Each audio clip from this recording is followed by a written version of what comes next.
ṣe gbé ṣeré.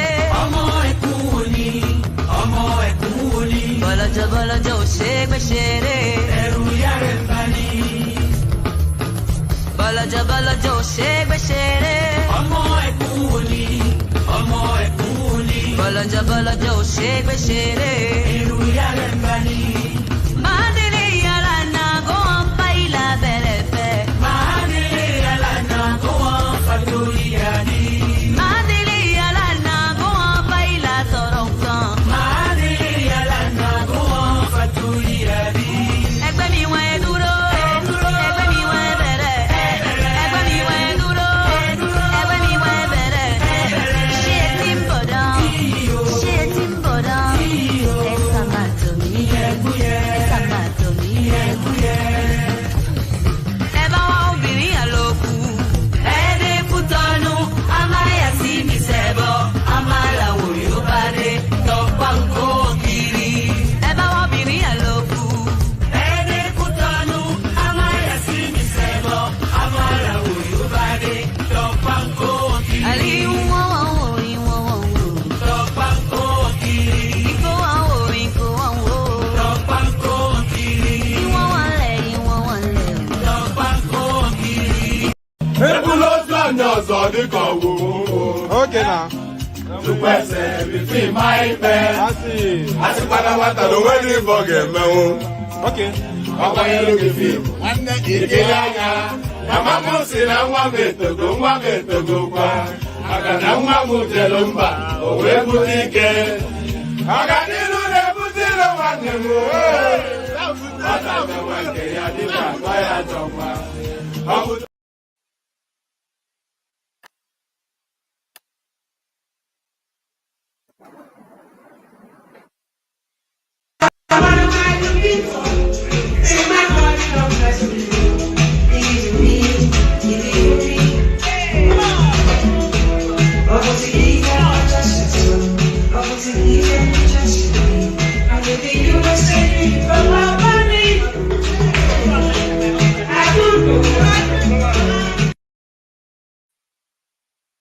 ẹ̀jẹ̀ mi ní ẹ̀kẹ́ gbọ́ àkànbí ewé ayò ewé tún méje ìtún ló ní ọ̀tún ẹ̀ ṣe ìfà ló ní kan fà ẹ̀ mọ́ra àìbínú gbogbo àtàrẹ gbogbo méjì ọkà bàbà gbogbo mẹ́ta ọkà wáṣẹ́ orí ló túmọ̀ ẹ̀dùn gbogbo ọ̀nà ní túmọ̀ ẹsẹ̀.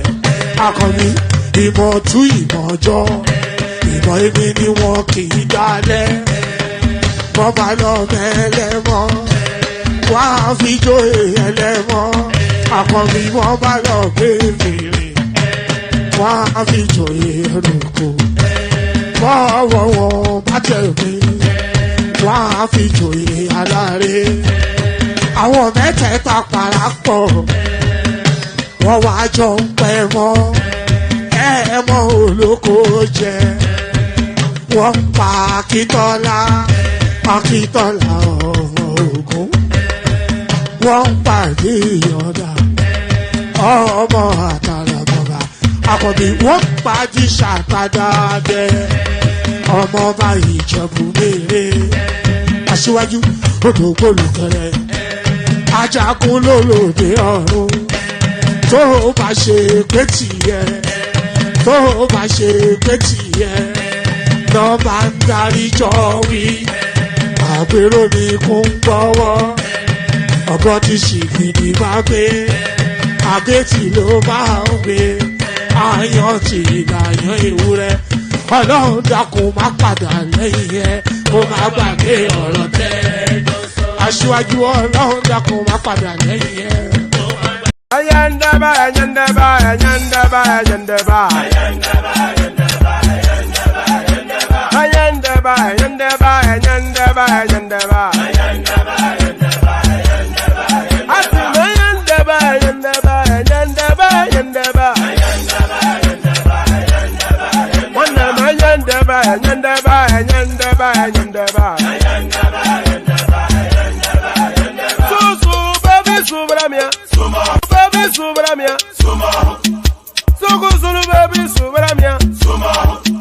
Soko sunu baby subaramia. Soko sunu baby subaramia.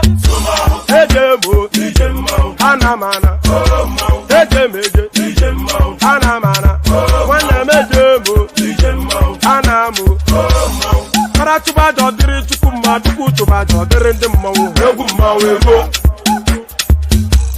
Para chuba jodiri chukuma chuku chuba jodiri ndemawu. Egumawego. Obodo jisike nubo serona. Oyibo. It is everyone.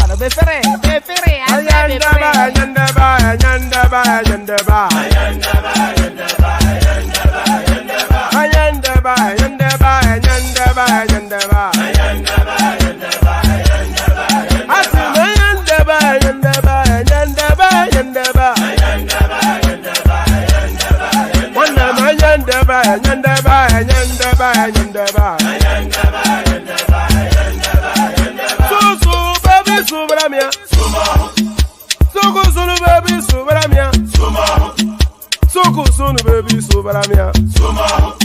Soko sunu baby subaramia. Ladies and gentlemen, sometimes you just have to act like you are drunk, like you are crazy. Confuse your enemies, confuse them. Oh, that's yeah, we mo. Yeah, we mo. Oh, that's yeah, we mo. No basa ega ponto mo. Yeah, dia kugana. Okwitara kara mi nguru ma mi ga kwuru mu gwo ya baby mo. Abe Maria. Boy feeling. Ayandaba.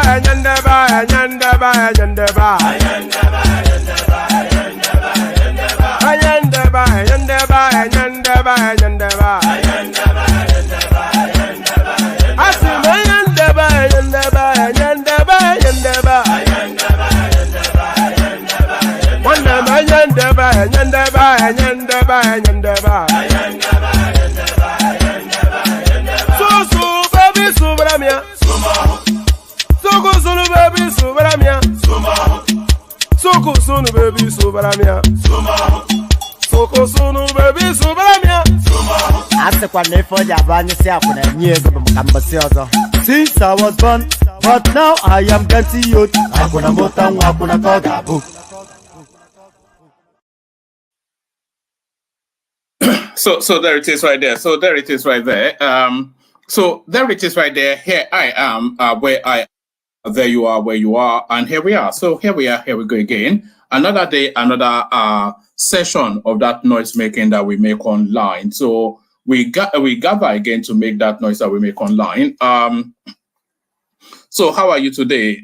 Seasonal greetings to everyone, especially to our Muslim followers, who, as you know, are in the throes of Ramadan as we speak. So greetings especially to our Muslim followers, but greetings to everyone in general. Anyway, hope you've had a wonderful day, and then you can relax to the tail end of the day with your friendly neighborhood or your laughing man. One man went to mow.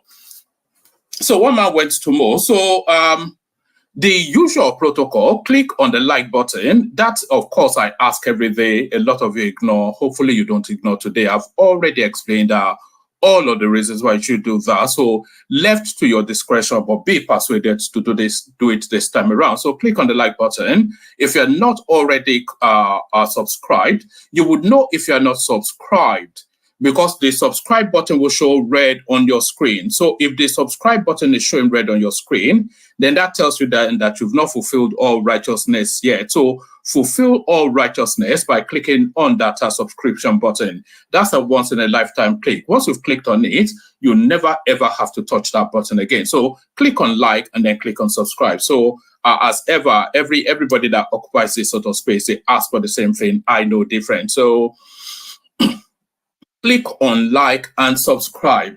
And then the hyperlink that says StreamYard.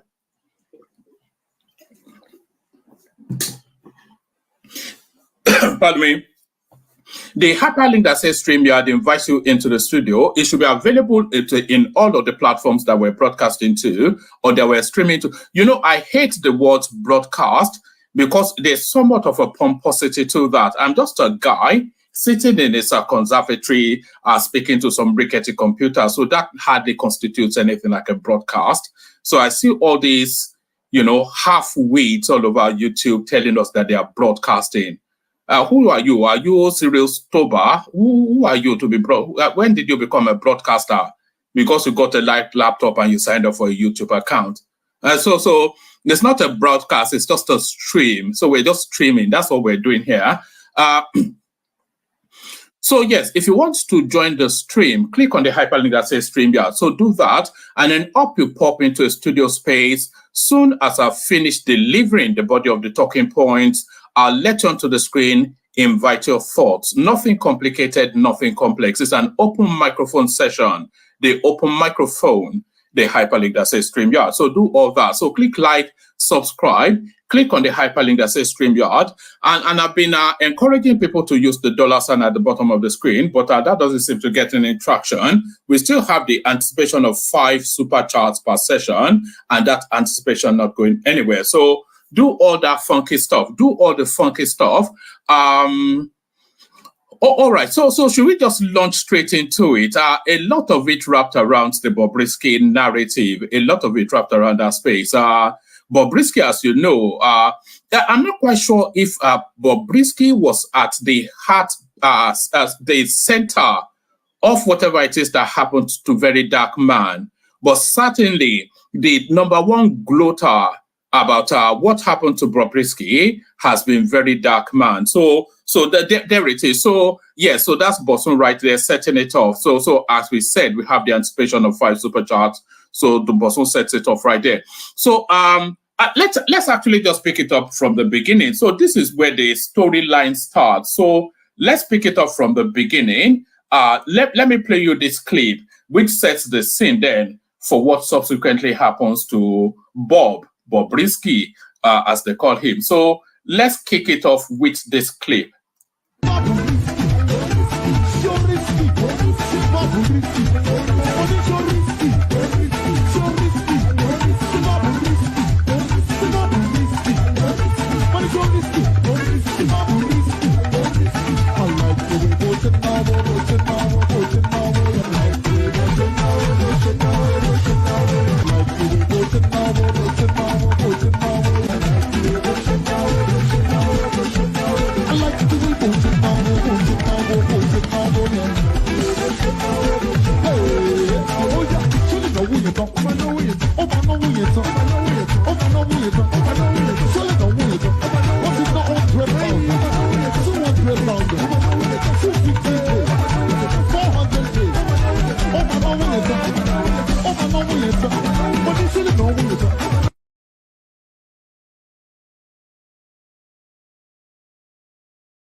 All right, so that sets the scene for what's to come. So that's Bobriski at an Owambe party doing what people have been doing for decades on end at Owambe parties, when the singer uses his drum beat to tease you to the dance floor, and then he sings the content of your purse or your wallet out of you. So there is nothing unusual going on there. But of course, this is the consequence of what just happened. So we pick it up.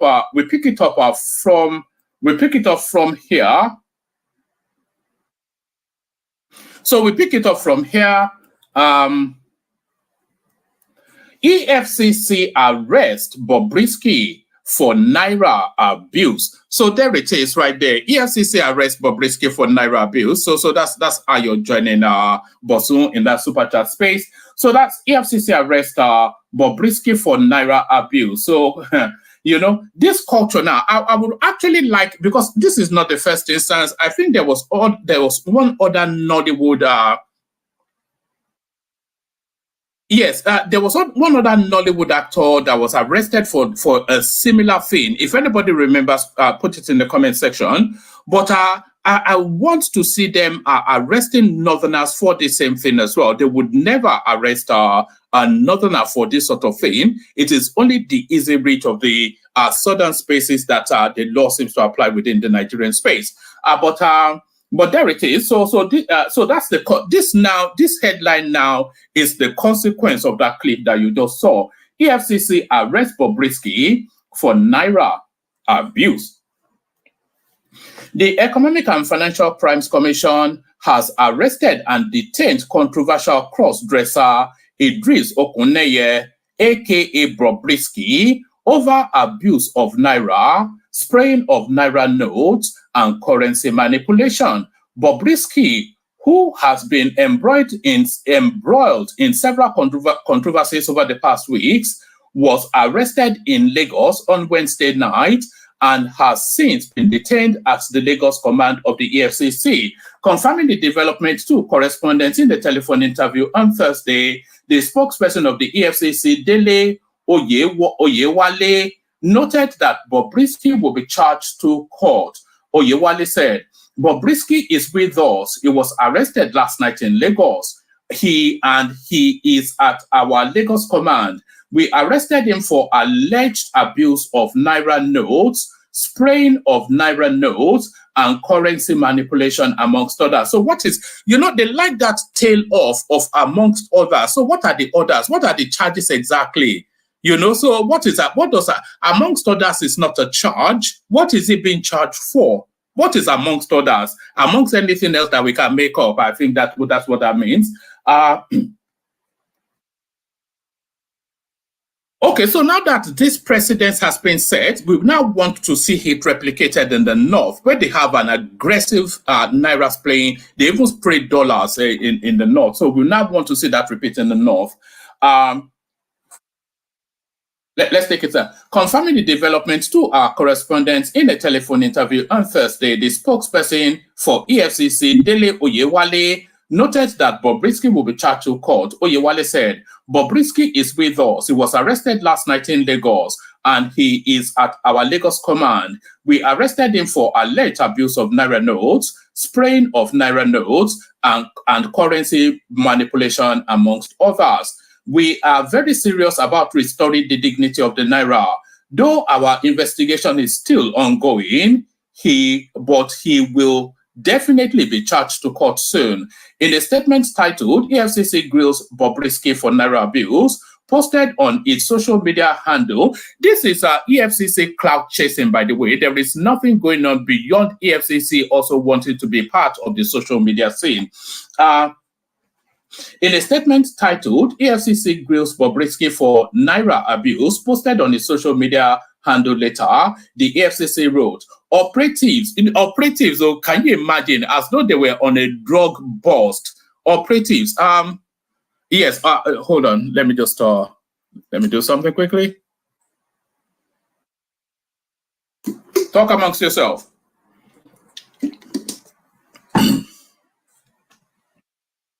Un momento. All right.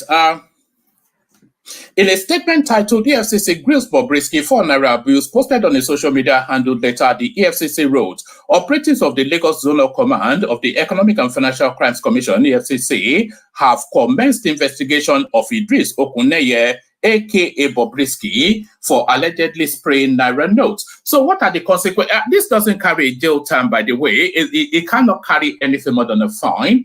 The EFCC has invited the 31-year-old following a video report of spraying and flaunting words of... Is flaunting Naira also a crime?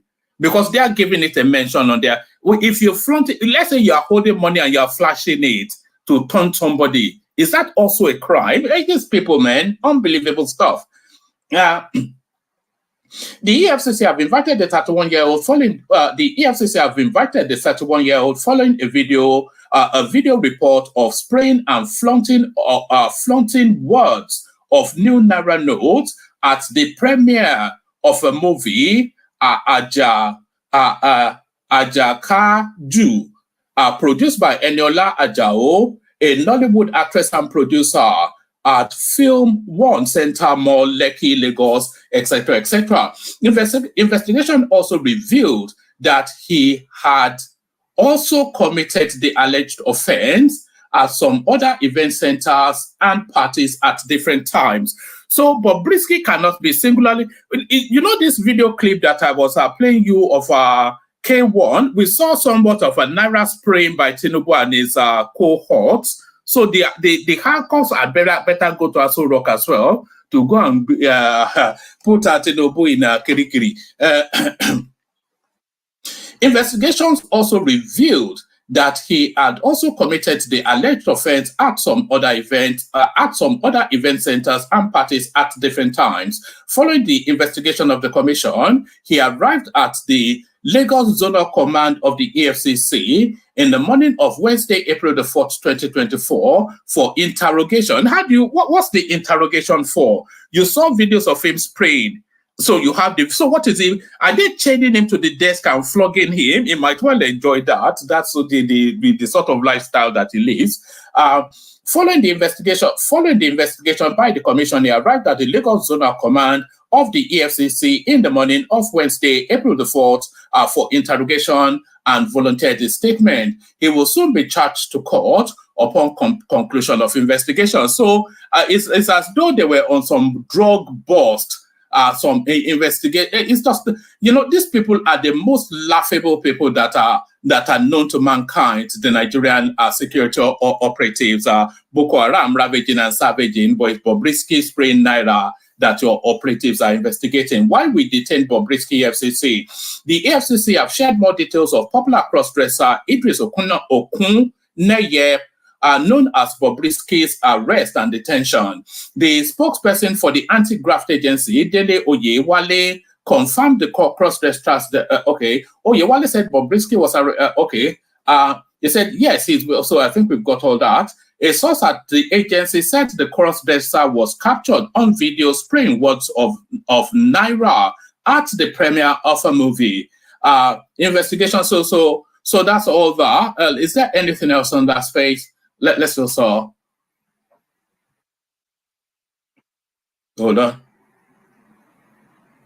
All right. So let's just say I'm just checking my news to say it's quite a ridiculous. I've got a little bit of a piece of news for you that I think you might enjoy. So hang around till later. There's a little bit of titillacious information that I have. It says EFCC gives fresh update on Bobriski's bail conditions. So, popular crossdresser Idris Okuneye, aka Bobriski, has failed to meet the bail conditions granted him by the Economic and Financial Crimes Commission, EFCC. Bobriski was arrested and detained, etc., etc.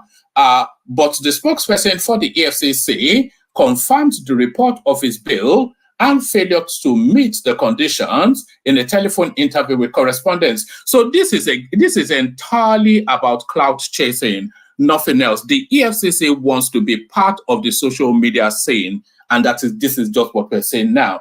Oyeleye said, yes, he has been granted administrative bail. Normally, when you take in a suspect lawfully, there are some thresholds as to the number of days he can be held in custody. Oyewale said, so we are only complying with the law. We have offered him administrative bail. He has not met the bail conditions. If he meets the bail conditions today, he will go home. Bobriski is with us. He was arrested last night, blah, blah, blah. So we've done all that.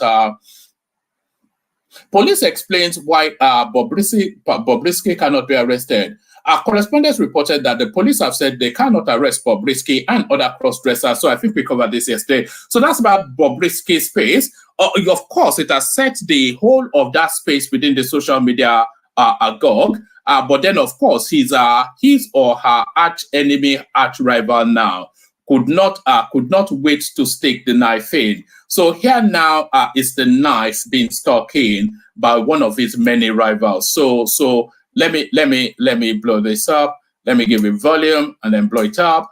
Watch this. Sure, sir. Sir, the prisoner that we arrested yesterday, some people are saying that why did they write Idris Okunoye instead of Bobriski, sir? Yes, sir. You must be very stupid. Take it to the cell, you are telling me rubbish. Sorry, sir. Take him to cell 3. Yes, sir. Sir, you say I should take him to cell 3. Is this a 3 male section or a 3 female section, sir? You must be a very stupid boy. Can't you see that his name is Idris? Oh, that's true, sir. Yes, I can see his name, Idris. Is yes, Idris a female name or a male name? Yes, it's a man. It's a man, sir. Yes, Take him away. Oh, yeah, let's go. Nonsense. Excuse me, sir. Forget that I'm a suspect. I am Bobriski, the mummy of Lagos. I am going to be in the female cell because I'm a trans woman and I have a rights. Sir, he said that it's a trans that should take him to the women place, sir. So you will not knock them the way he was knocking his former PA. Oh, sir, that's true. Oye Kenny, his former PA. That say Bobriski used to knock him every night. Yes, sir, I remember him, sir. Sure, sir. We'll take him. You are you. So you want to go and be giving all those girls belay with style, and you tell us that you are a gay. Hello. Come Sure, and take sir. him away. What's wrong with you? Take him away. You're Yes, sir. overdoing Come, it let's now. go. Yes, See your bring him. head. Yes, I will not lie. I was sleeping with Oyekemi, but that was then when. All right, so on and on it goes. So that's that Bobriski space. Then it's the #1 trending thing within the social media space. So and its enemies, of course, gloating with glee. Gloat with glee. Another person now feeling is in a position to gloat with glee. Your president and mine. Don't worry about Nigeria's economy. It is looking good. President Tinubu tells APC members amidst hardship. And only a fool would not recognize the turnaround that we're seeing in real time within that economic space now. Amid sustained nationwide outcry of rising hardship and high, this is from Sahara Reporters, by the way, so you can tell the lilt and tilt of it just from the tonality of it.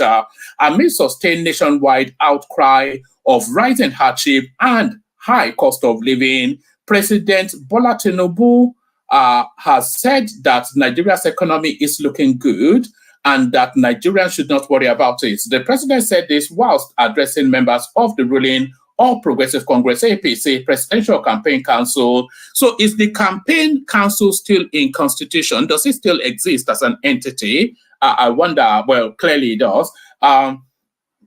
President Tinubu said this whilst addressing members of the ruling All Progressive Congress, APC, Presidential Campaign Council at the State House Banquet Hall on Wednesday. He said that his government would bring down the inflation rate.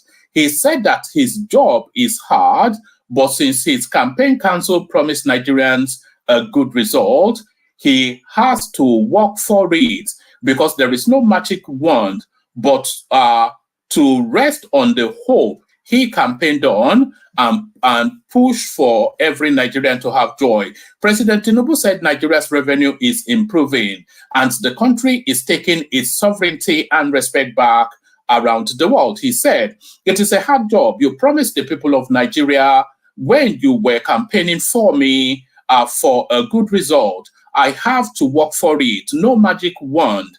I campaigned on hope. I have to rest on that hope and push for that hope for the joy of every one of us. The economy is looking good. Don't worry about that. We know that we have the challenge of inflation. It is okay. We will bring it down. We are re-engineering. Our revenue is getting better and we are taking our sovereignty and respect back around the world.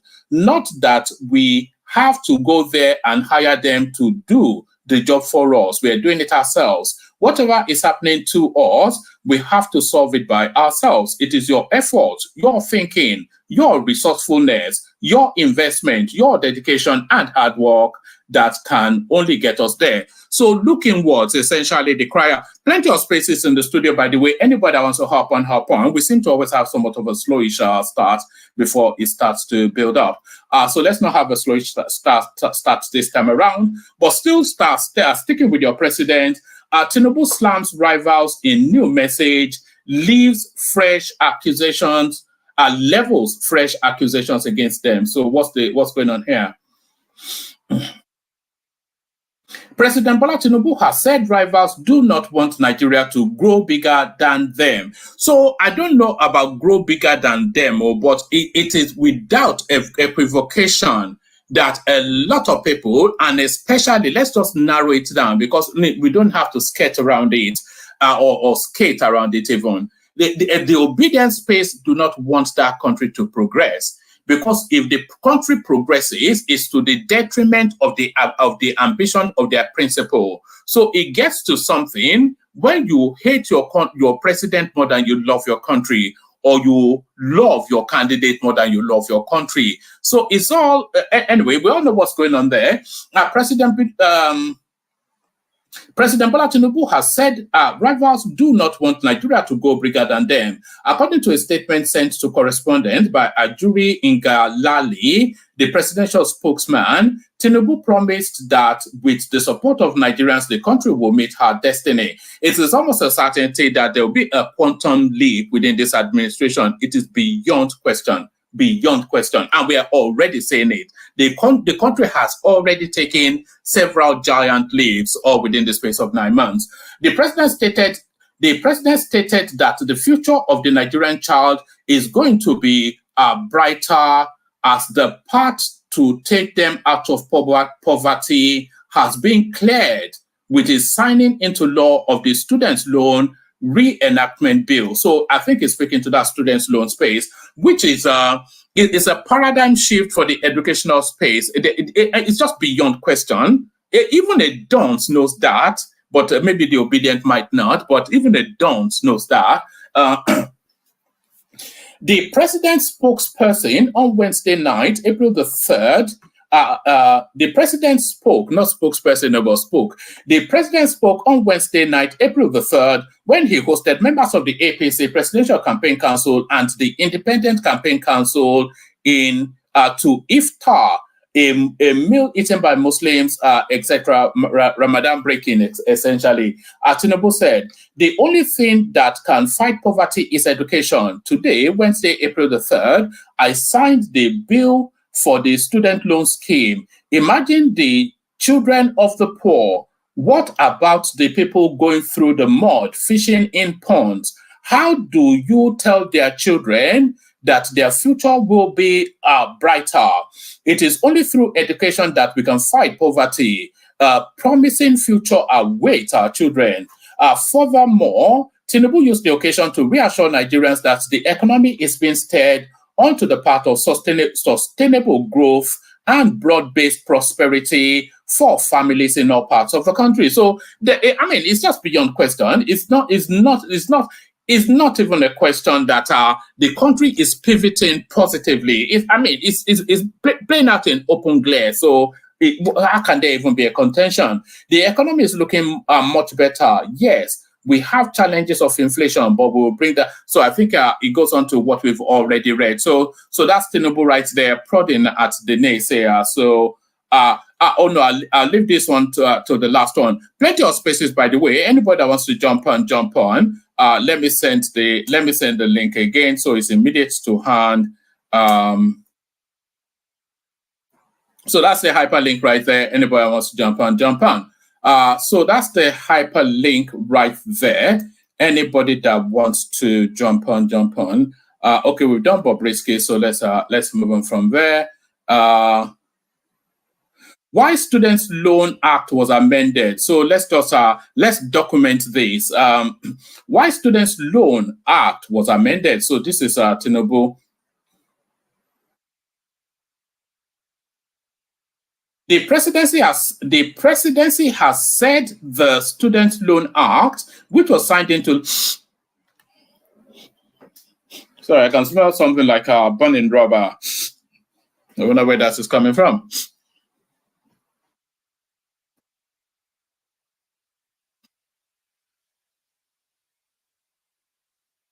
All right, let me play you a bit of music just to be doubly sure. Let's not let's err on the side of caution. Let me just check. I can almost sense something like smells like rubber. So let me just attend to that. Let me give you a bit of this.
All right, all good in the hood. All good in the hood. Why Students' Loan Act was amended? So this is the presidency. The presidency has said the Students' Loan Act, which was signed into law by President Bola Tinubu on Wednesday, was amended in the interest of the Nigerian students. The special advisor to the president on media and publicity, Ajuri Ngalale, made this known in a statement on Thursday in Abuja. He stated that there were challenges with the previous act and major changes were introduced by the newly enacted Students' Loan Act 2024. Ngalale said the repealed Students' Loan Act 2023 had issues related to governance and management and the purpose of the loans, eligibility criteria for applicants, the method of application, repayment provision, and recovery of loans. So totally useless. So whoever wrote that in the first instance is really, so how can somebody write something this bad? You know, because we're quick to applaud, but look at all of the gremlins, all of the faults they found in the first act. And if they had not repealed it, then it has stayed in law to be applied, not fit for purpose. So it says issues relating to governance and management, issues relating to the purpose of the loan, eligibility criteria for applicants, method of application, repayment provisions, and recovery of loan. So a totally useless document is what they signed into law in the first instance. He said one of the significant amendments was the establishment of the Nigeria Education Loan Fund as a corporate body with the legal capacity to enter into contracts, including loan agreements, and initiate actions to ensure repayment by beneficiaries. He said the NELFUND is empowered to provide loans to qualified Nigerians for tuition fees, charges, and upkeeping. So apparently, upkeep is part of the loan that is being given out, and that is a real critical thing, by the way, because the upkeep really is often instances the killers are for these students. So they get a stipend, but that stipend actually should not be repaid, by my reckoning. They should repay the fee, yes, but they shouldn't have to repay the upkeep.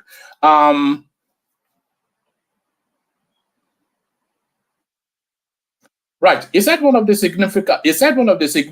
Let me see. Where were we? Right. Ngalale said the repealed Student Loan Act of 2023 had issues. Okay, we don't know that. He said one of the significant amendments to was the establishment of. So we don't know that. He said the NELFUND is empowered to provide loans for qualified Nigerians for tuition, fees, charges, and upkeep during their studies in approved tertiary academic institutions and vocational and skill acquisition institutions in the country. The statement reads, the repealed Students' Loan Act 2023 had some challenges bordering on governance and management, purpose of the loan, eligibility criteria for applicants, method of application, repayment provisions, and recovery of the loan. Students' Loan Access to Higher Education, Repeal and Reenactment Act 2024 sufficiently resolve the challenges highlighted above and includes the following amendments. Establishes the Nigeria Education Loan Fund as a body corporate that can sue and be sued in its name and has the power to acquire, hold, and dispose of movable and immovable properties for the purposes of its function. So understand that bit. It has the power to acquire. All right. Also, no. I think I misread that. I didn't misread it. I misunderstood it. But now I understand it. So. It says this ensures that the fund can legally enter contracts, including loan agreements, and may also initiate actions to ensure repayment by beneficiaries. empowers the fund to provide loans to qualified Nigerians for tuition, fees, charges, and upkeep during their studies in approved tertiary academic institutions, vocational and skill acquisition institutions in Nigeria.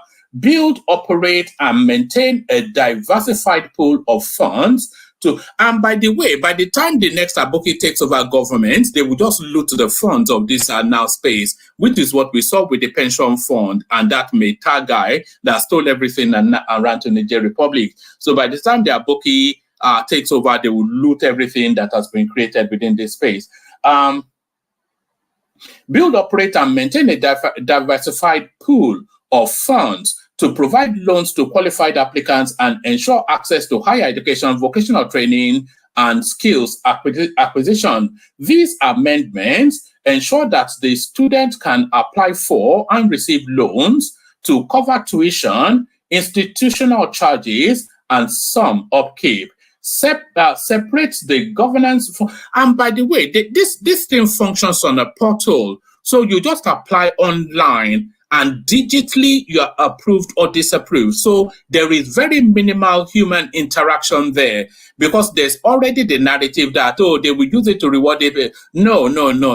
You apply via a portal, and then once the funds have been exhausted, then tough luck to you. Well, not tough luck to you, but try again. Because I don't want GD coming to come and attack me again. It says that these amendments ensure that students can apply for and receive loans to cover tuition, institutional charges, and some upkeep. Separates the governance functions from the management operations of NELFUND by establishing a board of directors with a chair and a secretary. The board's members are drawn from relevant ministries, regulatory bodies, and participating agencies, including the Federal Ministries of Finance and Education, the FIRS, NIMC, NUC, MBTE, I don't know, all those acronyms, as well as representatives of universities, polytechnics, colleges of education. I think the board will actually be bigger than the student body itself that is looking to give funds to. It's just another portal for a wolf, isn't it? Everybody gets a complement of staff, vehicles, and security. All of these people on this list, as well as representatives of universities, polytechnics, colleges of education, students of tertiary institutions, and the organized private sector. Establishes a management team led by a managing director, including executive directors responsible for the day-to-day management and operations of the fund. Yes. The President of the Federal Republic of Nigeria appoints the board and management. So job for the boys, I think that's what it is. Job for the boys. So it goes on and on. I didn't actually, no, it's too long a read. So let me just abandon it there. Still plenty of space in the studio, by the way. Anybody that wants to jump on. We'll see how that goes. Let's go on to this.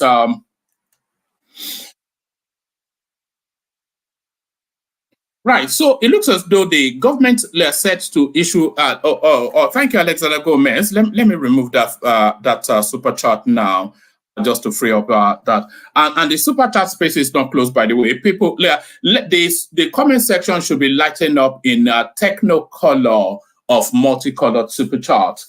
So let's go on to this one. Federal government plans domestic foreign currency dominated bonds issuance in Q2. So domestic foreign currency dominated. So I think they are looking to issue another round of T bonds, but exclusively to the Nigerian market, I suspect. But let's see what they are. Let's see how this has been explained. The federal government plans to begin the issuance of domestic bonds dominated in foreign currencies starting from the second quarter. So this will be a portal for laundering illicit money, by the way. And I think that is the window that they're opening. They are mopping up the dollars in the system. This is what is going on. The federal government plans to begin the issuance of domestic bonds denominated in foreign currencies starting from the second quarter of this year, according to the Minister of Finance, Wale Edun, as reported by Reuters. Mr. Wale Edun announced the government's plan to market foreign exchange bonds to Nigerians, both at home and in diaspora. During a meeting with business executives in Lagos on Wednesday, he stated, because of lack of faith in the currency, have decided to try and hold and save dollars. All the funds in diaspora, we are targeting them. There are all these funds that you have brought into your account, we are targeting them. So I think it's the diaspora money in domiciliary accounts within the Nigerian financial space that they're targeting. So it's saying use them to buy T-bonds, essentially. The minister explained that the delay in issuing bonds was due to the government's desire to establish confidence in its fiscal strategy and earn the trust of citizens who are skeptical of government policies. Furthermore, and I think that confidence built, of course, by the oversubscription of the T-bills that they issued, and the international community just gobbled it up. Ghana tried the same thing. I don't think they got up to a 60% uptake, but Nigeria was over 2,000% oversubscribed. The minister explained that the delay in issuing bonds was due to the government's desire to establish confidence in its fiscal strategy and earn the trust of citizens who are skeptical of government policies.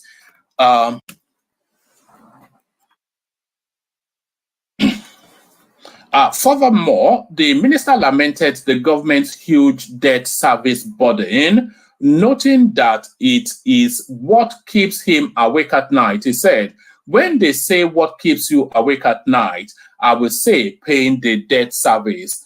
There it is. It says a backstory. Since assumption into office, the administration of President Bola Tinubu has sought to raise foreign exchange to stabilize the naira and fund its massive budget. For 2024, Nigeria has a budget deficit of 9.18 trillion, a drop from over 13 trillion recorded in 2023. In October last year, Finance Minister Wale Edun revealed that President Bola Tinubu has signed executive orders facilitating the domestic release of financial instruments in foreign currencies with the aim of bringing cash outside of the financial system into banks. So this is not money stocked under people's pillows, by the way. These are monies in domiciliary accounts. I think that's what's being targeted by this particular initiative. I'll send the link to the room to the studio one more time, and then I'll finish the reading, and then wherever it lands, it lands. So that's just it. It says oh,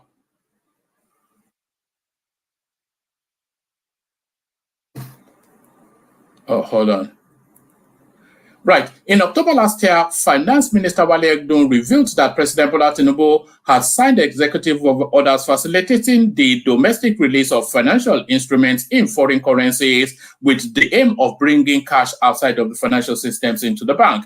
Earlier in January, the Minister of Finance had told reporters that the federal government plans to tap domestic dollar savings by Nigerians in a bid to create liquidity in the FX market and shore up the value of the naira. So everything points to, I bought another round of naira, I think, yes, today, what was yesterday now. So, I think everything just, everything points to a buy and hold for that space.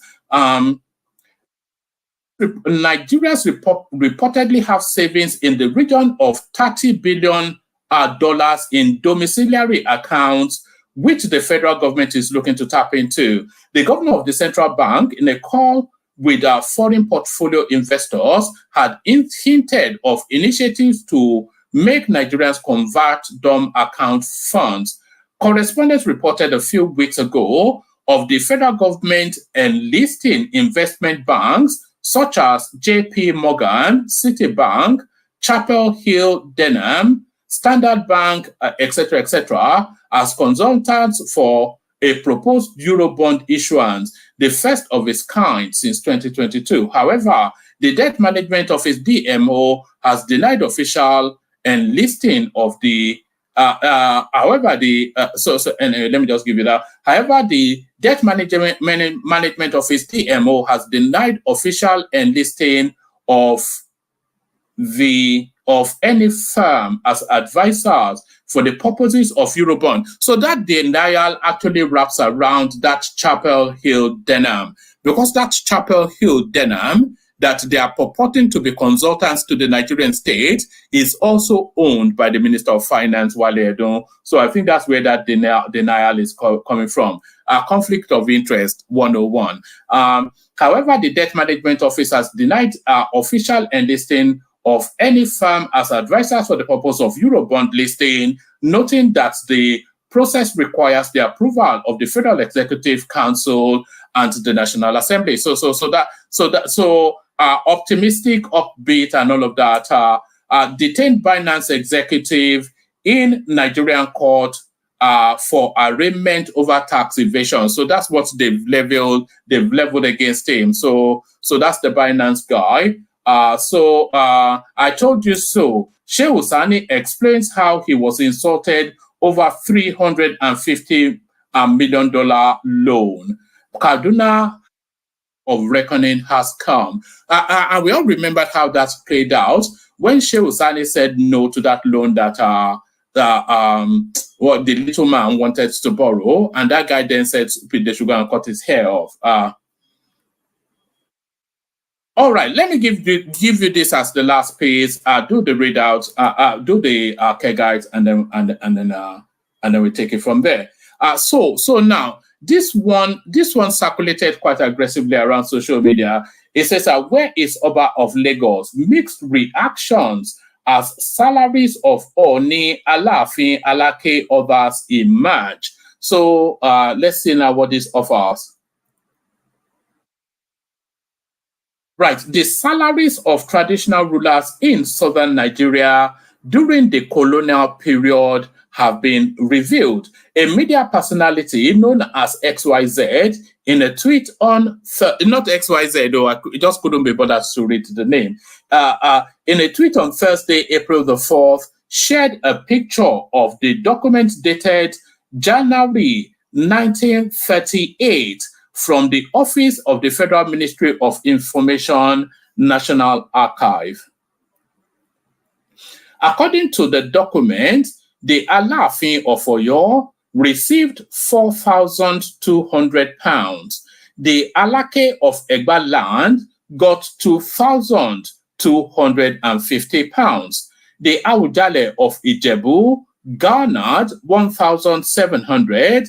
The Oba of Benin. So this now settles that question. We've always known that the Benin space is an outpost of Yoruba land. The Oba of Benin got 1,650. So the Oni of Ife, he got 4,200, and less than half, even about 30% of it to the Oba of Benin, who is just his boy down the road, of course.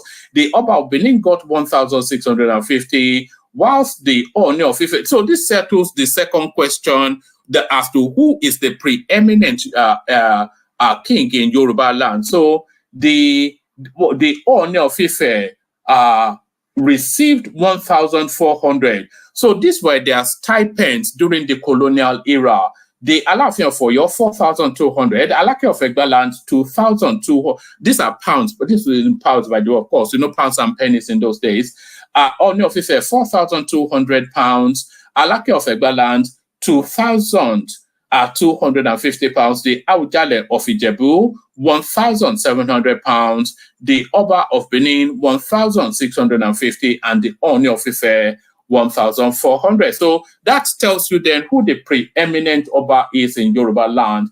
The document also disclosed the salaries of second-class traditional rulers, which included the Olubadan of Ibadan, 2,400. So even the Olubadan of Ibadan during the colonial era was rated higher than the Awujale of Egba land, the Oba of Benin, of course, and the Alaafin himself, because he was getting 2,400. The Owa of Ilesha, 1,450. The Oshe Norway of Ondo, £350. and the Arogun of Ila, £200. So it says, the revelation has generated reactions from Nigerians on social media, with some asking for the position of the Oba of Lagos. I'm not quite sure that the colonial era recognizes the Oba of Lagos. The revelation has generated reactions from Nigerians on social media, with some asking for the position of the Oba of Lagos and raising some concerns.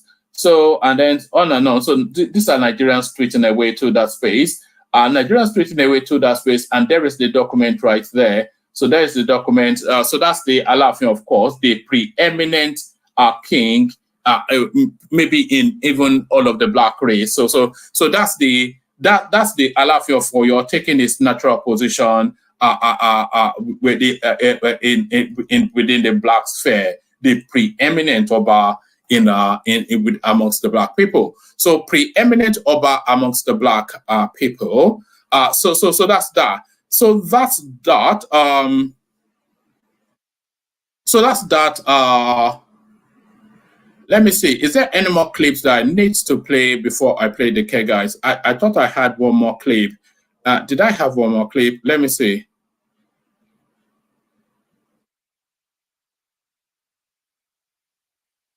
What's this? You don't have sense. Yeah. You canceled the flight yesterday by 11. We are back here by 12. Good Bloody World, I salute you. All right. I think I've exhausted all the clips. So let's play the K guys. We'll bring the one panelist available, and then we'll just start. And then we'll take it from there. Only water, where they see ma. Water, only water, where they see ma.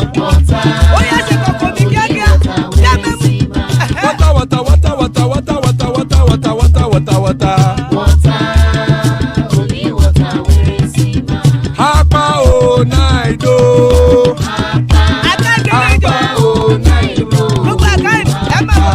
Hapa you don't come o.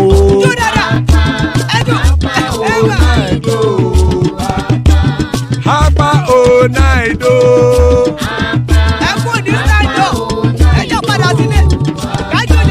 Oro keke elemu ye o. Oro keke. Ide shodi ya keke elemu re o. Oro keke. Mobi master keke elemu re o. Oro keke. Chifu Wailati keke elemu re o. Oro keke. Eruku lele elemu de. Eruku lele Eruku lele egbe elemu dodo jare o. Eruku lele Ghana ti de egbe body o. Ọmọ ẹlẹ́yẹ ẹyẹ o ó dilé o. Odúyẹlá ẹyẹ o ó dilé o. Petrosoname ẹyẹ o ó dilé o. Petrosodunke ẹyẹ rẹ ó dilé o. Ẹlẹ́kọ̀ ọ̀run mú ìní o.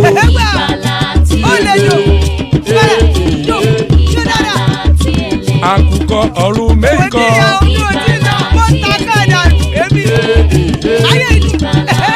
Ikú kò ní ríwà gbéṣe o.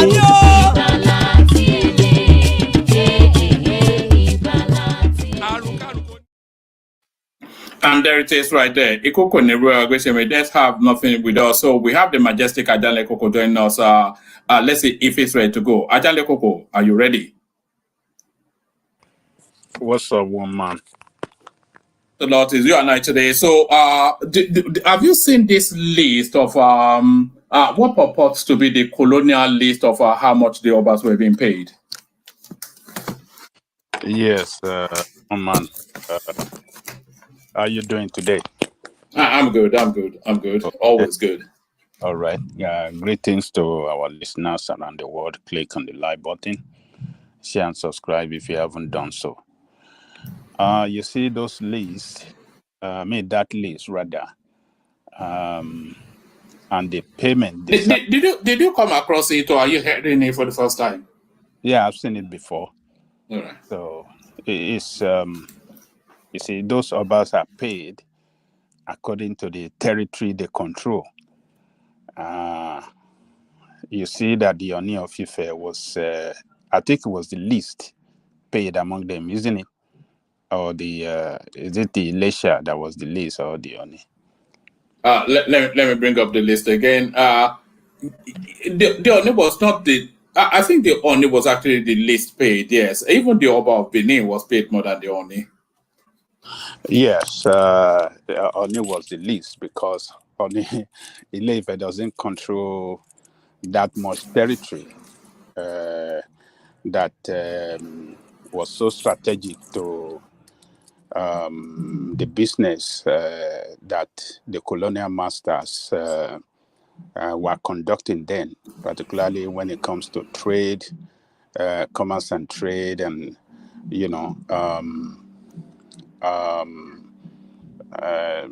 the looting of our resources and taxes and all those. So it's according to the large size of territory that you control and the taxes and businesses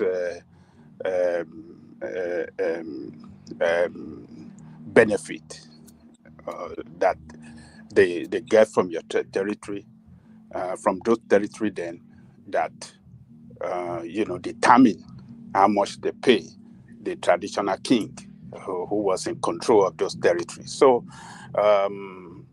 Oba of Benin, every one of them, they were paid according to the size of their territory and how strategic the territory. So essentially, the size of their economy, what they contribute, they get from what they get from what they contribute. Yeah. So that is what determines what you are paid.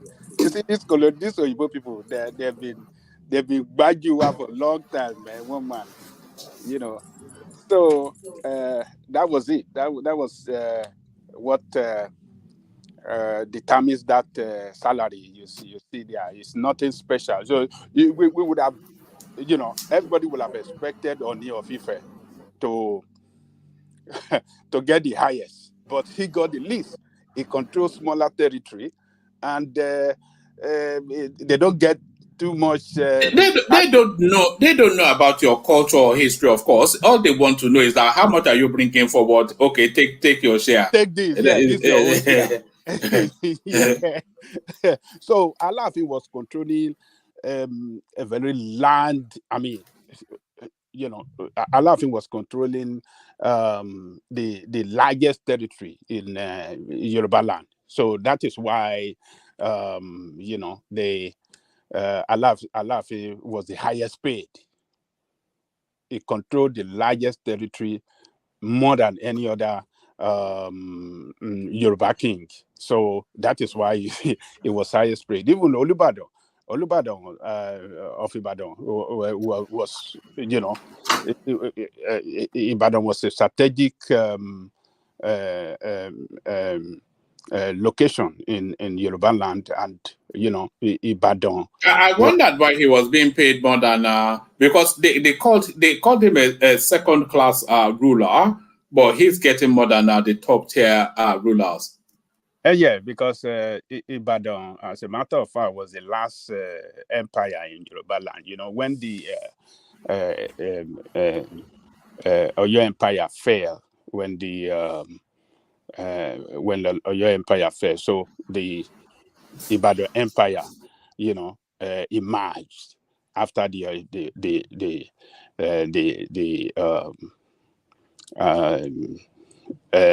after the demise, or how do I put it? After the Oyo Empire fell, so the Ibadan Empire emerges, and during their time, they were able to control a lot of territory too. So that was why you see Ibadan, having so much. That compensation that you read. That was what was responsible for that pay given to all the upper is, the size of land, how strategic, and the size of the economy, how much they were able to make out of your economy, and then they will give you back some stipend, so that you can gallivant around as yes, I'm the king. I'm the king of this place. So it was kind of a gradual, compensation that the white man was giving them back then. So it's that's part of our history, one man. So that it's there for everybody to see. But it's good that the Ministry of which ministry release it? It was actually Ministry of Information. Somebody Information. went into their to their archives to dig it out. Some social media person. Yeah. So, and this is good for everybody to know. I mean, a lot of our people doesn't know that that was the way that the white men or the British, the way they operated when we were under colonization. So the king were paid according to the size of their economy and how much benefit they got from their territory. So it's nothing special. So Oni was the most supreme king, but look at it. They are not making money. They are not making anything from his economy. It's just a compensation that, because they got to know that, what do you call it?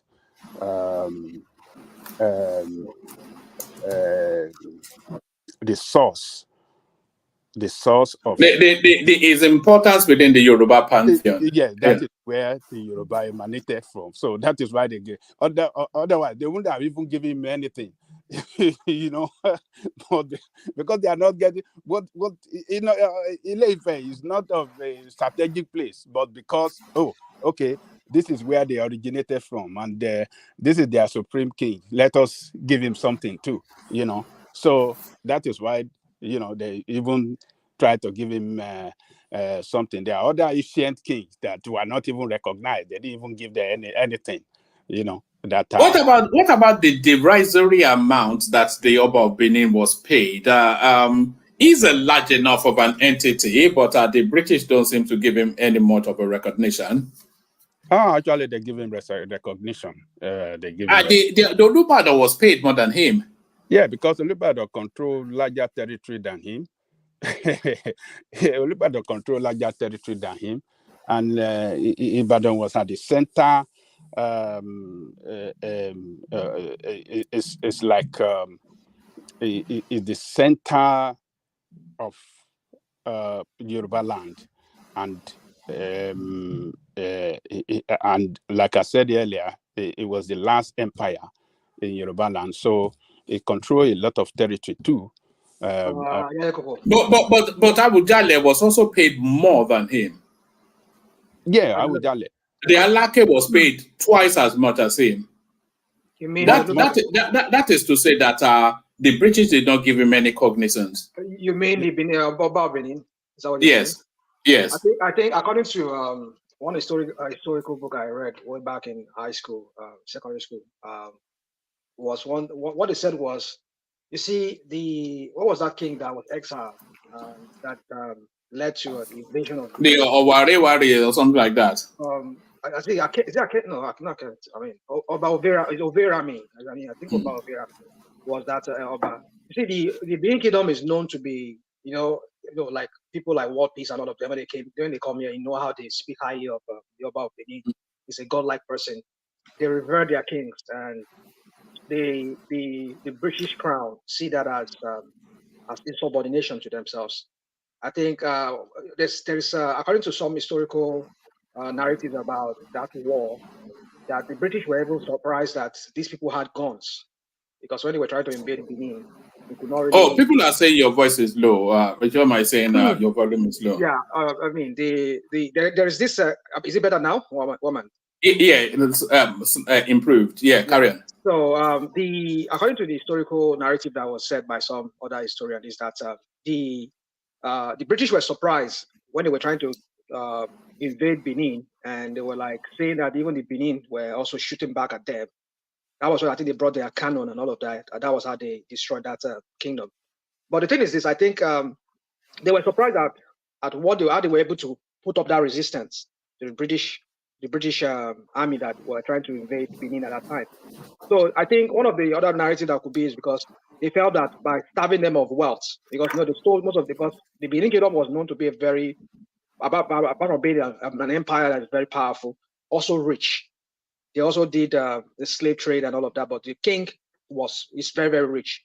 So they taking maybe by starving the king could be one of the reason why they did not pay him much, or I think there's other narrative to that because I know the I think what Soji is saying in the comment section probably rhymes more. It says that they were given what they gave according to the amount of resources they got from their domain. Yeah, but that probably rhymes more.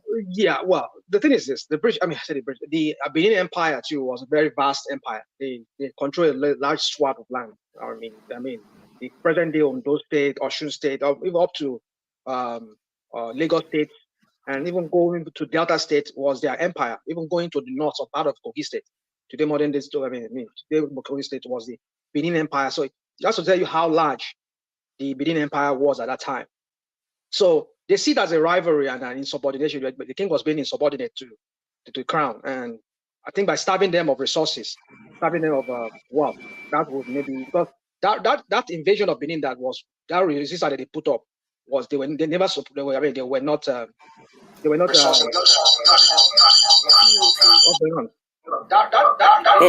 Sorry, is my computer bouncing? Carry on. So anyway, yeah. So I think if you were to go by the number of the largeness of their empire, maybe after or your empire to be the Benin Empire, they also had a large swath of land. So if they were to base it on that resources, they have resources. I mean, I don't even think the Oyo Empire could rival them when it comes to resources. The Benin Empire had a lot of resources they are control. So I'm surprised that they're paying them this amount of money. Were they not paying fealty to the British then? Of course, because then if the working principle is that you get according to what you bring in, then they should be getting more. Well, they should be getting more. That's what I'm saying. But like I said, the explanation to that would be because of that rebellion, because they know the Benin to be very rebellious people, because they revere their king. They look at their king as a god. You cannot come here and control our kingdom. We should be like partners. I mean, I've forgotten that it was written by a Yoruba man. It's a blue. I mean, I remember that book then. It was like a blue soft cover book then. I've forgotten. I have to go back and see that WAEC paper I took many years ago. That was where I saw that. That was a recommended book for this history or that WAEC. That is a WASC that time. I do so. It's a Yoruba man. I think a guy from Osun State, something like that. So that was when I wrote that history. So if you look at that history proper, you can understand. It can give you an idea of why they could probably pay them less because of their rebellion. They are very rebellious. The Benin people are very rebellious. So yeah, that's what I think. All right, Bilan. I just go back to you. Do you want to wrap up that space? I'll move you on. Yeah. So it's according to what they are able to get from those territory. Sorry, sorry, 1 second. Sorry, sir. You see, when we said national man is from Edo State, people will be arguing. So, but how come he knows all this Edo's history? If not because it's from Edo State. So anytime he gets from Igbokoda, whatever it is, don't believe him. He's an Edo man. So don't mind him. Okay. Ishan.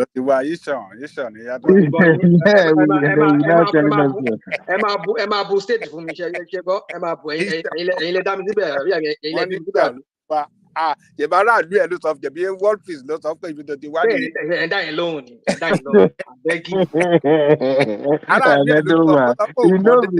knows the history of Edo in and out, and he will come here to tell me he's from Ondo.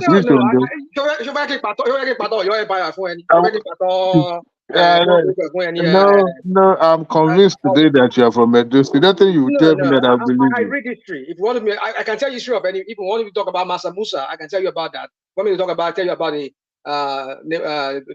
Persian Empire, I can tell you about that. So doesn't mean because I speak about it today, it means I'm from there. I know about them. That's why I've read it. That's what I'm trying to say. It's just, I mean, you guys are free to do whatever you like. báwo yẹn pẹ̀lú ọmọ yìí ṣọ ẹ. Èébú nìyẹn o, tó bá pẹ̀lú ọmọ Ìgbò èébú nìyẹn o. ṣebí wọn kan tó òyìnbó sọ pé ó tó tàn mọ́ àwọn fúlàní níbo ló ti gbọ́ yẹn? Níbo ló ti gbọ́ yẹn? ṣé bá lè pẹ́ fúlàní náà ṣe bó sọ wípé o tún tàn mọ́ fúlàní. ṣe rí àárín yẹn tábà bẹ̀rẹ̀ sí pààtàn ìtàn ló mú ìtàn wá ọ̀rọ̀ ló mú ọ̀rọ̀ wá mo fi sọ pé ọmọ yẹn pé mo ní possibly I have Fulani in my line because my maternal grandma is mother. Sorry, yes, his mother. I'm French. Sorry, his mother. Wọ́n gbọ́ ìpàtàn ẹ̀ fún wa ni pé màmá ẹ̀ not ti wá pé ọmọ abẹ́ máa ń da ẹran ni. So wọ́n á fún bàbá great grandpapa mi, my maternal side, wọ́n fún kó wá fẹ́ ńgbà yẹn. So that's how the story goes. That's why I said there is that. I mean, people talk also kind of. So my kind of my family, we like to talk about history of our lineage and all of that. We usually talk about a lot about it. So that's how I got to know the story. Whether true or not. All right, Danladi. Let's get back to Danladi. Let's get back to Danladi. Danladi Okechukwu Adebayo. That's a rational mind. Danladi Okechukwu Adebayo. Rational mind. So one mind is according to resources taken from your territory that you get paid for. So that's the way they arrange it. So and that is our history, one man. So all right, brilliant. Let me take you to this Bobriski space. But I'm not sure if it's something that you've been paying attention to, but he has been picked up by the Efcc for no higher a crime than spraying at parties. So if they arrest him for spraying at party, that is abusing the naira, mutilating the currency, etc., then they should just go and plaque the back barrier in Isaleko and just everybody in Lagos should be arrested, because who is not doing this in Lagos? So what are you then making of this Bobriski narrative, Adanekoko? Well, she violated the law. She has to face the full wrath of the law. We can't have it. She low for Bobriski.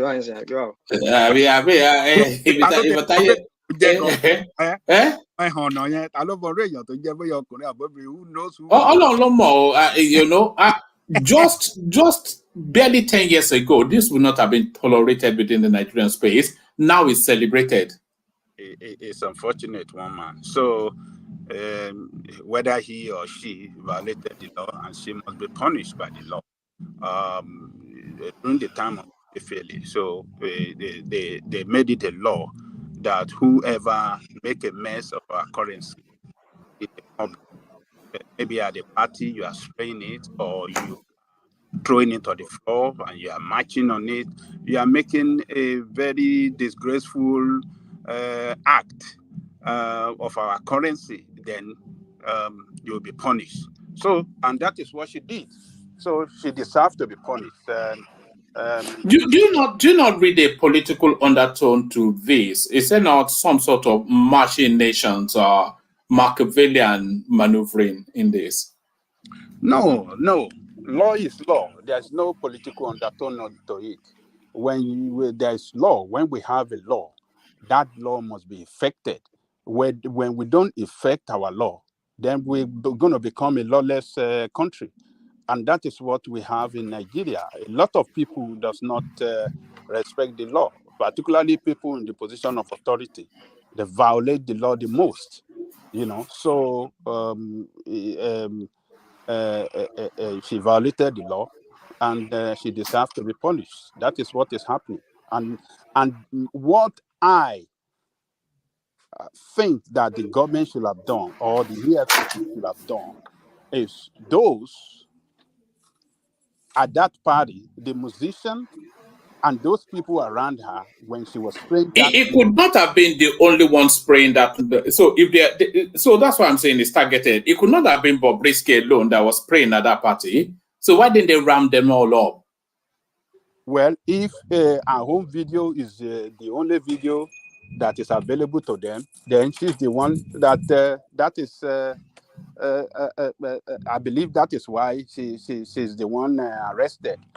But what I think that they should have done, they should have gone further to arrest those people that surrounded her, dancing with her when she was doing that thing, and didn't stop her from doing it.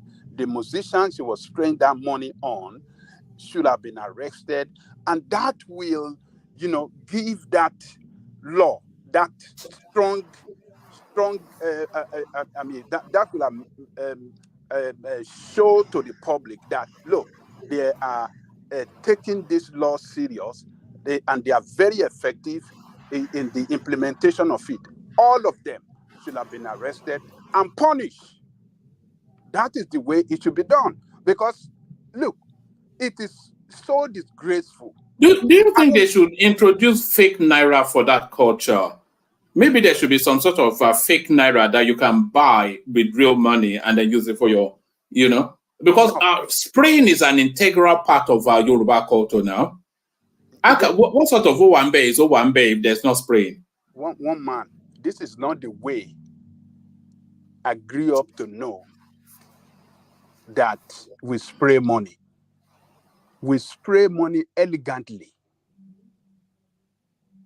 That is what I was born to. Have you seen the way the Igbos do it? They throw it in the air and then they use some toy gun to spray it and all those sort of. Nonsensical. It is a total, disgraceful to do that. It's our national asset. We shouldn't rubbish it in the public. Our currency is our national asset, and we have to, we have to, protect it. We have to, use it with absolute, we have to use it. We have to use it with respect. You understand? Don't disrespect your currency. Don't throw it around. Don't march on it. Don't fling it to the air. No. That is not the way it's supposed to be. When I was growing up, the way they spray money, they spray it elegantly. You see, they'll be taking it one after the other, putting it on someone's head. That person will be taking it, putting it in the pocket, putting it on someone's chest, putting it on someone's shoulder, and they'll be collecting it. You see, that is a respect to the money. Not this one that they are flinging, they just throw it to the air and everybody marching on it. No. They should be punished. So, musician, you want to give musician money, you must have a way of giving money. If you want to drop that money, if they have a bucket in the front, go and drop the money. Well, what about Shekarimi now? Shekarimi, which is the underbelly of the whole thing. Because you see, the Shekarimi, which should have been done elegantly, they have introduced, this total respect to that currency. And we have to stop it. We can't be disgracing the currency like that. Whether we like it or not, money is money. We can say, it doesn't have value. But they should find a way of, if they want to have a club where they're going to pay every weekend to make people come and pay to watch them, just like the fella was doing when fella was alive. Fella play in the shrine. He doesn't play to people to come and spray him. He play in the shrine for every weekend, and people pay to. So you don't see any political undertone to this. To go and watch good music. You understand what I'm saying? So I'm not saying that you don't see any politics in this. No, there's no politics. I mean, it was during Emefiele that they make this law now.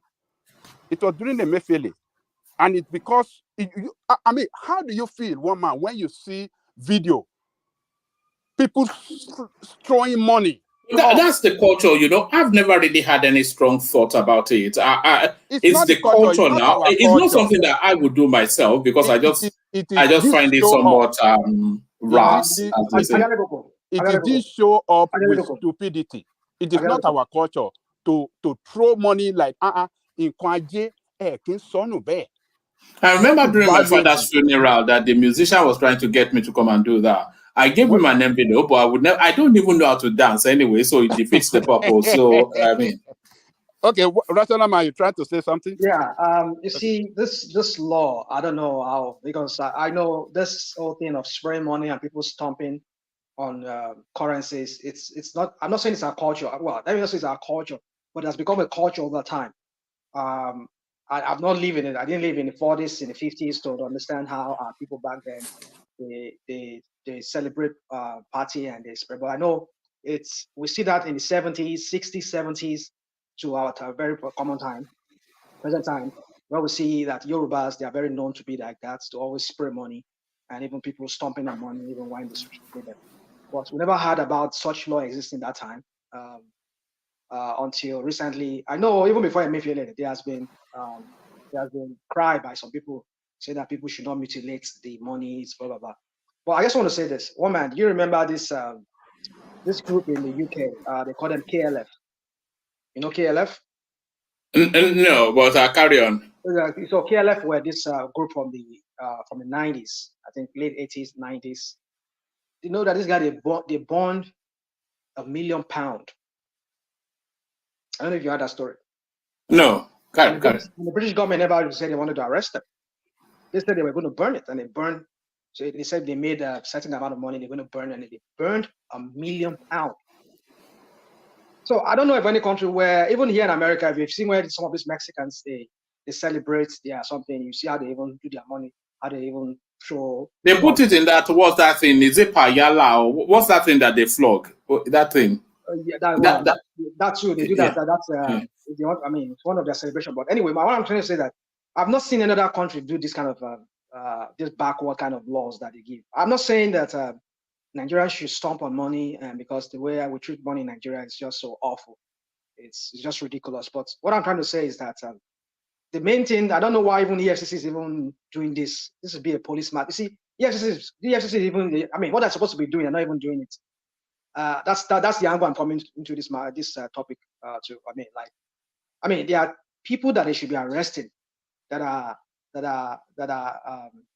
committed real huge financial crimes.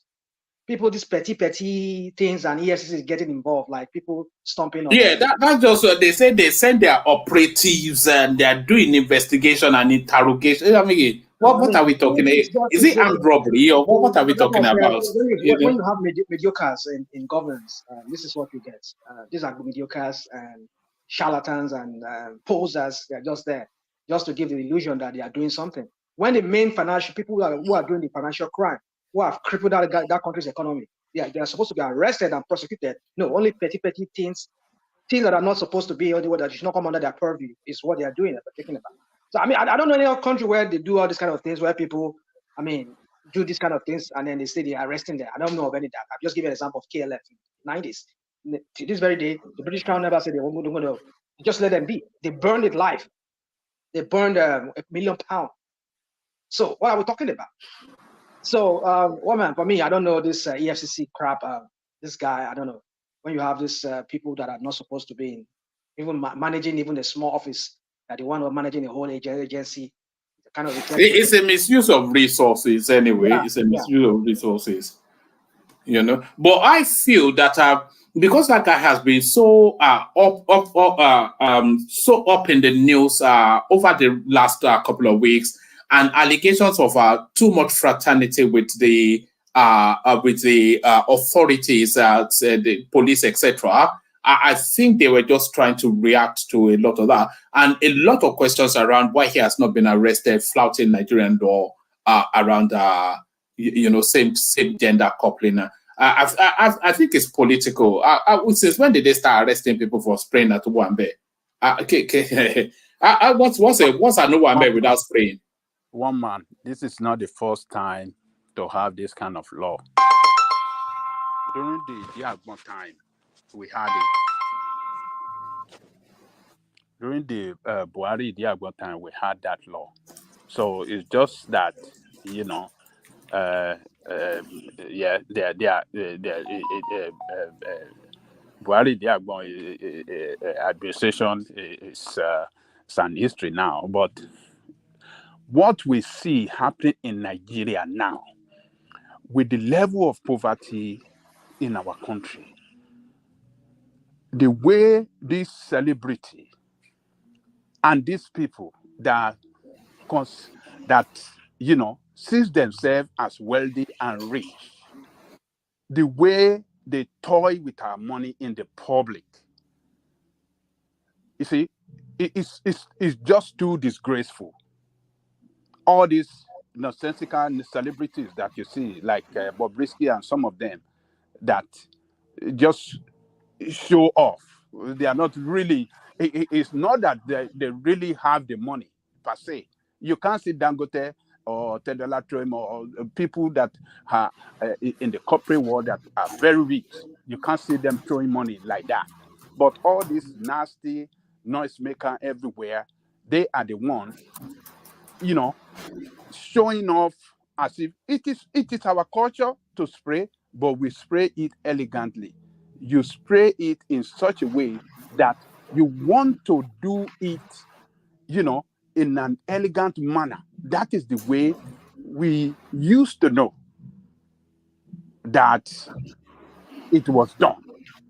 But all these rascals that we have now, that showing disrespect to that money, I think they deserve to be punished. I don't like it.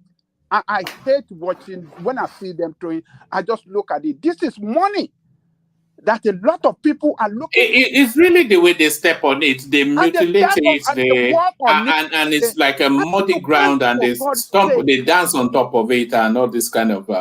For God's sake, this is money that a lot of people are out there looking, praying. Some people pray every day for money, that God, let me make money today. Some people work hard, they couldn't make money. Some people are jobless. And this money that is so valuable that you are throwing away, you are marching on it, and others couldn't have it. I mean, we have to stop it. We cannot continue. We don't want our children growing up seeing this kind of rascal and unpleasant attitude or what they are trying to inculcate into our culture. No, it is not our culture to do that. It's not Yoruba culture. It is not Igbo culture. Hold on. I think a rational mind is trying to come in. Okay.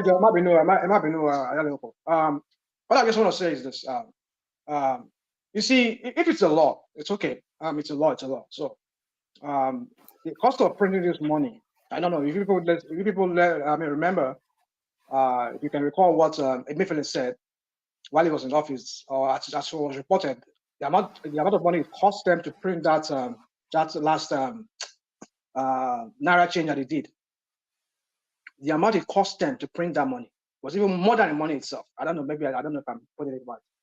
So I think. Well, that's just fraud now. That's just that's not just fraud. But at least they must have signed the money out for them to go and print it for that amount. Either fraud or no fraud. But what I'm trying to say is that it costs money to print that money, to print those money. So I could look at it from that point of view that, okay, fine, we should not let our money just waste like that by treasuring that thing that was used that huge amount of money to print. We need to take care of it very well. So I think if Bobriski is meant to face the music the way he is being made to face it, I just hope this is not just some other publicity stunt trying to put out there. You know, just because this guy lately has been in the news for some. What about the people on the screen that we're looking at now? When are they going to be arrested? So that's it. So what I'm saying. So if you are only arresting because if you are arresting on the basis of that, then the prisons will fill up within a day. So you see, that's what I'm saying. See, this when I say people mediocres so what I'm saying is it's a politically motivated arrest. It could be well, if it's a political, I don't know. I mean, Bobriski is a member of any political party that you say that maybe. No, not politics as in partisan politics, Okay. but politics as in the police trying to respond to it could be that. So I gotta go for me. You see, I'm not saying we should not criticize. We not say. I mean, if the motive for doing this is with the right motive, that okay, we want to treasure our national treasure. We want to really value our national treasure, which is the money, because they use like really said they use a lot of money to print those money. So if they use money to print those money, and we're just treating those money with just like as if because they are worth less than toilet paper, then we can just trample on it. That's a symbol. That's a sign of being unpatriotic. But the thing is this: if you are doing this, how about the other people who are also involved? I mean, is it even the EFCC's matter to be doing? See, this is what that's just the angle I'm coming from. Let them do things in the right way. It is an EFCC matter, though. Economic and financial crimes. It comes under their purview. No, I don't think so. I don't know. Well, I don't think so. Whose purview does it come under? It should be a police matter. It should be a police matter. No, it's an it's to relating to money now. Is there specialism? Is it not? Well, I mean, financial crime and financial crime for me is that's too petty. It's a very very petty kind of crime. That's just like we see police arresting people that commit fraud, isn't it? Didn't we see that? Why did EFCC take over such cases? If you go to many police stations in Nigeria now, there's so many cases of fraud that is being handled by the Nigerian police. Why not EFCC? So I think we need to. That's why this Orosaye issue that we're talking about sometime back. You see what I said? These people, they are not serious. I mean, let me not go into that. So my point is this: is that if this guy is being arrested, how about the other people that are there? That's it. So to me, I look at this as another publicity stunt for the HD guy and this Kitty guy from this guy Adewale's state to come and they show. You see, APC are bastardized that country. Everything is just now is showmanship now, just to show that we are working. Now you show this video. Now look at this. Look at those money on the floor there. There are many people. Look at this guy. Is that Bobriski trampling? I mean, throw money on the rock. So why are those people not being arrested? Why would not see their faces?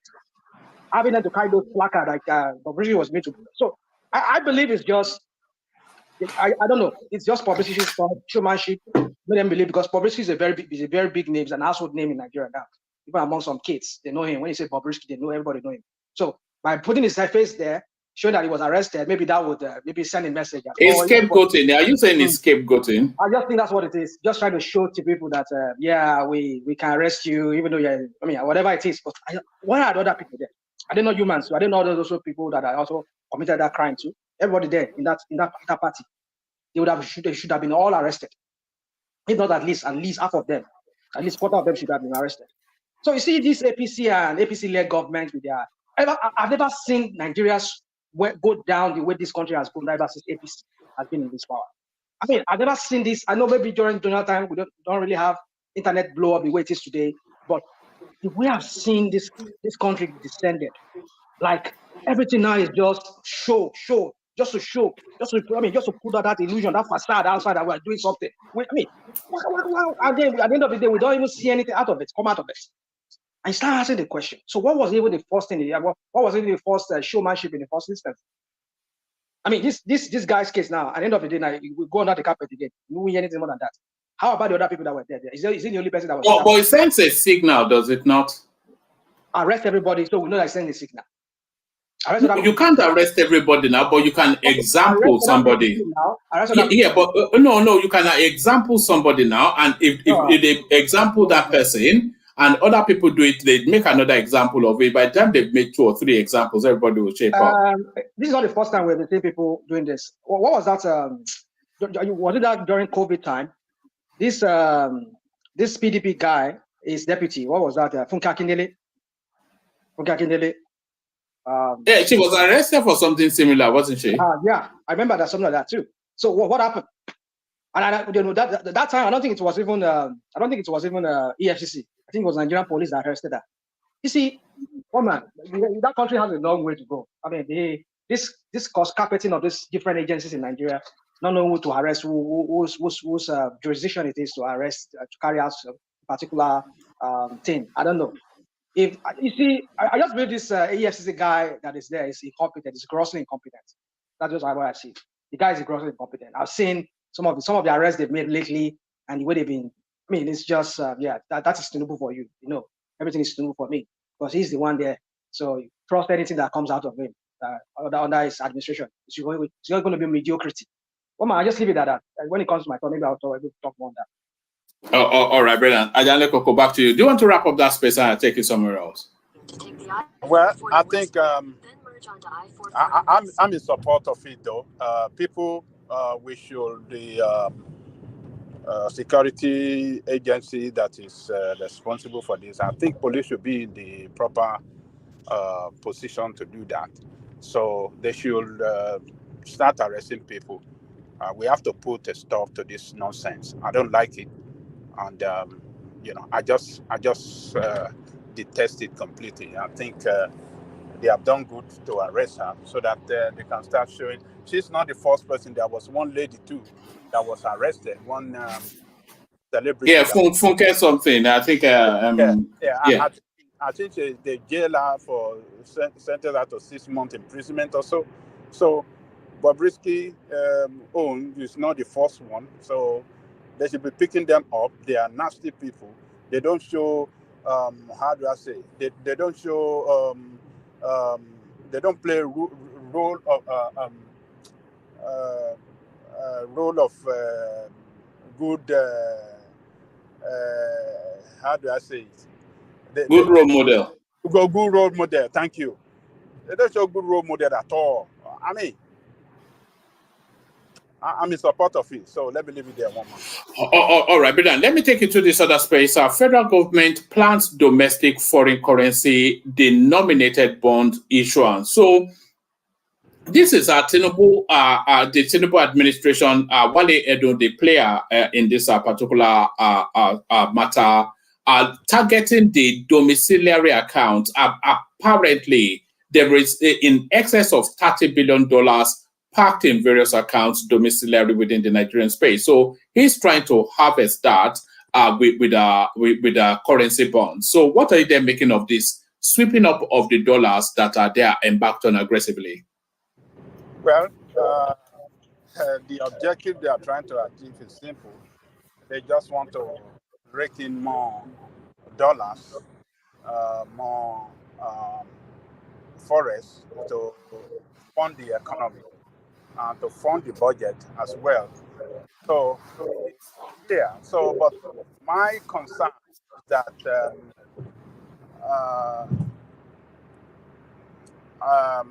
when all these bonds, at the maturity of this bond, they are going to pay interest to people that invested in it. So, where are they going to? I mean, are they going to invest this money in what that will generate that money? I mean, that interest that they are going to pay at the economic space would have expanded by the maturity of that. They're not harvesting the money so that they can use it to pay salaries or steal it. To pump it back into the economy. So the economy would have insulated enough for when it reaches maturity. I hope they are going to invest it well, and they are not going to borrow to pay that interest at the detriment of we the people. No, they should borrow to pay it back. Now they can't take it out of the economy, but if they use it to expand the economy, then that borrowing is a lot easier. Well, no, what I'm saying is that how are they going to borrow it to expand the economy? How? No, if they harvest this money and they use the money to expand the economy, when the bonds reach maturity, they can borrow from a more expanded economy, which has already insulated the bond issuance to pay it off. So the economy continues to take over rather than constricted by monies being taken out of it. Do you understand what I just said? So, yeah.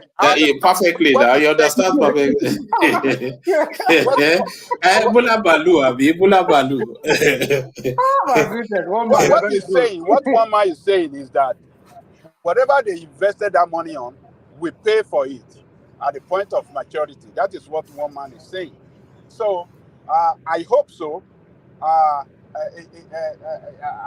hope so. But if they fail to invest it well, and we have to borrow at the point of maturity to pay for it, and that be disaster for the economy. But you know, our expectation is that they will invest it well, and the investment will pay for it. That's our expectation. But Nigerian government, I mean, let's see what about. I mean, what do you call it? Tinubu will do different. I hope he will invest it well, and the investment will pay for it. That's what's more important. Yeah. All right. The government justifying the repeal and reenactment of the student loan space. So it's a more expansive and a more inclusive one. And what Tinubu is saying is that these guarantees are in perpetuity educational opportunities to elevate people out of poverty into a better life. So of all of the things that have happened in Nigeria, this has been one of the most fit for purpose policy positions that the government has adopted. So what are you then making then of Tinubu's upbeat messaging around this new act? One man, this student loan, if it is well implemented, I think it will solve the problem of the poor people that cannot afford to go to college and other institution of higher learning. And if it's successful, it's going to write the name of Tinubu in the history book as a president that have done something that is in support of the children of poor people or Nigerians, you know. So pursue education at how do I say a higher institution. So I just pray that they can implement it well. But to me, it's good. And what is particularly good about it is that it's not only paying for the what do you call it? It's not only tuition. It's not for. Is it for the tuition? It's not only paying. Yeah, it's not only paying for tuition fee. It's going to pay for your upkeep, and you know, it was that upkeep that was especially concerned about. That because that's a large chunk of the students' expenses, of course, the upkeep. Yes, that's the large chunk. But I think it's only going to be a small stipend, though. I'm not sure there'll be anything that will. Whatever is given out is good, one man, and that is the key. I have a question. The question is, now, if they do this, their student loan, the way they said they've done it, so what happened to the funding of the federal universities and state universities? Since they got funding from the they got the benefit too. It's for all colleges. What I'm saying is, would they still continue getting federal funding? That I don't know. I don't know what's going to happen. But what the student loan is open to every student that want to go to federal institution, state institution, and any institution. What do you call it? Polytechnic. Yeah, but the question that all of that is known. The question that Rational Mind is asking is the federal institutions are already funded by the federal coffers. So if these students loan now, if it's also applicable to the federal institutions, would they be double dipping, or are they going to pull that funding and ask them to roll in the open market like everyone else? No, what is going to happen is that everybody have to apply for that loan. So this, I mean, funding for institution as an institution itself is going to be different, but every student. Will it be just no? We know that the students can apply for loans to go to the federal institutions. Mm-hmm. But the question is, the federal institution already gets funding from the federal space as well. So will they be getting the students paying these fees in addition to their funding, or will there be an adjustment to their funding to accommodate for the student loan system? Well, I don't know. Maybe the government have to explain. I don't know. What I know is that it's an open loan for every student to apply, and every student can benefit it. There's no discrimination. There's no the only qualification is that you must be a Nigerian, and you must get admission from what do you call it? From college, and there's no conditionalities of what your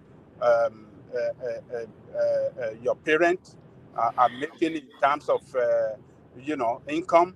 All those ones are not there. So I don't know. I don't know how to answer that question. Can I interject real quick? Okay. Yes. If you guys don't mind, I think the question woman asked is a valid question.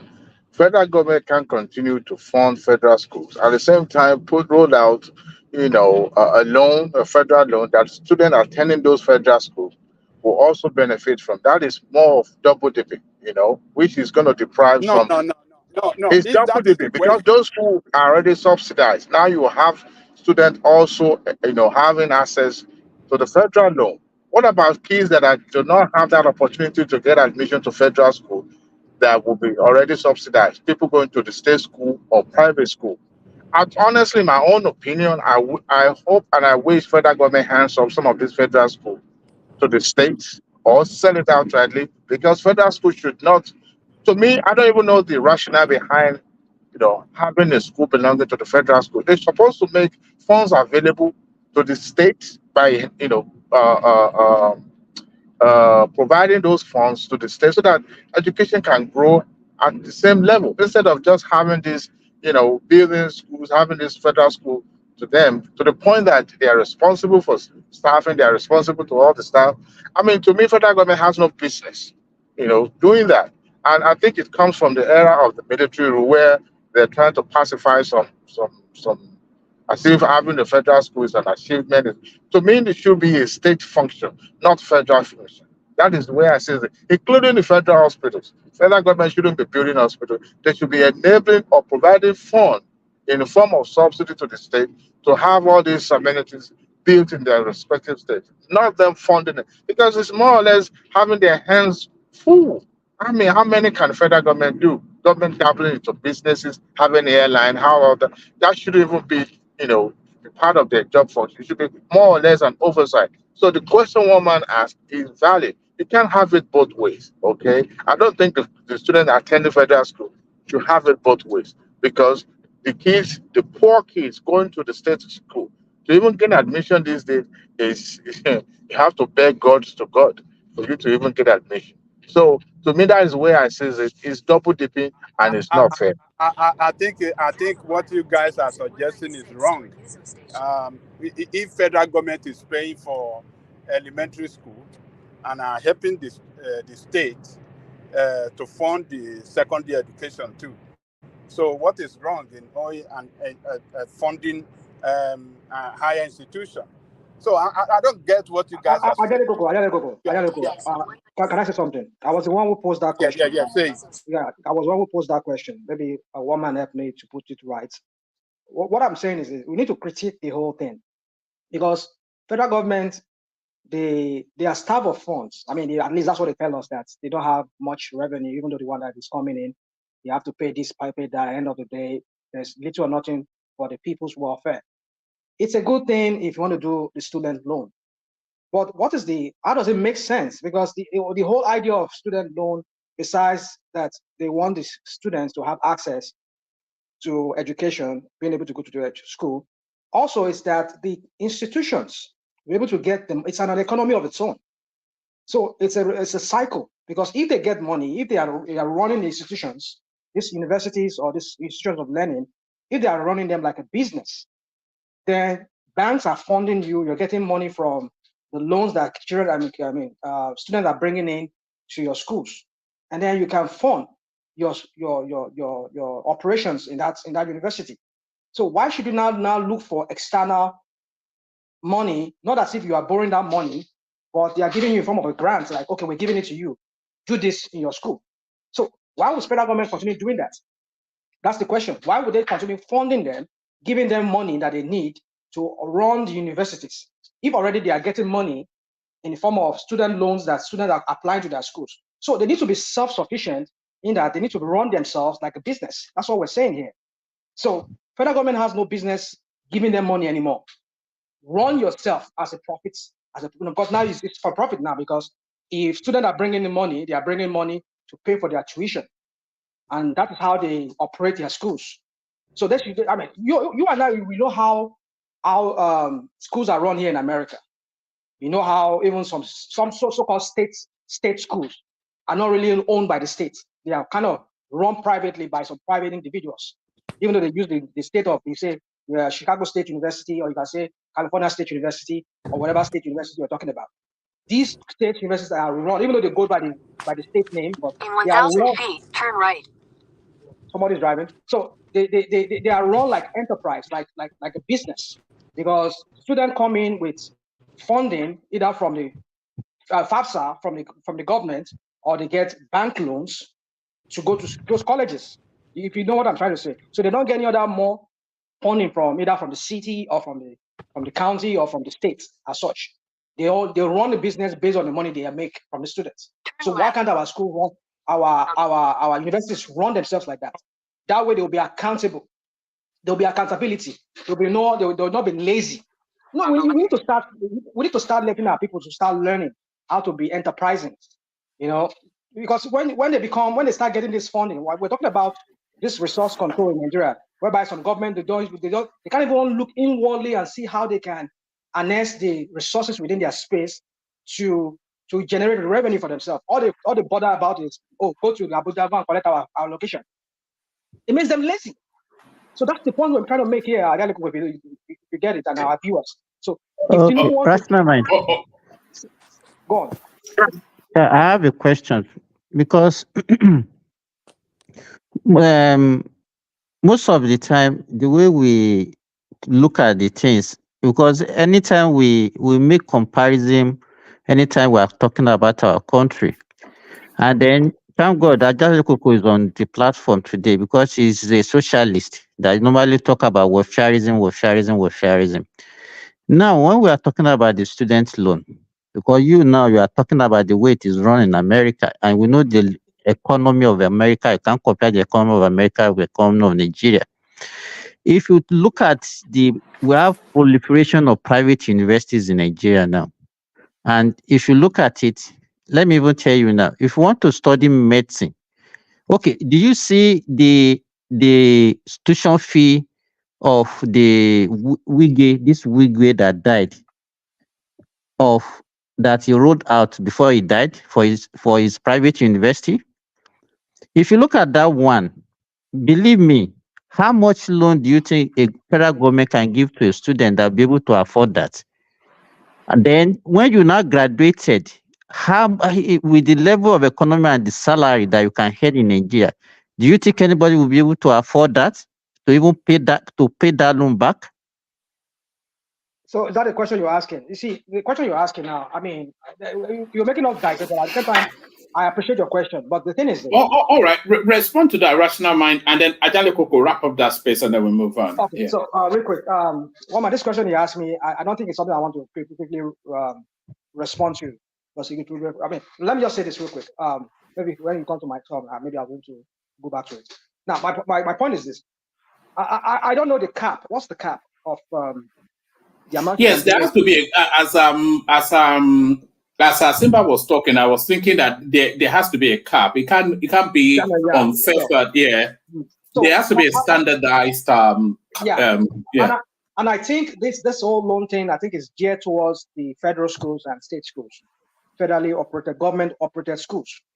I don't think it's well. I don't know if you can borrow the money and go to private schools like the weekday. No, I doubt if you can. I would imagine that would not be the case. So, but then if that's the case, then like you're talking about Simba, like you're saying about the cost of going to that weekday, or say the other universities, Redeemers universities, all those, it's very expensive, you know. So I won't imagine that student loan.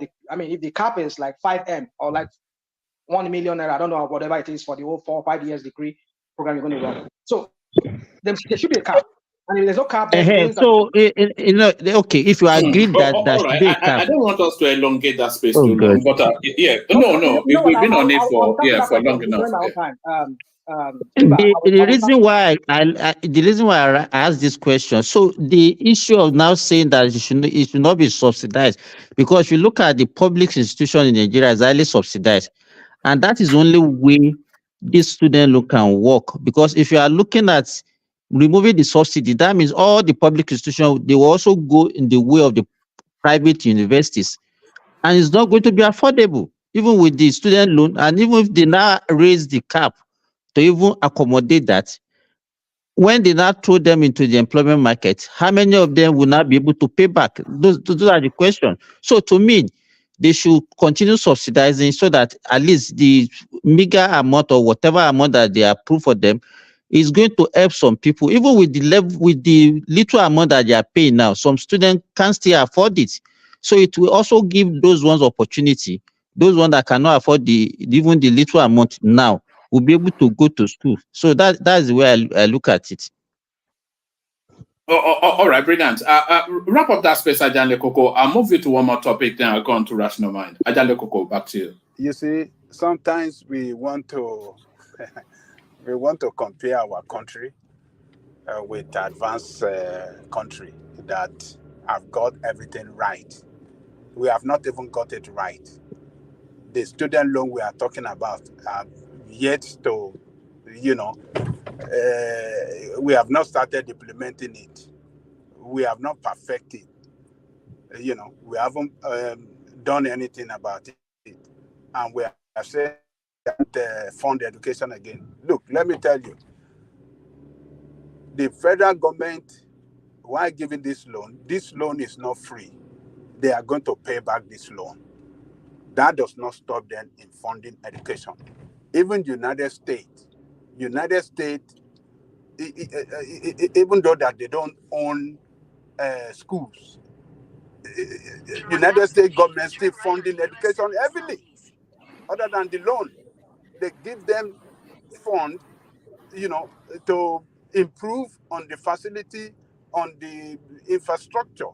So what are we talking about? You just say, oh, let them abandon, they should not fund them. Why should it happen like that?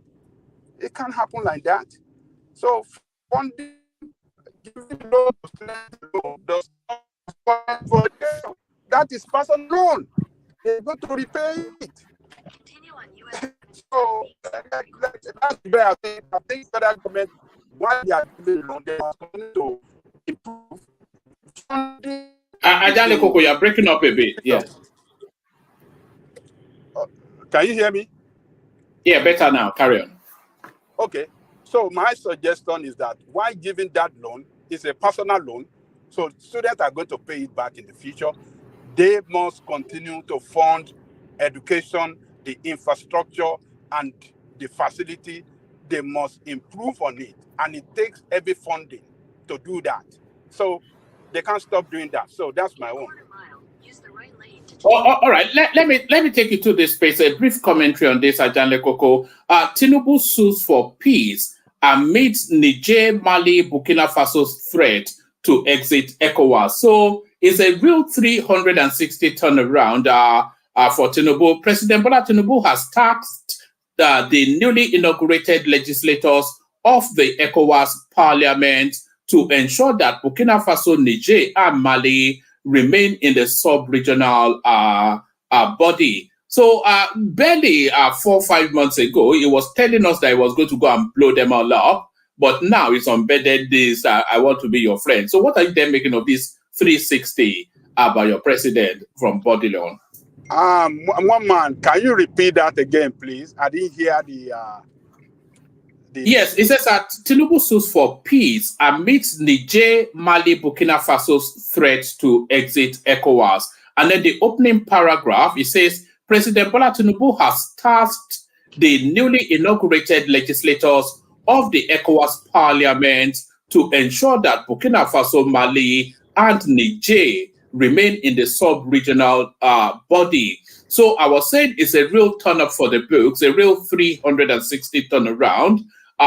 He was threatening to blow them all up barely a few months ago. One man, we were saying then that the action that he was taking and the move he was taking back then was wrong, and it's not going to work. That was what we were saying then. A lot of you here oppose us. A lot of you here called us name. Rajanje Koko is military apologies and all this and all this. So, but here we are today. He's retracting his step. He is now begging, which is, it totally show that he committed a diplomatic blunder, for not pursuing diplomatic, means in resolving that problem back then. So, but it's clear to him that his leadership as ECOWAS is going to crumble, and that is the reason why you see him turning around, begging this guy to come back, because ECOWAS ECOWAS mission will end up in a complete failure if all the country in its sub-region are not on board, because their vision will be crumbled, their vision will not achieve any result. So it is when all of them are together, that is when the dream of the founding father, will be achieved. So I think he is trying to do right, and it should be commended that he's retracing his step. He's taking the right step now to call on those guys to come back, that they are ready to welcome them back, that, bygone must be bygone, and they are ready to take them back into the fold. And all the conditionalities that they were giving, all those nonsense conditionality that a lot of you were supporting then, now it is clear that it has failed. It has failed. So what it's doing now is good. I like it. I support it. That is what Nigerian leadership must bring everybody together in that sub-region. That is our strength. When we are divided, Nigerian diplomatic power will be cut to half. Will suffer a serious setback. I think he has realized that they are suffering a serious setback, and he's trying to correct that. So it's a good step to call them back and to even beg them that come back. We are ready. We don't care for all this nonsense that we are trying to do before. We are the same people, and let us come together and pursue the same dream, the same mission, and so that we can achieve the same goal. So good step in the right direction, one man. I support it. All right, brilliant. Excellent. So that's the majestic Ajanle Koko kicking it off. I thought for a moment it was just going to be Ajanle Koko and I, and then we'll wrap it up very quickly. But Rational Mind with us now. So Rational Mind, the floor is yours. come in at whichever entry point. You don't necessarily have to speak to the talking points, but if you want to, you can. Rational Mind, you're up next. Yeah, Woman, thank you. Thank you, our viewers. I know I've already spoken. Let me just say hi to all our viewers. Those people who have been with us for so long, we want to thank you all. And those people who are new, please subscribe and click the like button, and also try always to share if you can.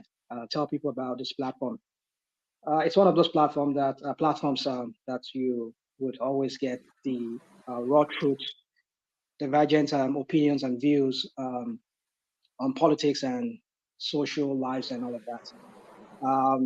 This is where you should be if you want to get news, get to know about what is the happenings around, especially as far as Nigeria is concerned. So having said that, Woman, I don't know where to start from. Let me see the one on the screen here, because I'm trying to multitask here. Okay, let me take this Burkina Faso, because I wanted to ask Ajaliko a question. Now, so you see, when Ajaliko said something, it got me thinking here. We need to commend him. I mean, you see, what did you say? I say, Rational Mind. You said we need to commend him. We need to commend Ojuyobo. That's what he said. For taking the right step. It's the right step in the right direction. Yeah, I commend him. I commend him for that. You know that I condemned him earlier when he was acting in such a brainless manner. But now that he has come back to his senses and is acting right, yes, I commend him. Are you sure he has come back to his senses? He has found out that. I'll come to that because when you said that, it got me thinking here that, okay, what's going on? I mean, like, why are we, okay, let me just go that. So my point is that Tinubu, I mean, this is a guy who was just doing everything on impulse. Subsidy is gone. Floated Naira, and see where we find ourselves. All the stupid decisions he made the first few months of his administration. Look at how he just landed the whole country and even the region in a mess. When I mean the region, I'm talking about the Sahel. The whole Sahel now is a mess. But he knows what is coming for him. He knows what is coming. He has seen the intel on what is coming. That's why he had to start negotiating. So let's not start this. You see, these people are just. When I say this guy is a narcissist, it's all about himself.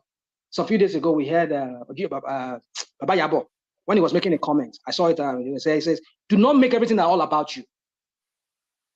He said so many other things, but I just want to quote that part of what he said.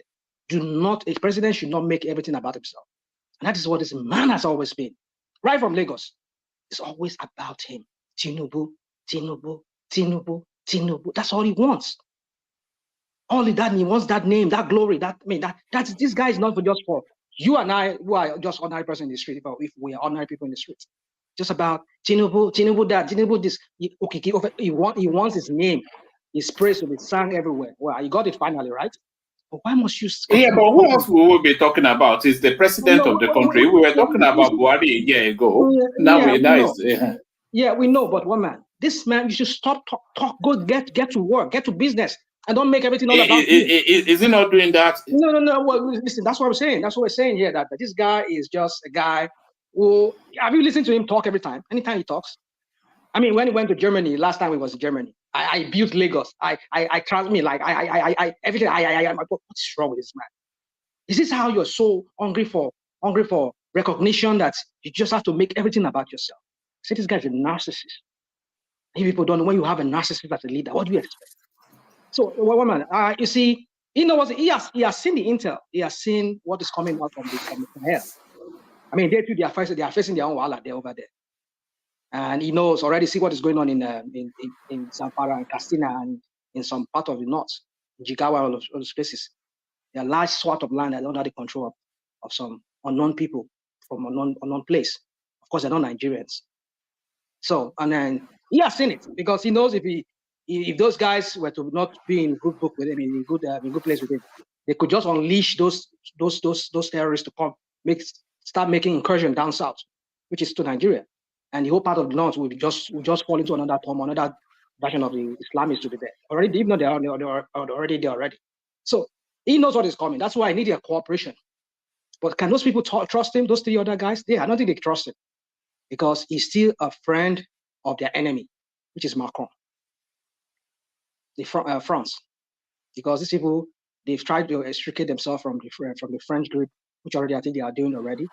And if you are a friend to their former colonialist who has always had sway in those territories, and you are friend to them, and they see that you are very, very close friend to them, not as if we know many Nigerian presidents, like the last one that was there. He's always going to the UK, but the one is France. That's where he has. So they know his close relationship with Emmanuel Macron. They know. So why would they trust him? So I mean, you see those guys. I won't blame them if they just don't want. They just want to have anything to do with ECOWAS. I mean, see what is going on in Senegal, and now I know Cote d'Ivoire will be the next. What is going on in Senegal? They just elected a new president. I know, yeah. It's you don't read woman. I know, not the diary. I'm not trying to diss you here. There's what we call regional politics. There's a regional politics going on, blowing in the western part of Africa right now.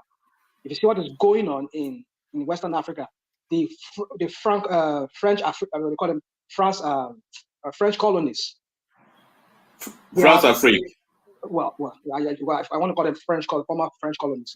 They are gradually extricating themselves, emancipating themselves from France. Look at what the guy in Senegal just said recently. He said they don't have anything to do with France. Is that the newly elected guy? The newly elected guy, yeah.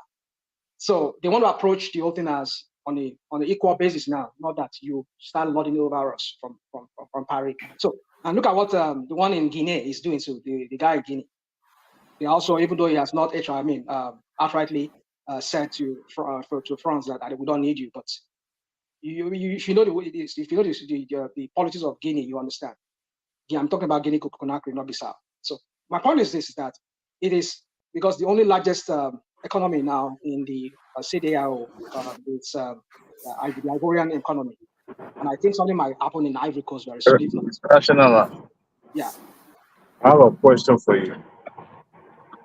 Yeah, go on. Okay. So, one thing is to blame your slave master or whoever enslaved one another. One thing is to put the blame on just step of, or this imperialist. Now, did you see any hope in horizon for any of these francophones that now that they are severing their ties with their colonies? Do you see any hope for them that they will make changes that will be, make a huge impact in the life of their subject? Do you see any hope? If you put your mind to it, you can get a lot of things done. You see, the 21st century that we all live now, it's not. Okay, let me go by what this guy said. There was this I think the deputy vice president of that Senegal. I don't know if he was the vice president. There's another guy who spoke. He spoke in I think he spoke in maybe he was a spokesman. But I think he was a vice president. He spoke in English. He said something that really caught my attention. He said, "Why can't France learn from Germany? Germany has no colonial. They don't have this colonial whatever crap that France is doing in West Africa, in Africa, and other parts of Africa, in West Africa and other parts of Africa. Maybe the world. I mean, what is Germany doing? It's all about brain. That is, technology. They're using their brain to create, and they have the largest economy in Europe. Why can't France just learn from them? And France is also endowed when it comes to technology and all of that. Boeing is there. They have armament factory there. They have so many things going on in France that they do. So, but why are they so fixated on continue just exploiting their colonies, their former colonies? Germany does not have any colony under control. It's easy and cheap money now. It's easy and cheap money. That's what I'm saying. That's the source of their power now. All the resources of those we know. So was it not President Mitterrand that said if you removed Africa from France, it would be a third world country? I get it. I think Mitterrand said that. Yeah, Mitterrand said that. Yeah, I understand. But what I'm saying is this: look at countries. Why I'm asking that question with that question that Adewale asked me is that France does not need to have a colony to be powerful, to be economically vibrant. They have what it takes. That's what I'm saying. They don't need to continue exploiting their. They could do. There's a way they could even they could leverage on that influence that they have on their colonies by leveraging on that and continue still having that economic advantage or that gains that they still get from them in some ways, but allow them a real a measure of autonomy for themselves. Rationama, where will they get that cheap uranium? Where would they get that cheap uranium that they are using to light how up is their Germany? country? Listen. Where would they get that other resources that they were using? I get it. I mean, listen. I mean, during the Second World War, if any country was devastated, was by you would think maybe it's beyond anything. It was Germany. Germany was in total ruin. France, not much. But look at how they came out. Look at how they came out of the whole thing. They became strong, and they became the powerhouse of Europe. I mean, so why can't even France? Why? I mean, you see, when you are fixated on one thing, what I'm trying to say is this: old system does not really work in this new era. It's what people sell now is brain. People sell brain. People sell what you can do, what you can offer, what you can problem solving. I mean, I don't know how to even put it. I mean, it's all about what you can contribute to the international, not this exploiting uranium, go and steal their money and ask them to bring half of their treasury into Paris and have all their money should be in Paris. I mean, that's not how some big countries like Germany run. They run on brain power. Like they develop stuff, they sell to the world. They sell stuff. I mean, they sell all kinds of things to the world. That is what France is capable of. Sorry, Rational Man. Sorry. The question Adual is asking, okay, can you give us one example of a country who was a former colony of Germany in Africa? That is what? That is a former colony of Germany. Yeah, Namibia is one of them. Oh, so how is Namibia? They are the one that first colonized Cameroon before they gave it. How is Namibia faring now? You know, Simba, even before you go further, I think there's something we need to debunk. Okay, and I've heard that so many times that Frank is living large on the prospect or on Africa. We need to put this in perspective. France will survive, they will sustain. As a matter of fact, they will prosper without any input from Africa. What you see playing out, that is not true. Okay. And I'll put it. Hold on. Let me understand where it's going with this. Let's put it in this perspective. All these natural resources that you think that you are the only sole custodian in the entire world. There are other countries, that I will be willing. It's all about negotiation. It's all about, mutual benefits. And once they are able to secure their ties and are able to establish that with others, as a matter of fact, the whole colonies will be the one on their knees begging. And I will tell you why. They will find a way to ensure that one thing that they think they have, that they are banking on, becomes useless because they will not be able to sell it. They will find a way to create an ally. There's a trade agreement, the BRICS is there and all that. They will find a way to circumvent some of these countries. And Africa, most of the resources being explored from Africa are in raw state, not refined, not at the last consuming stage. So the illusion that France would not prosper without the input of the resources being explored from Africa is to say that I never said that.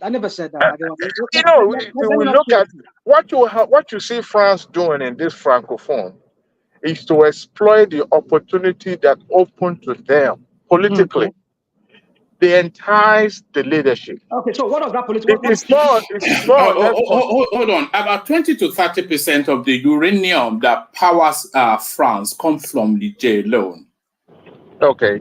You know the If they stop that, they will certainly have epileptic power supply, if not they will total diversify. collapse. They will diversify, one They man. will diversify within one time period. Look, They will they build may have new systems and. well, since Burkina Faso láti jọ́ yìí. but one man. Do you know that? Do you know that the sovereign wealth of francophone countries are deposited in France? If they remove that, how would that affect the French economy? One man. Since they've kicked out the embassy of France from Niger, are they not be sustaining? What do you mean the embassy? The embassy is just an office now. No, I'm just saying. I mean, it's part. I mean, it's the optic, right? Are they not spending French? Are they not spending franc? No, one man. Are they still getting the uranium from Niger? Are they still getting it now? The uranium. Are they still getting it from? I'm not sure that they are not. You know, they will have a stockpile anyway. If they have not, okay, if they have not been able to stop it, then when are they going to stop it? Since they came, at least we have been talking about. They supply what can last them for the next 5 years. Baba Jare, you can see where you are going but now. Let me tell you, the question we are asking, excuse me, if they are never been in control of all those West African countries, Baba Jare, the problem. Hold on now. They won't be part of United Nations permanent. What do they call them? This what do you call the powerful fives in United Nations? The G5, G7, what they call them? No, in United those Security permanent Council. Security Council. They won't be part of Security Council. So those colony that they managed for so long, the looting propelled them to that position where they are. No, not necessarily. No. That's not what it is. That's not what it is. Hold on, I mean, it could be part of it, but no, that's not. Hold on. It all boils down to what happened in after the Second World War, the Allied forces. Is one of those things. The territory that you control around the world gave you that. No. I mean, America does not have a territory now. What territory does America control besides their own territory?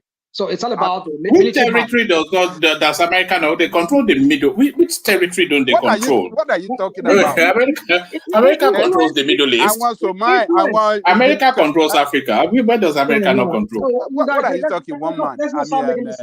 Rational mind. You said, look, America.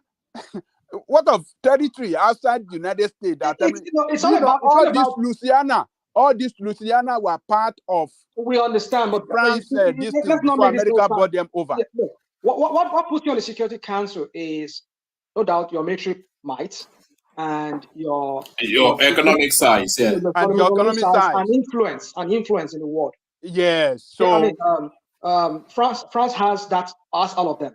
They have the political influence, they have the economic strength, and they have the whatever influence. Military might, military might and all of that. They have all of that. So you could be part of the military, the Security Council for that reason. I understand that. So that's not, let's not go into about territory, they control. You don't need to, it's just about the power you wield over and influence and the whatever. The territory they control gave them that. That's part of it, but that is not solely. It's not solely of it. No, I'm not saying that is the soul, but I'm saying, yes. But that's not central to it, is what our rational mind is saying.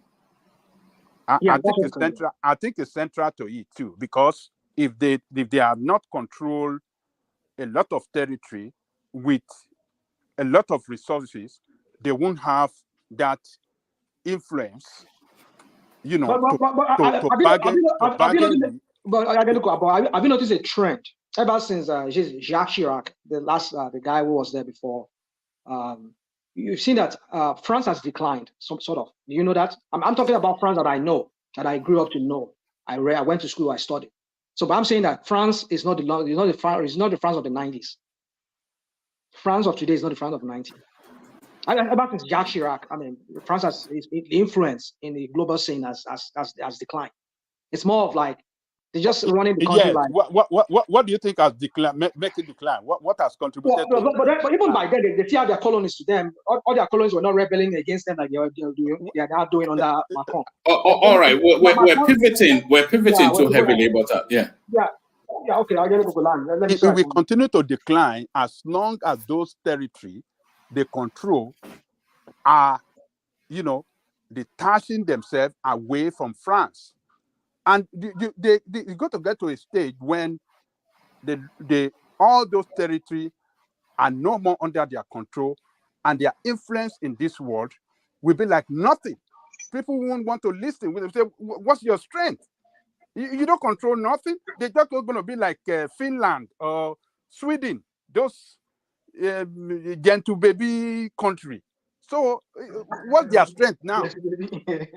Gentle baby country like Sweden, France, and what do you call those? Switzerland, all those gentle lady. So they are losing ground every day, and they are going to lose it. So this is the time for Nigeria. So this is why I'm commending Tinubu, that Tinubu is inviting those guys back. Hold on, rational man. You must be living in La La La to be thinking that Tinubu hold on. Nigeria must take that place. You see, that position that in West Africa, that France loses, we must take those places. We must take those. It's already been taken by the Russians now. What do you mean we must? It's already been taken by the Russians. That is where Tinubu failed in the first place. And if Tinubu had not taken that route, if you are not no, hold on, Ajane Koko, hold on. Tinubu did not fail in anything. That was already preordained. That process was already ongoing even before the Niger coup that Tinubu, even before Tinubu became president. These people were already fraternizing. Mali was already with the Russians during Buhari regime and Guinea-Bissau. I agree with you. You're right. We are right. Yeah. But the situation. Sorry, can I add to this? With the Niger problem, and he would have used that Niger problem, diplomatic, should have handled it diplomatically. Yeah, what I do agree with you, Ajane Koko, is that there are several moving parts in that region at the moment. Those are francophone countries. They are all universally in unison wanting to move away from France. So but they need a power base, and that power base is the Russians. But it opens that portal for Nigeria to cut into those spaces. And I think that is where Tinubu is trying to maneuver them back into their equal space. Yes. But if you don't have the military, can I just add something? At least we should be able to penetrate them economically and get them attached to our economy. So that and for reasons of familiar, because they are the same as us. But let Atunaja come in and then Rational Mind wrap up that space. Yeah. Exactly. See, and thank you for having me, one man. I appreciate it, and greetings to all of you on the this panel, and to the chat and the viewers. When this stuff happened, when the coup happened, and Tinubu was bristling to invade them, and I was saying, if you go back and watch the videos, I did say that this was an opportunity for Nigeria to renegotiate many of our countries, West African countries' relationship, because this is supposed to be our sphere of influence. But instead, Tinubu, his first instinct is to do what colonizers want. Instead of him to say, what he's doing now is what he should have done then. Then all this stuff, he could have just said, you know what? These people, this is they are fighting for. Maybe it's a good idea that you hands off, leave it to us. Let's just manage this our area. You have troops in Benin Republic, you have troops in Cameroon, you surround us all over the place. Let us manage our area. And if the French refuse, watch the space. And all this stuff will play out. And then they will learn that he is the person that calls the shot. Nigeria, in other words, Tinubu is the person that calls the shot in this region. That is what he should have done. But now he has gone and revealed himself as somebody that is listening to Western powers, that doesn't listen to this in his fellow African leaders. How is he listening to Western powers? Because you are saying that as a matter of fact. Yeah, because when is your conjecture? You can put it how you like, but he went to France, he come back, and the French. If they go to France, No, I agree with you to the extent that we need to cut into those spaces, those francophone spaces, because we need to widen our sphere of influence, both for our security balance and the expansion of our economic space and our wider influence in the world. We need for all of the funky reasons, we need to do all that. But Tinubu has an existing relationship with that president that was removed. That's one. And then that culture of coups, they didn't really do it. They want to consign it to the annals of history within the African space. So, and he's now coming. So he sees as an affront to his emergence, and he reacted viscerally.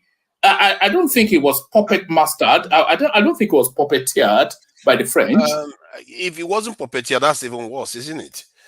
Because he has that kind of mentality. He hasn't thought about his own people. He's talking about upholding principles that doesn't belong to him, when he should be worrying about the people that are languishing. Niger Republic, look at how poor they are, and France is sucking them dry.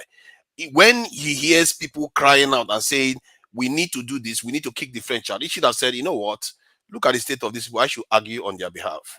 I should go to the French that still see me as a friend. I should tell them the state of those people is not, they are my brothers. They shouldn't have to be like that. And if you want us to work with you to help control them, this is what you need to concede ground. You need to actually concede ground. You need to give them what they are doing. Uzunaja, if I may interject you briefly.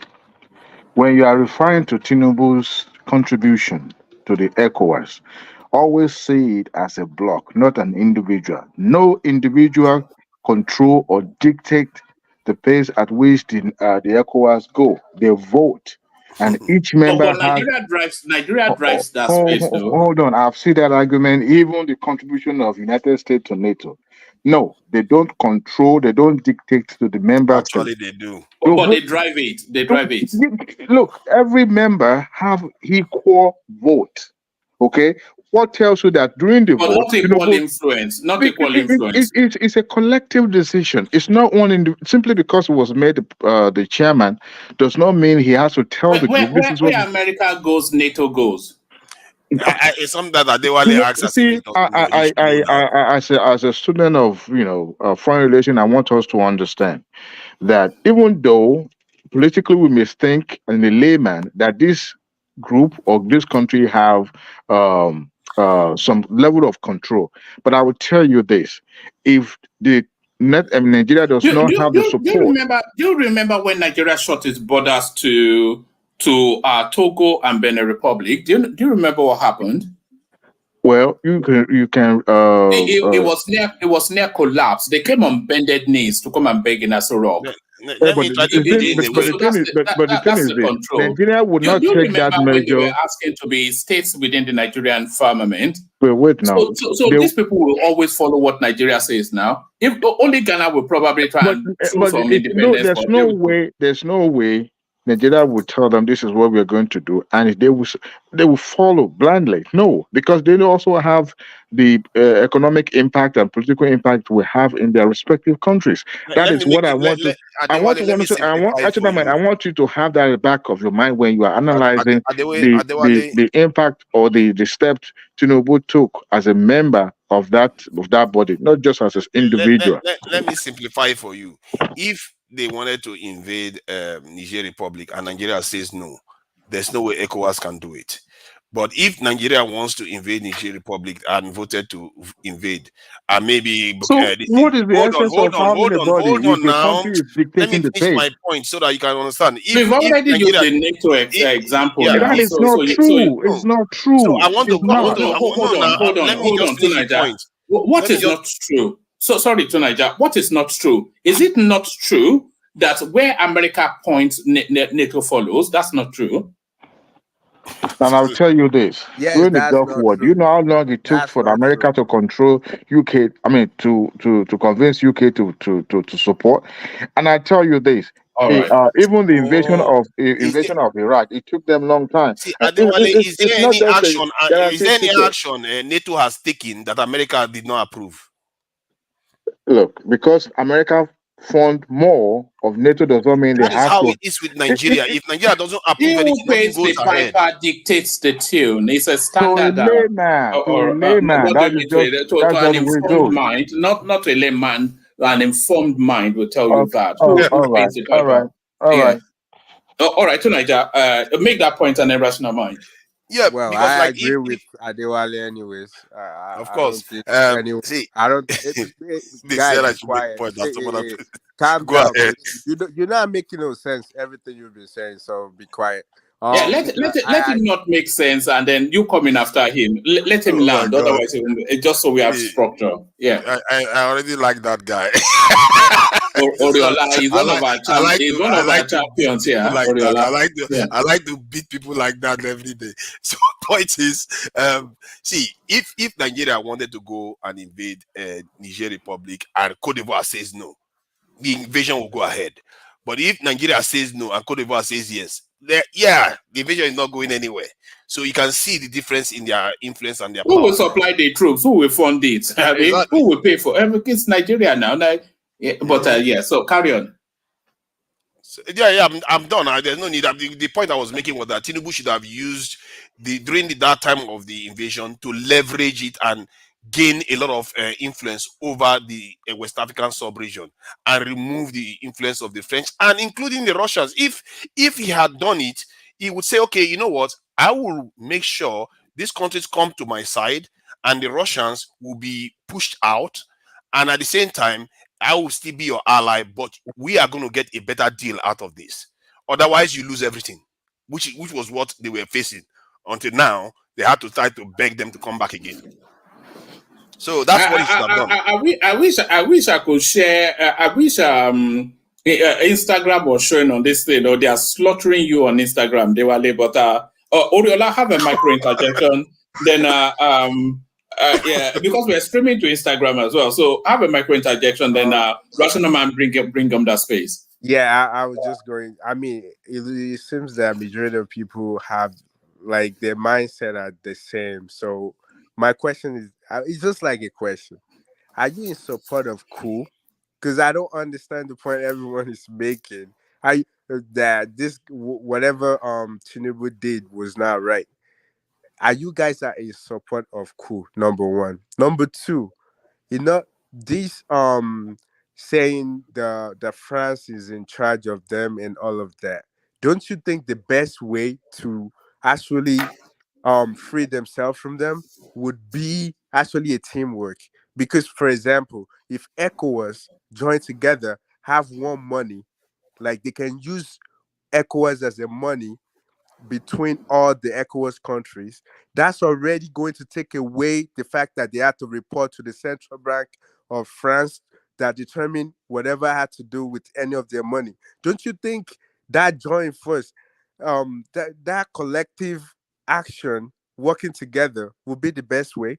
I don't see anything that he did was wrong. Like, he has his mind of his own. All this country has their mind of their own. So I was just wondering, are you in support of coup? Because the way everyone is sounding is like, will just because they had a coup, he shouldn't have taken the step he took. What? Oh, tell me, what should he have done? All right. I think we get the point. Address that by way of rounding off that space. Yeah, man. There's There's so many things I wanted to say on this, but since we need to move on, yeah. No, carry on. But after you, then we take it to another topic. Yeah. Okay, yeah. So, Oriola, we're not praising the coup plotters. Coup is never the solution to. Well, let me not say it's not the solution. It's in some ways. Let me use the word. It's not a solution to political stalemate or crisis, as the case may be. But what we're saying is that we've seen how some coup has transformed some countries for the better, or if not for the best. But then the other part of your question was example. Example of countries who has actually made their country better. I can't think one of our right off the bat right now, but I know There's none. There has been. I think in South America we've seen countries like Peru and Chile, and how the countries now run. The countries are, if not one of the powerhouses in South American countries. Are you sure? Chile and Peru? It's a lie. That is a lie. It's a blatant lie. Thank you. Thank you. Yeah, you can say it's a lie. I mean, I'll if I can think right over the bat, I'll give you. But it's because we have so many things we were talking about. Don't give us a verified. Okay, maybe. Well, okay, it's okay if you say it's not. Egyptian president came in as a from coup, and he's doing relatively well. Hey, keep quiet. You relatively well. What are you talking? Hold on. Are you talking about Mubarak? No, Efcc, the one in office now. Apartheid is doing well. The country. Are you kidding me? Country. Yeah, it's doing better than Nigeria. Egypt is even worse than Nigeria. What are you talking about? Do you know the power supply that they have? We leave that one. How can you talk about power supply? One voice. Egypt has got 1.3 million soldiers. They've got higher power supply. To Niger. Egypt just had a $30 billion bailout from the Arab space. The economy is near collapse. Their currency is hemorrhaging faster than Saudi Arabia recently gave them some money also recently. Fundamentally, they are stronger than Nigeria. Nigeria doesn't even have one F-16. Do you know how much the Egypt has? They are far stronger than Nigeria right now. Lead this your security team. True Nigeria is a security viability. Now you would just say, okay, guys. You see, power supply. Let me check GDP per capita, so you see what you are talking about here. So you see, I can give you an example of Ghana and Burkina Faso at some point when Thomas Sankara was there. Hold on. I know you are. Just bring up that space. Just bring up that space, man. Yeah. So when they start throwing things spanner in the wheel like this. It's getting a bit. Yeah. So you see, for me, you can argue. I'm not saying coup has been a solution. In some ways, like I gave you an example of Ghana when Rawlings set Ghana on the path. I know, even though we know it was brutal at some point. Also, Thomas Sankara also did set Burkina Faso on the right track until the colonialists came in and intervened, and they took him out. So we know all of the stories. So I mean, I can go on giving you some other countries, but I'm not really prepared for this question. But I would say, in many ways, no. But in some ways, it has helped some countries to set them on the right track. But then you see, the point is this with Tinubu is that this guy was hasty in making so many decisions. You see, and I'm so surprised that some of us were not even talking about some of those idiotic things that this man did while he came in. One of the blunder was this international embarrassment of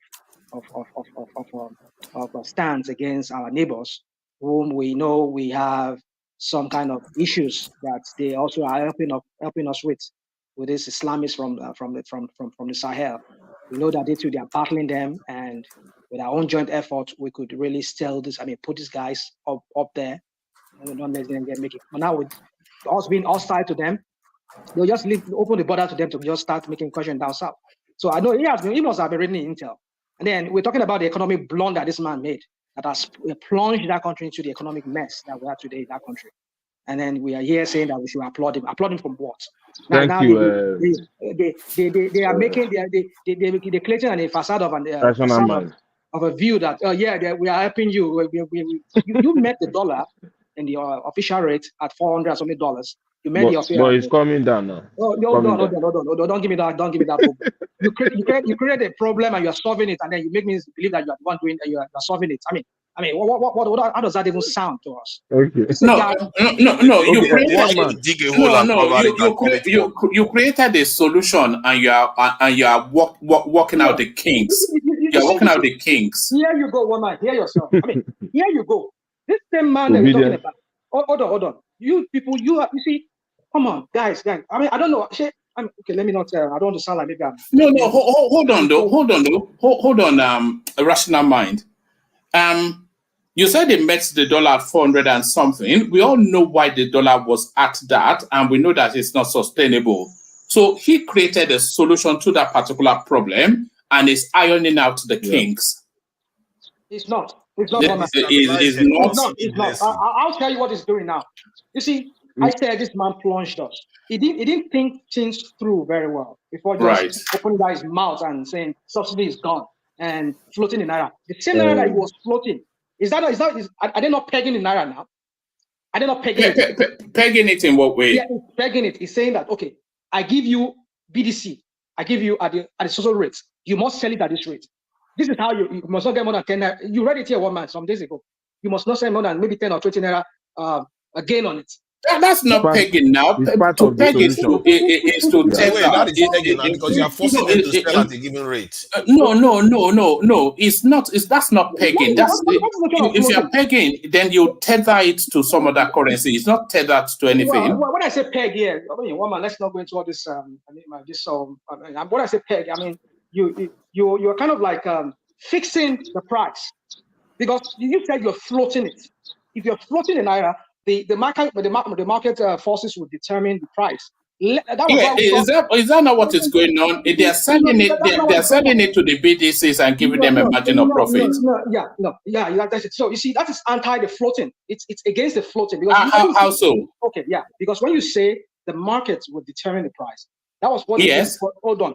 What they did the first time when people had to fix their own price. That's what floating is all about. No, you're not getting it. Let me learn. That's why you could see people selling their own naira on Binance at some ridiculous price. And so now, if you see the folly of the foolishness of what they did, how that caused has made all obedience to be an economic expert, economic and financial expert. Can we let him learn? Yeah. So now they've seen the folly of what they did. That it's the folly of what? You've not made the point to make it a folly. Allowing it to floating the naira, yes, letting people determine the price, letting the market forces to determine the price. Yes, what's the folly? That's stupid. That is stupid. How so? Because he wasn't prepared for it. He wasn't prepared. He has not put things in place that he should have put in place to like what? Like what? One minute. Like what should have put in place? Okay, let me give you an example. We'll talk about the folly. Let him speak now. Please now. Carry on. We'll talk about a while ago how it just came because of the coup in Niger and all those things that's playing out. It just no. Stay with the naira. Stay with the naira. I'm just giving you an example. I'm just trying to draw a parallel. No. Don't use the example. Stay on the point. Now, I'm the one talking now. So now coming to this naira too, this floating of the naira, and also the subsidy is gone. I give you an example of a subsidy. It didn't put in place. No. Stay with the naira now. You said there were follies, which is a misstep. So where is the misstep in there? So stay with because you clearly identified one. Hold on. Number one, you've not had your cabinets in situation. So what has that got to do with floating the naira? It does. It does. Right. Tinubu is just a political rascal. I will use that word. You are abusing my president. Woman.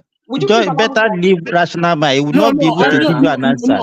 I want to. You know, he will not. He has not listened to people that were him. One man. He know what he does most of the time. It's getting a bit rowdy now.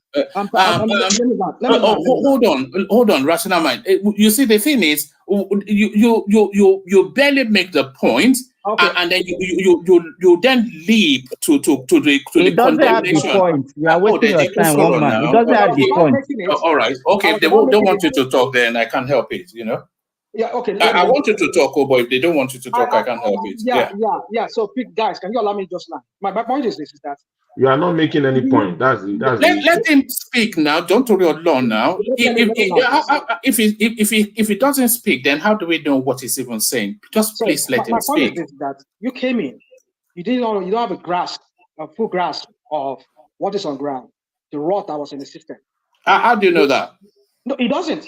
And if he does, no. How do you know he doesn't? He doesn't because he doesn't have his cabinet in situation. What do you mean? No. Did they hand over to him? Did they hand over the blueprint of the country to him? Did he knew the scale of what was on ground, how the economy was in a mess? Did you hear his finance minister talking about how the mess that they met? All these are just assumptions. No, he said it now. What's his name? The Minister of Finance. Did he not say it? Did the NSA not say something about it? So if they knew about it, then why would you even go that route?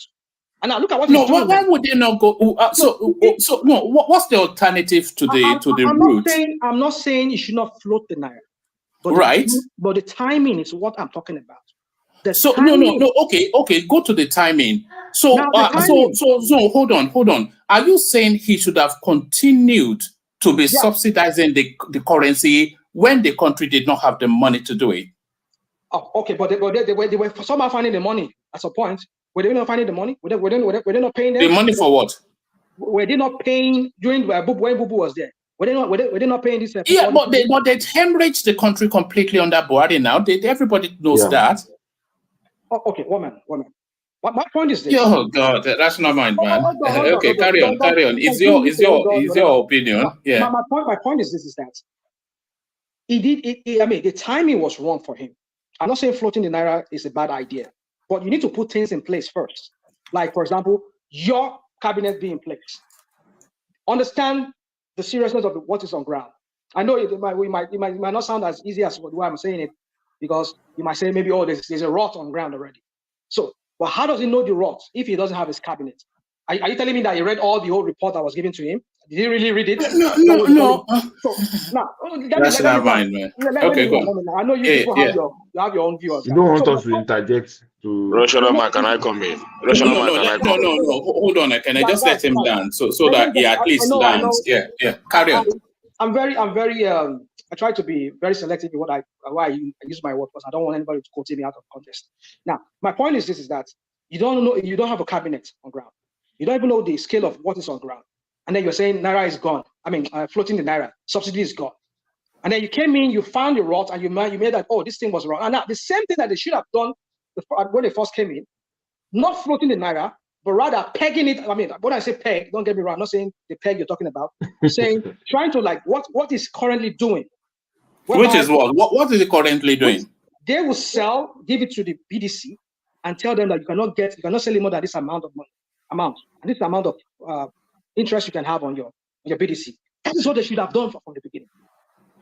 Rather than put Nigeria in this mess, allowed the naira to fly up, and it goes almost to $2,000 naira to $1.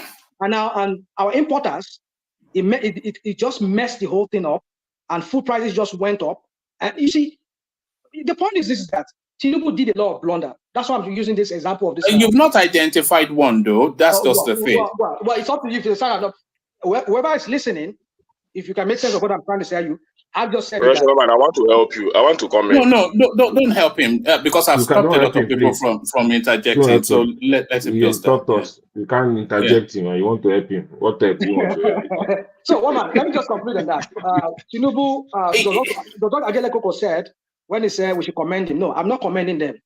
Do what is right for us. If I'm satisfied with what you're doing, that's me. I'm not saying you. Everybody have their own yardstick, their own criteria of what is satisfactory. Man, can I just say something, please? When it lands, then say it. But I want him to land. Yeah. So my point is this, Woman. Why do you say me when you land? I want to interject. I came here because of you. Hold on,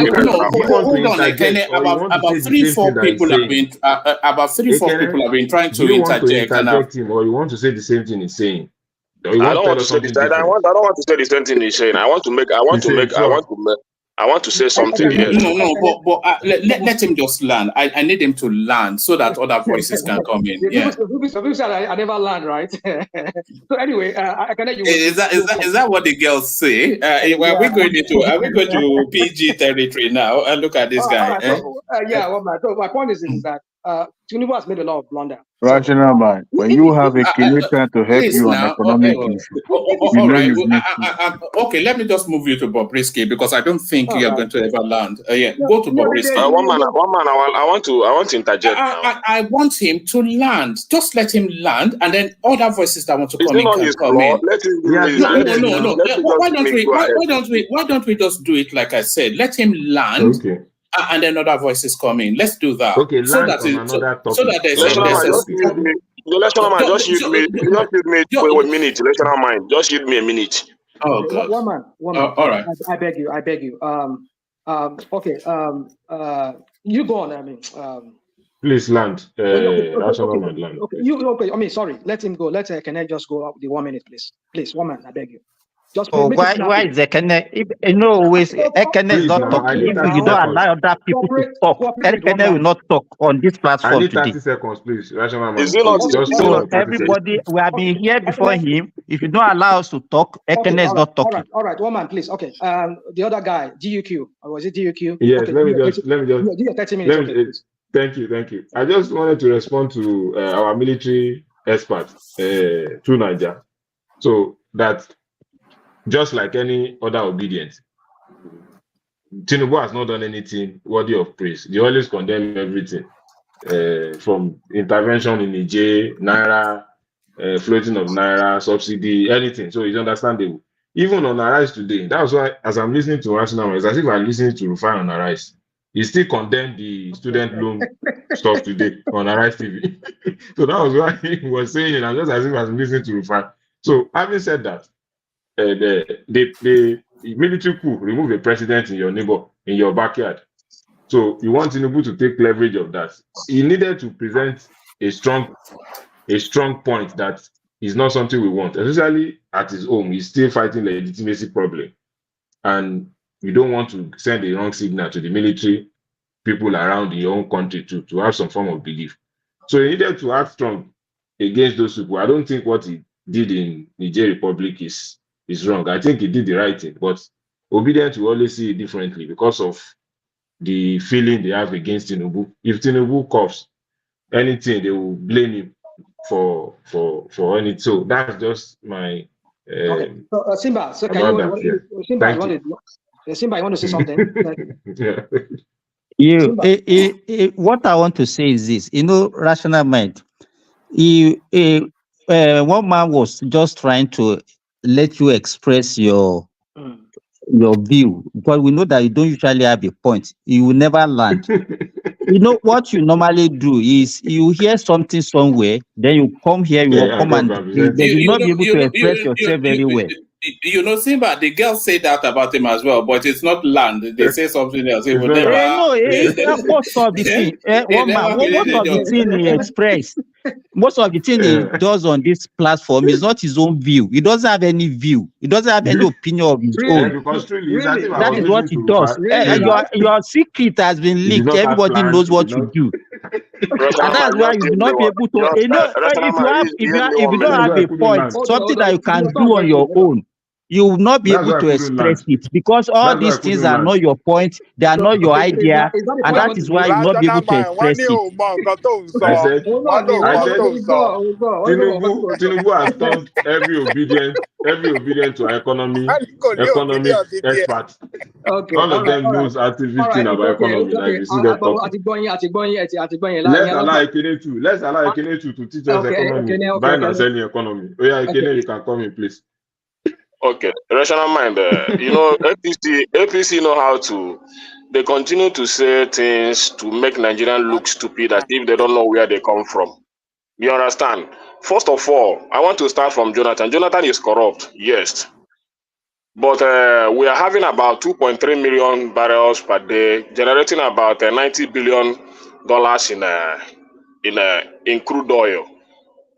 From 2011, 2012, just check our revenue in oil, our input in oil, what we produce, and we still sustain the economy at the petrol price at the rate of 87 naira.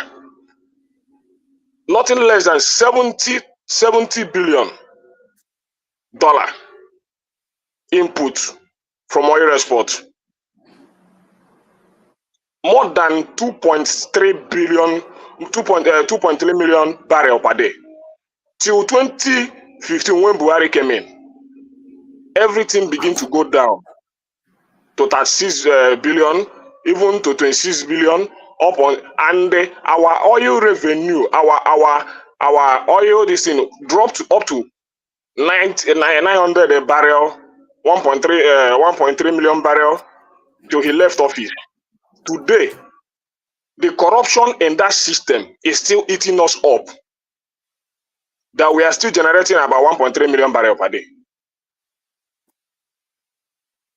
But Jonathan is corrupt. But the corruption in APC the oil they screw away every month from the system. Just calculate it. What we are missing. That if APC were to be a party of conscience today, we should be even having our naira at the rate of 220. But Jonathan is corrupt. They continue to they use Jonathan government to make a mess of our system. Came in with propaganda, destroy everything that we have in this country. Now they are increasing taxes, increasing electric tariff and all those stuff. I heard Daniel Bwala saying nonsense that they remove this begin to increase, they remove this begin to increase. Go and check South Africa what they pay in electric tariff. Check their numbers, check their minimum wage. Check many countries. Check what they pay in electric tariff. Check their minimum wage. Even they even see the light. But Nigeria today is about 400% increase, 220 something naira electric tariff with minimum wage of 30,000 naira. But Jonathan is corrupt. And when they come here, they still use the same propaganda to think that somebody like me don't know where we come from and where they have taken this country back to. And they are rejoicing naira at the rate of 1,300 naira. And you want me to give them an approach. I think you are still repeating this. APC need to go back and let me finish, Simba. Let me finish. You are not, it's the same thing that you are talking about now. You are just reiterating the same point. Let me finish. You first of all, you have to go back. The same thing as Rational Mind. First of all, APC need to go back, rebuild the stolen oil. They have been stealing in our system. Tinubu is the minister of oil today. We generate more than 2.3 million barrels during the time of Jonathan until he left office. He should go back to that era. You now. You have repeated this one several times. So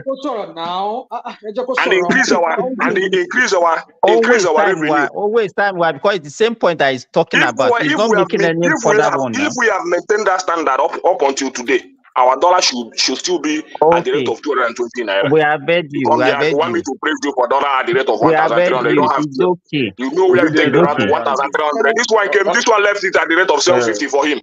You came and took it to 1,900 and reduced to 1,300. You want me to give you a block without even a proper policy. Without even a proper, nothing like being angry. Without even a proper policy of production increase. Can I insist on one voice at a time? It's only for the benefit of the audience. Otherwise, it's just without a proper policy of production. It's just nonsense policies that is not sustainable. Hold on. So let me just wrap up so that other people can talk. You two, when you have your time, you can. I agree with you what you said. I see on high with you on that. But you trust the Agado people on this platform, people like Simba and the rest of them. They don't see reason in what you say. It's everything from them is like propaganda, like their own propaganda, So what did you just call them now? The what people? The Agado people. I said the Agado. Agado people.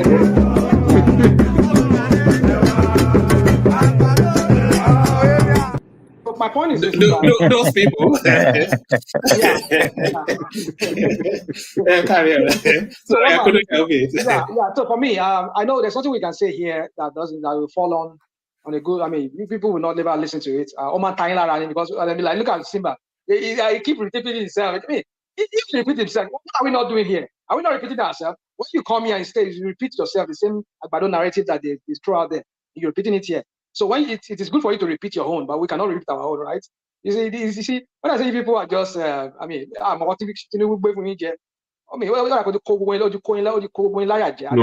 the contrary, it's you obedience that you are following Obi blindly. And you say the same thing.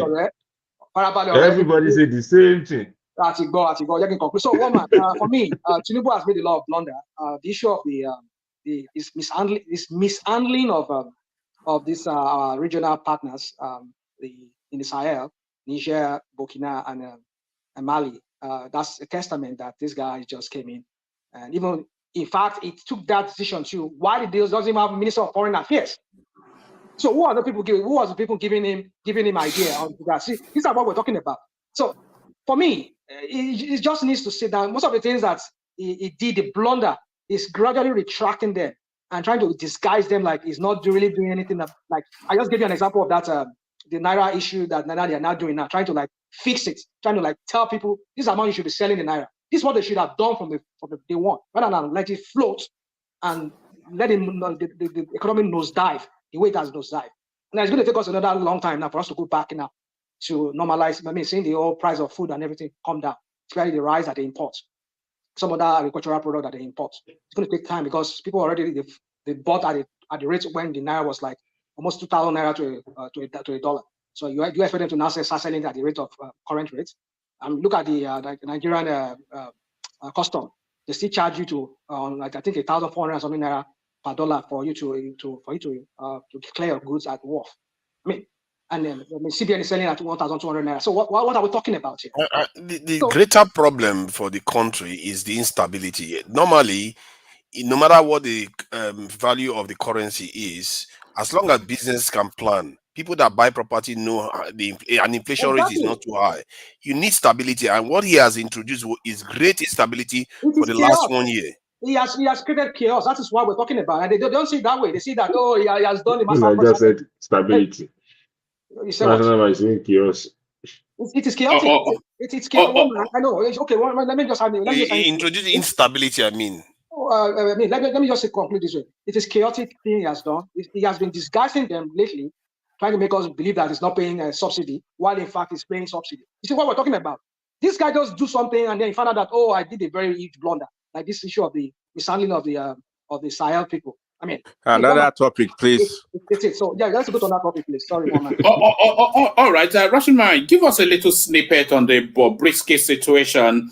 I feel there's political undertones to it. That is not to say it's a political actor, but there are machinations outside of the actual allegations against him. So Bobriski arrested for abuse of the Naira. So if he's been arrested for abuse of the Naira, for spraying Naira, then half of Lagos State and indeed a good 45% of Yoruba land should be in prison because there is nothing we do at the weekend. There is nothing we do at the weekend other than to So what are you making of the goings on there? I think when Adelico was making the submission, I think I interjected a lot and I've said some of the things that I don't want to keep myself like I sound like a broken record. I just said it. I said we're not serious in that country. I'm not saying, like somebody said in the comment section, if they arrest somebody, we'll complain. You know, arrest them, we'll complain. Yes, I mean, it's just, we've lost faith in the institutions in that country because when the institutions are in the hands of, in the pockets of some criminal, corrupted political leaders, it begs a lot of questions. When you start saying things like this, you start wondering, what else are they not throwing out there as narratives out there? You start wondering, what are they? So when people have lost hope and lost that confidence, that trust in political leaders, that's the way you get this kind of skepticism that people like myself come here. I don't see anything good about them. It's just everything I see that them is just pessimistic, it's pessimism. And yes, and I have my reason for that because time without numbers, we've seen that these people they prove to be true to some of these our suspicions about what they do, what they throw out there. So look at this now. You arrested one person and you leave the rest. And why do you want me to read that?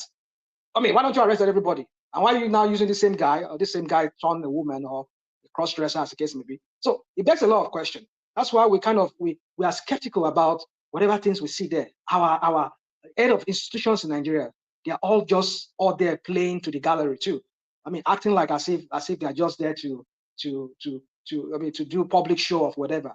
It begs a lot of questions like, are we running a country or are we running a criminal enterprise? Obviously, it's the latter. I mean, woman, for me, Bobriski, I don't know. I know some people hate him. I don't hate him as a person. I might not really see eye on eye with what he does, but I know he has his right to do to present himself as however he wants to present himself. That's his choice, and I respect it. But the thing is, if he has been found to have violated any law, let him face the music, but do not make him as the only scapegoat. bring other people that aren't involved. That's what I was have to say on that. All right, Brian. I'm a bit reticent to take you to this next talking point, only for reasons of the predictability of your likely likely response. Don't worry about Nigeria's economy; it is looking good. President Tinubu tells APC members amidst hardship. So there is no getting away from the fact that the economy and the Nigerian space is pivoting towards an upward trajectory. Even the most ardent critic of the space grudgingly acknowledges that. But how deep is your grudge, Rational Mind? Well, I think I've said a little bit on that, if not much, on this topic already. You're bringing. For me, you see, I just don't know. If I start talking it now, I know the Agbado people will come for me again, and I don't care, but really, I like to treat that. We'll come for you. Yeah. So my point is this: is that you see, this is not going to last. I don't see it going to last. When we critique this kind of thing that they say that the economy is looking good, how is it looking good? For the fact that you're borrowing money, you're selling bonds, and you're getting those money from foreign investors that will still pull out their money, you're just going to give them interest on top of that money that you borrow from them, their dollars. And then when they take the money out of the system, I said maybe you want to give them the treatment of the airline treatment. He's the same guy that went to Saudi. Was it the Emirates? It's not Kuwait. The Qataris, when he went to Qatar, and he was saying that, don't worry, you pull out your money. We shall see if these people can. I hope they just give them, because that would downgrade our bond. Because if these people, after bringing in their money, and there's no money, there's no money to pay them out, so that for them to pull out their money, then I don't know. So then that would be reneging on his promise, because he said you can pull out your money if you bring your money to invest. So if these people eventually pull out their dollar that they gave to First Federal Bank that they're using to do for their Christmas, now acting like they have sold a lot of oil, like Kenneth said, they're not selling oil as such. We went from I was having that conversation with this guy Bishop some days ago, when he was like, no.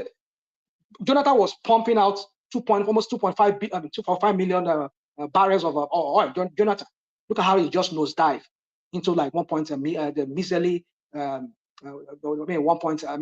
million barrel or 1.3 million barrel that they now do. So what happened to the remaining 1 million? So people are stealing it. And we've been seeing images of coming from that country. So how do you show up your source of foreign currency when the people who have their money, they pull out their money? Would it not go back to $2,000, $2,000 to $1?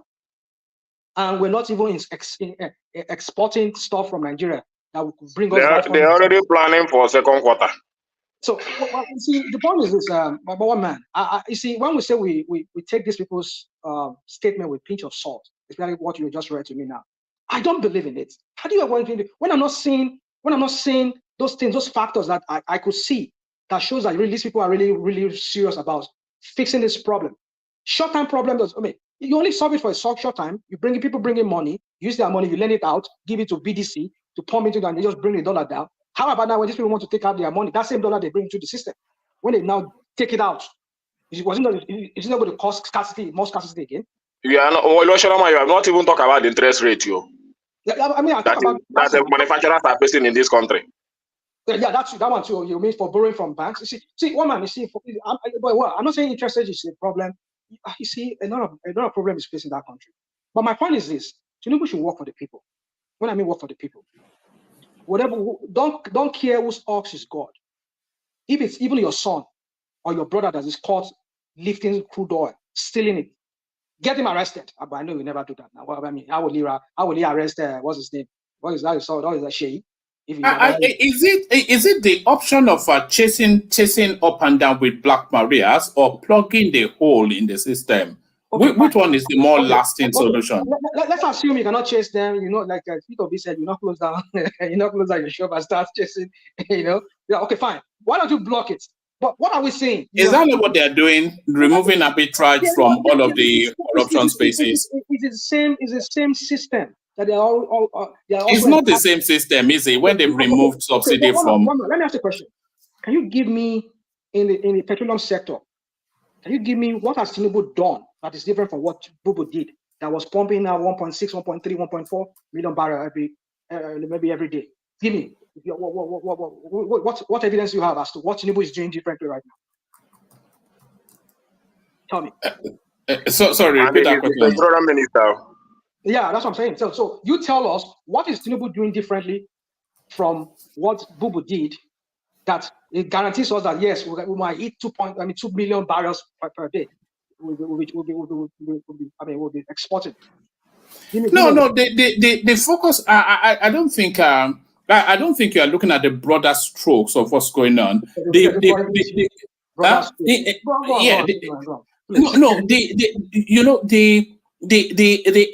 oil industry is one space, and I think there's some sanitation going on there. But what we are actually seeing happening in real time is the expansioning of the Nigerian economic space in terms of infrastructural development, realignment of financial structurings, liberalization of the ease of doing business, insulating poverty for the people, all of that happening in tandem, in lockstep.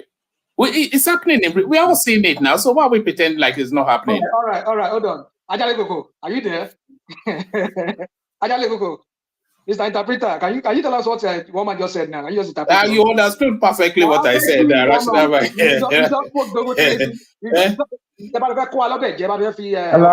ni Russian man, Alabosi. You understood perfectly.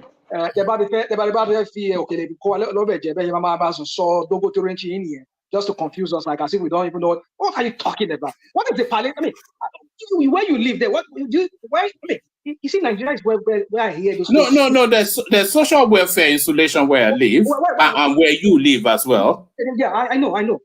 That's what. Allow me to say what I'm going to say. Where have you ever heard? I mean, Nigeria use some kind of useless, idiotic kind of English. I don't even know. Even they even use English more than the English people. Palliative. What are you talking about? Palliative. That's what they talk. We're talking about when you say social welfare, kind of things that they run like they run it over there. It's not like way they run it in Nigeria.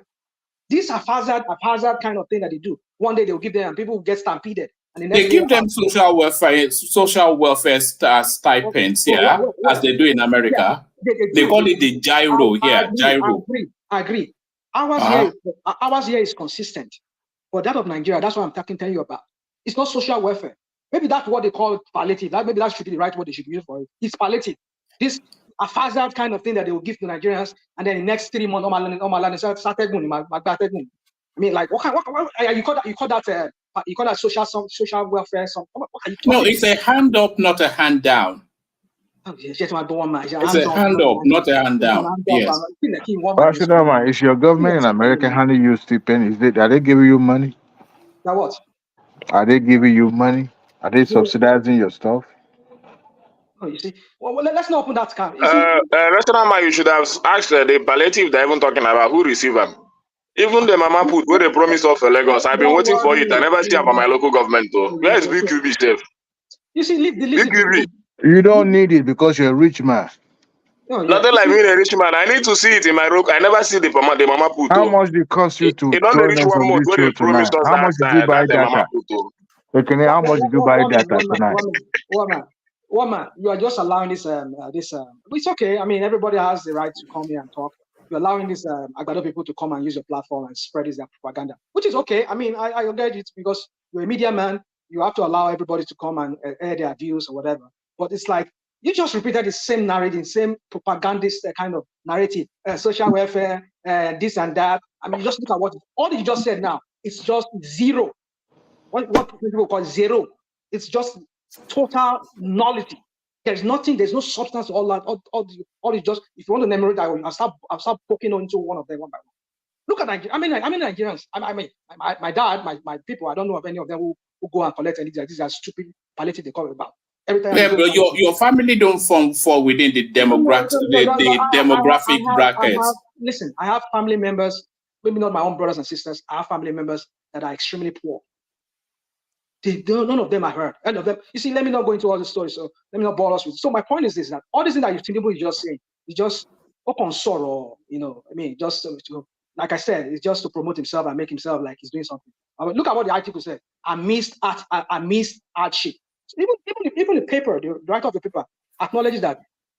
All right, okay, you're just talking that the economy is improving. I missed hardship. So if it's still hardship and you say it's economic, you say what is? How does that even make sense to you? How does it not make sense? there is hardship because the country is recalibrating, and the populace are having to make a lifestyle adjustment to the economic realities, and the government is trying to insulate that hardship. Is that not what is happening? Woman, you've. I don't want to go back. I know everybody wants to talk. If you listen to Rational Man, you would think Nigeria is heading to. Rational mind.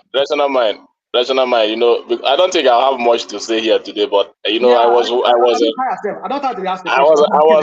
just listening when they were dragging you here up and down. Don't, because this is not your forte. You know, but I just have a few things to say. You know, the only thing that drives you have nothing to say tonight on this. I don't have anything to say to you guys, because you will continue to promote your government. But the only thing I have to say is that there is one thing that drives economy, which is your input, your supply, which we are not doing today.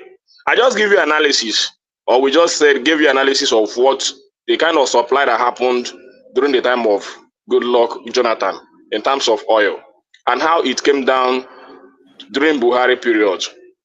It's almost 2.3 million barrels per day. Jonathan generated $90 billion in oil. The least he generated before. How much was oil selling for then? It doesn't matter. I said I told you what he generated. What and the amount and the quantity of oil. So it doesn't matter how much he was selling for, and you're saying how much he generated. Buhari has his own increase. There was a time before Buhari left office, there was increase in oil price. He did nothing with it, and he generated nothing. You understand? And that same period when Jonathan was there, even though you guys say that Jonathan is corrupt, the least that Jonathan generated was about 70 billion before he left office. Under Buhari, it just dropped drastically to that something billion per a year. You know, so tell me why would the economy will not look bad? Till today, we have not increased that supply. We have not increased it. And we enjoy petrol at the rate of 87 naira during his time, dollar at the rate of 180, 200. And I tell you one man, if we still have that amount of supply that we have under Jonathan, our dollar should be 220 naira. You understand? Today, what APC did after they have failed in securing our oil, they are the people stealing our oil, including Tinubu, because he's the Minister of Petroleum. He cannot tell me that he doesn't know that our oil is being stolen. And that is why he only generates about 1.2 million or 1.3 million per day, giving us only 1.3, stealing about 1 million barrel, keeping it for themselves and be sharing it among themselves. What's the OPEC quota for Nigeria? It's about 2 million. No, it's a 1.8. Yeah, but Jonathan generated if you are selling 1.2 and they're stealing 1 million, is that not already in excess of the quota? There is just generate what there is no need of. We can generate more than OPEC quota. We have the capacity. You understand? That's why we have excess crude account. So we can generate more than that. We have the capacity. You seem to. There's a lot of gaps in what you're saying. The excess. Let me just say this. Don't interject. The country budgets at a benchmark oil barrels. So let's say they are benchmarking the budgets to $70 per barrel. So anything that comes in above that goes into the excess crude account. So that's how that works. It's not by volume of how much oil you pump. That is not what you're saying. What is the market price? Let me finish my point. Yeah. My point is still simple. Increase our supply. Forget all this issue of bond. It's just a short-term policy. You understand? And that is why the other candidates came out and say, we are going to use farm produce in the north to increase that supply. Yeah, but Peter Obiabi. It doesn't matter, but the candidates say So, and you people say, you people say it's Alaba economy. It's Alaba economy. So the only thing I know is that what sustains your economy is your supply. You generate more dollars, you make things easy for the people, and the life become easy for us again. But today, Tinubu is doing everything to make his economy look good by suffering the people, increasing taxes here and there, both in electricity. You are increasing electricity tax at minimum wage of 30,000 naira. Go and check. It's not. I give you an example. I give you an example of state. It's not I give you an example of increasing. state. Hold on, you are just saying a lot. There's a lot of gaps in a lot of factual gaps. You know, you are skipping. I don't know, man. It's not It's not increasing. What? Is it? Are you propagandizing? Is that what it is? It's not. One man. It's nothing. There is nothing like being. There is nothing like propaganda. What is happening? What I'm telling. What I'm asking. Hold on. They are not increasing electricity. They are removing the subsidy from it. There is why removing it, because they cannot increase supply. They remove it. No, let me finish. Rational mind. They remove it because they have nothing to do in the economy. So the only thing they can do is to increase the tax of the people. You understand? Don't want to pay tax. So they remove the subsidy even when they don't provide a service. You understand? Even when they don't provide a service, you just suffer the people the more. I just tell you, go and look at South Africa that have more electricity than us. Their minimum wage is about 12,000 naira if you convert it to naira. Just check it. You've not made the point to them make the comparison. Let me finish one man. Let me tell you that this government is very wicked. There's nothing like being propaganda. They are very wicked. You remove electricity. You remove electricity subsidy at the minimum wage of 30,000 naira. Where are they going to steal money? You don't see it there. Where are they keeping our remaining oil? What are they doing with it? What explanation are they giving with it? Who are the people stealing it? Why can't they increase it to 2.3 million barrels that it used to be? Even if they cannot do any other thing. Where are the remaining oil? All right. Tinubu is the Minister of Petroleum. He's supposed to answer for it. There is no propaganda about that. Tell yourself the truth. All right. Hold on now. Thank you, Ekene. So Ekene, you guys have to perfect more. Because it doesn't even take any probing to penetrate a lot of these things that you say. The excess crude oil, you don't even know how that space works, clearly. You don't know what's going on with the electricity, clearly. And you guys just do this righteous indignation in high-pitched voice, and then you think you can just overwhelm. You can't overwhelm. No, if you think I'm lying, just bring the statistics of Jonathan. I'm not saying you are lying. What are you saying? What are you saying? What is difficult in increasing supply and making our dollar to stabilize? No. You don't get to be right if you shout the loudest. It has to be conversational. I'm saying what you're saying is fact averse. There's an aversion of facts. Anyway, let's just forget it. It's okay. It's okay. Let me just move on. So for me, what Ekene said, all he said, I'm on board with that. You can go speak in this Dogo Turenji that we all speak here, factual, fast, whatever. I mean, I just don't know. You see, if we want to do Madaru, that's why we start speaking this Dogo Turenji. Just to, because our Nigerian people, when they say, also you go, Minister of Blue Economy, and I mean, like, wait, what? You see, in the history of that country, I've never seen a propagandist party as that man. The only God where he go born. That guy. I mean, that guy. And all the propaganda machine that they just put together just to get us so confused and bring all this high sounding languages that they bring just to confuse Nigeria. Come on, let's forget it. The reality is just what we're seeing there. Look at even the headline you're bringing to me. It says in the midst of you're saying it's improving. What we shall see if it's improving, because for me, I'm not seeing any evidence that it's going to improve, because the very indices that shows that we should look at an improvement, because what brought us to all this about what's his name jumping into this into this conversation was about our output, the crude oil. I mean, you were asking the question, and I said, what is Tinubu doing that is different from I mean, when it comes to the crude oil sector, which accounts for more than, if not 90% of our earnings, our revenue for that country, is the crude oil. So what is it doing differently? Bubu was the Minister of Petroleum, and is the facto Minister of Petroleum. Tinubu too is doing the following. I mean, he said it. I'll continue for where Buhari continues. That's what exactly he's doing. So if he's the Minister of Petroleum and the same beggarly amount of crude oil that we churn out every month is what we're seeing, even far lower than what Buhari generated even when he was there, is what Tinubu is doing. So what are we talking about here now?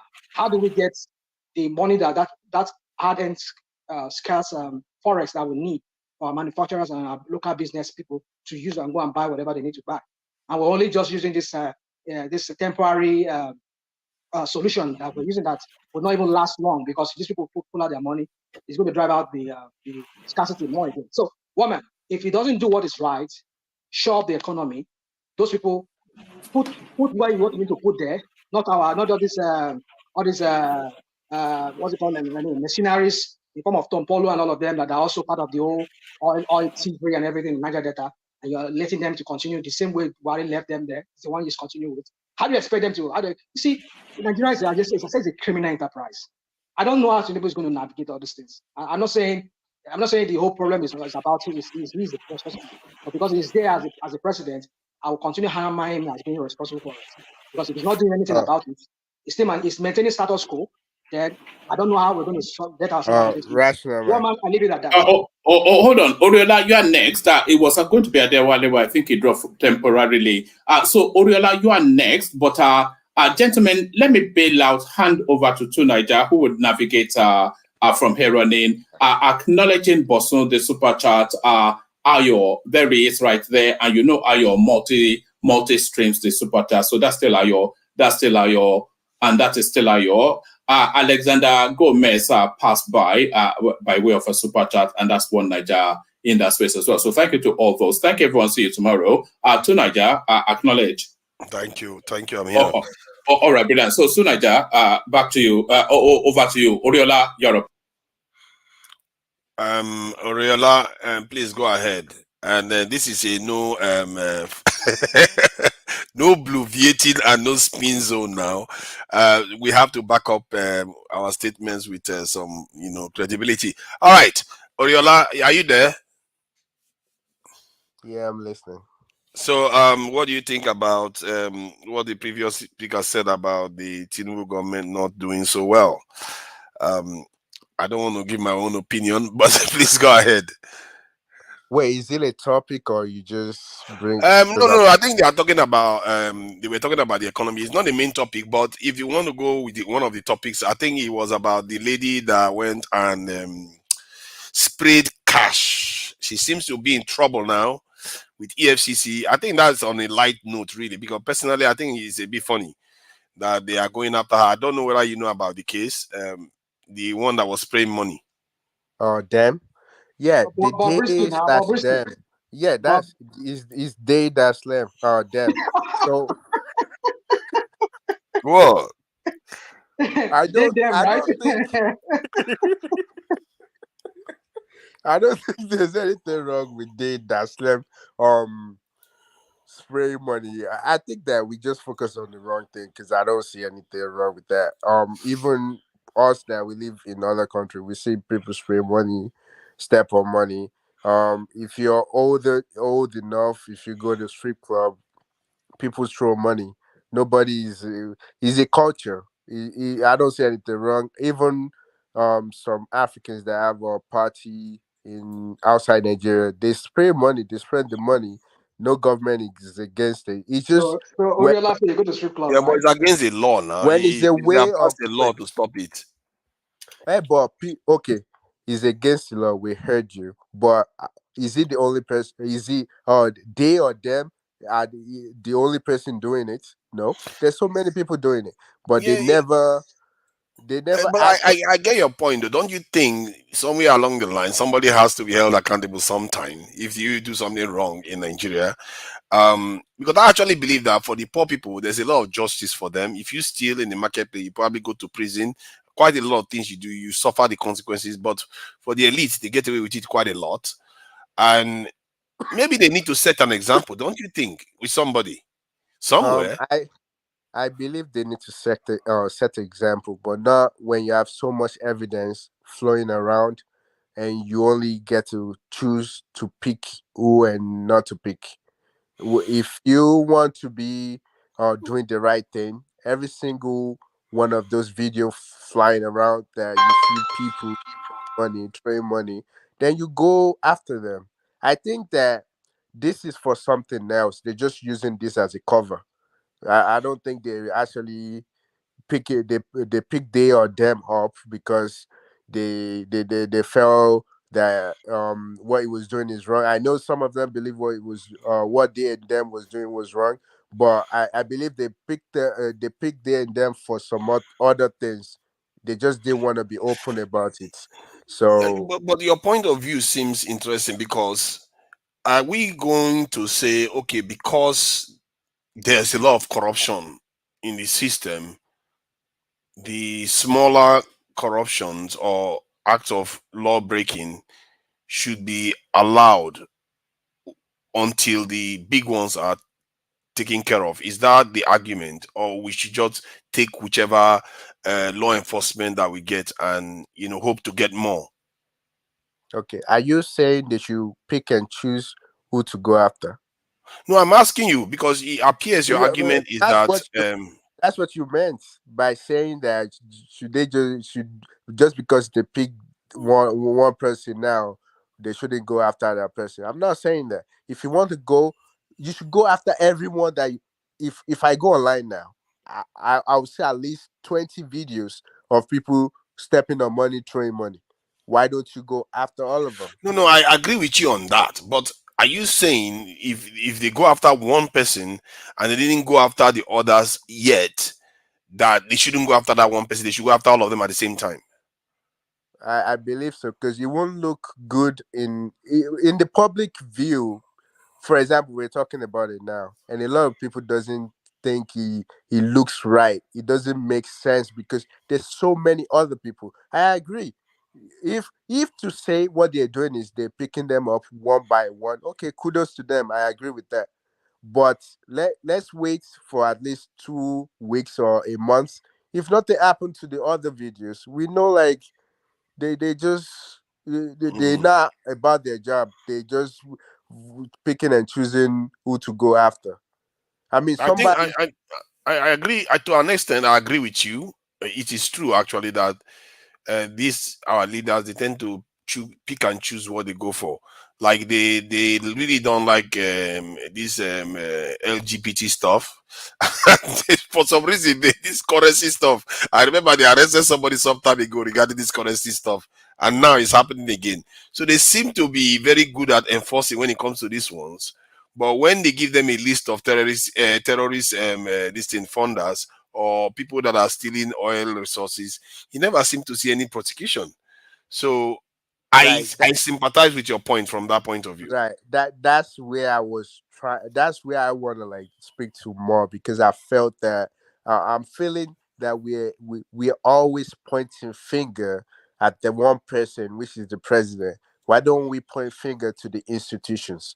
Because, for example, the president is not gonna come down and start acting as the police IG or start acting as the chief of army star, what they call him, the military people. You won't be acting their job. You won't be working for them. So this is where the institution matters.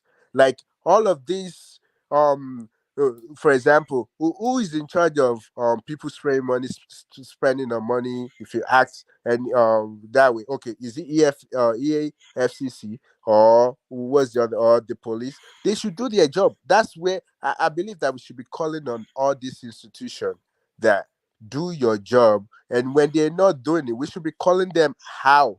For example, if I would to when I look at the economy, I feel like I don't expect anyone messiah to come and turn around the economy in 1 or 2 years. I think it's a baby step. It will take it will slowly, or if they doing it the right way, it will slowly get better. So I'm not expecting them overnight to just fix things. But here's the thing: I want us to start calling how the person he put in charge. So if we're calling that, I like the way everybody's calling out the guy in charge of electricity. So, for example, he's hearing, so everybody knows this guy is not doing his job because we don't see him acting, we don't see him doing anything. He's not speaking, he's not doing nothing. So that's what I would like us to do more. Call the institution, because if we if we start calling him out, you would know that okay, now let me people that work under me, now let me start making them do their work. Don't you think that the person that appointed them, like me now, if I was appointing people in positions of power, okay, let's say the nation doesn't have capital punishment, but if I'm appointing to a position of power, I will let you know that that office you hold saves lives and also takes lives.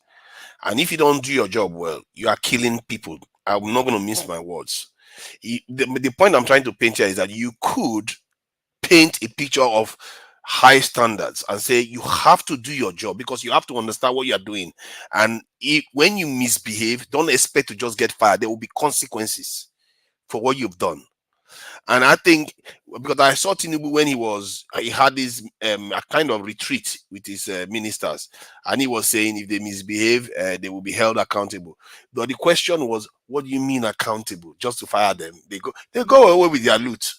That's just perfectly fine, and they destroyed thousands of lives in the process. You have to have accountability. You have to have consequences for people that misbehave because they are causing this havoc we are seeing. We are in a country where nobody likes to follow the rules anymore. You have to draw a line, and if you say you want to call the ministers out, who is going to hold the minister accountable? You? Yeah, It's but Tinubu that can hold him accountable. right, you're correct. That's what I'm saying. Because here's the thing: the president will hold his minister accountable. The minister will hold the secretary general, whatever, Yes. will hold them accountable. The secretary general will hold the directors or managers accountable. Now, let's say the what is it? Like the minister of works, for example, he's doing his job. Everybody can see him running around, but the people under him, they're not listening to him. Did you remember when they locked him out? So here you now see, like, that's what we want to see. Let's start calling out the institution. Let's call out the institution. Then maybe the minister will know that I have the power to fire and hire. We I need to agree start. with you. We should call out everybody in government, but I really think that if you want to change the ministerial behavior, it's efficient to go after the president himself that appointed them, because he now will rein them in. I agree, on the ground. If you see the ministers, you hold them accountable, you question them, and House of Assembly members, but if everybody spread out, maybe you are right. You may have a point. Maybe if everybody spread out and going after the ministers, they will have to behave themselves. But at the same time, it seems more efficient for everybody to focus on the presidency and say, you know what, you have to hold these your minions that this is employed and you appointed, and make sure that they do their job. You see what I mean? So maybe both is right. We all have Right. to go Right, wherever we think is I right. can give you another example. Like you see the answers, like we're holding that answers they're holding, like the government, the presidents, the top people, they're all the House of Assembly to make amendment and all of that. But we failed to actually hold the police accountable, because if we put fire to them, they know their rights. They should now start speaking. We need them to speak. If like when police can do their job, they will let us know we can actually do our job, but they're now providing us this. We need to hold them, let them put fire to their butts that okay, you are not doing what you need to do. What's going on? If we do, then they will start speaking that okay, maybe our boss is not doing this. But if we're holding the top people accountable, they can easily say those people that you're fighting for, they're not saying anything. That's why I believe that institutions should be held accountable, not really like the people that can't do much. Like the directors, for example, a director can have like up to 200 and 500 people under him. Like, and if the director is not doing his job and reporting back to the secretary general, and nothing is getting done if he's lying for his workers or his workers not doing anything. So that's why I believe institutions should be held accountable, and once we hold them accountable, they easily can fight for their rights. The way they lock So let me Minister of ask you. Let me ask you then, because from what I know in Nigeria, there seems to be this serious issue of corruption and a lack of trust in our public office holders. Would you support would you support capital punishment for public office holders, especially on the national level, that are engaged in corrupt practices, especially also if the practices lead to loss of life? Let's say you have a minister of health. They gave him $2 billion to invest in health, and he goes and squanders 500 million. And that 500 million, because of it, some facilities are not provided, and women, children, and people are not treated, and they actually died. Should such people face capital this in punishment? I think that those type of laws or those type of punishment, they work when there's a law in place and there's a playing field where there's equality. It's not that some law applies to this type of people and doesn't apply to this type of people. I think corporal punishment will actually work if you say that if I break, let's say I break a traffic law, the law take me and the law do the right thing. But if the law only take the people that doesn't have money and leave the people that have money alone, then that I don't really support that. But if to say it's a playing field, just like everybody knows, like is this Singapore and other countries like that, there, if you break the law, they know you steal money, they go for you.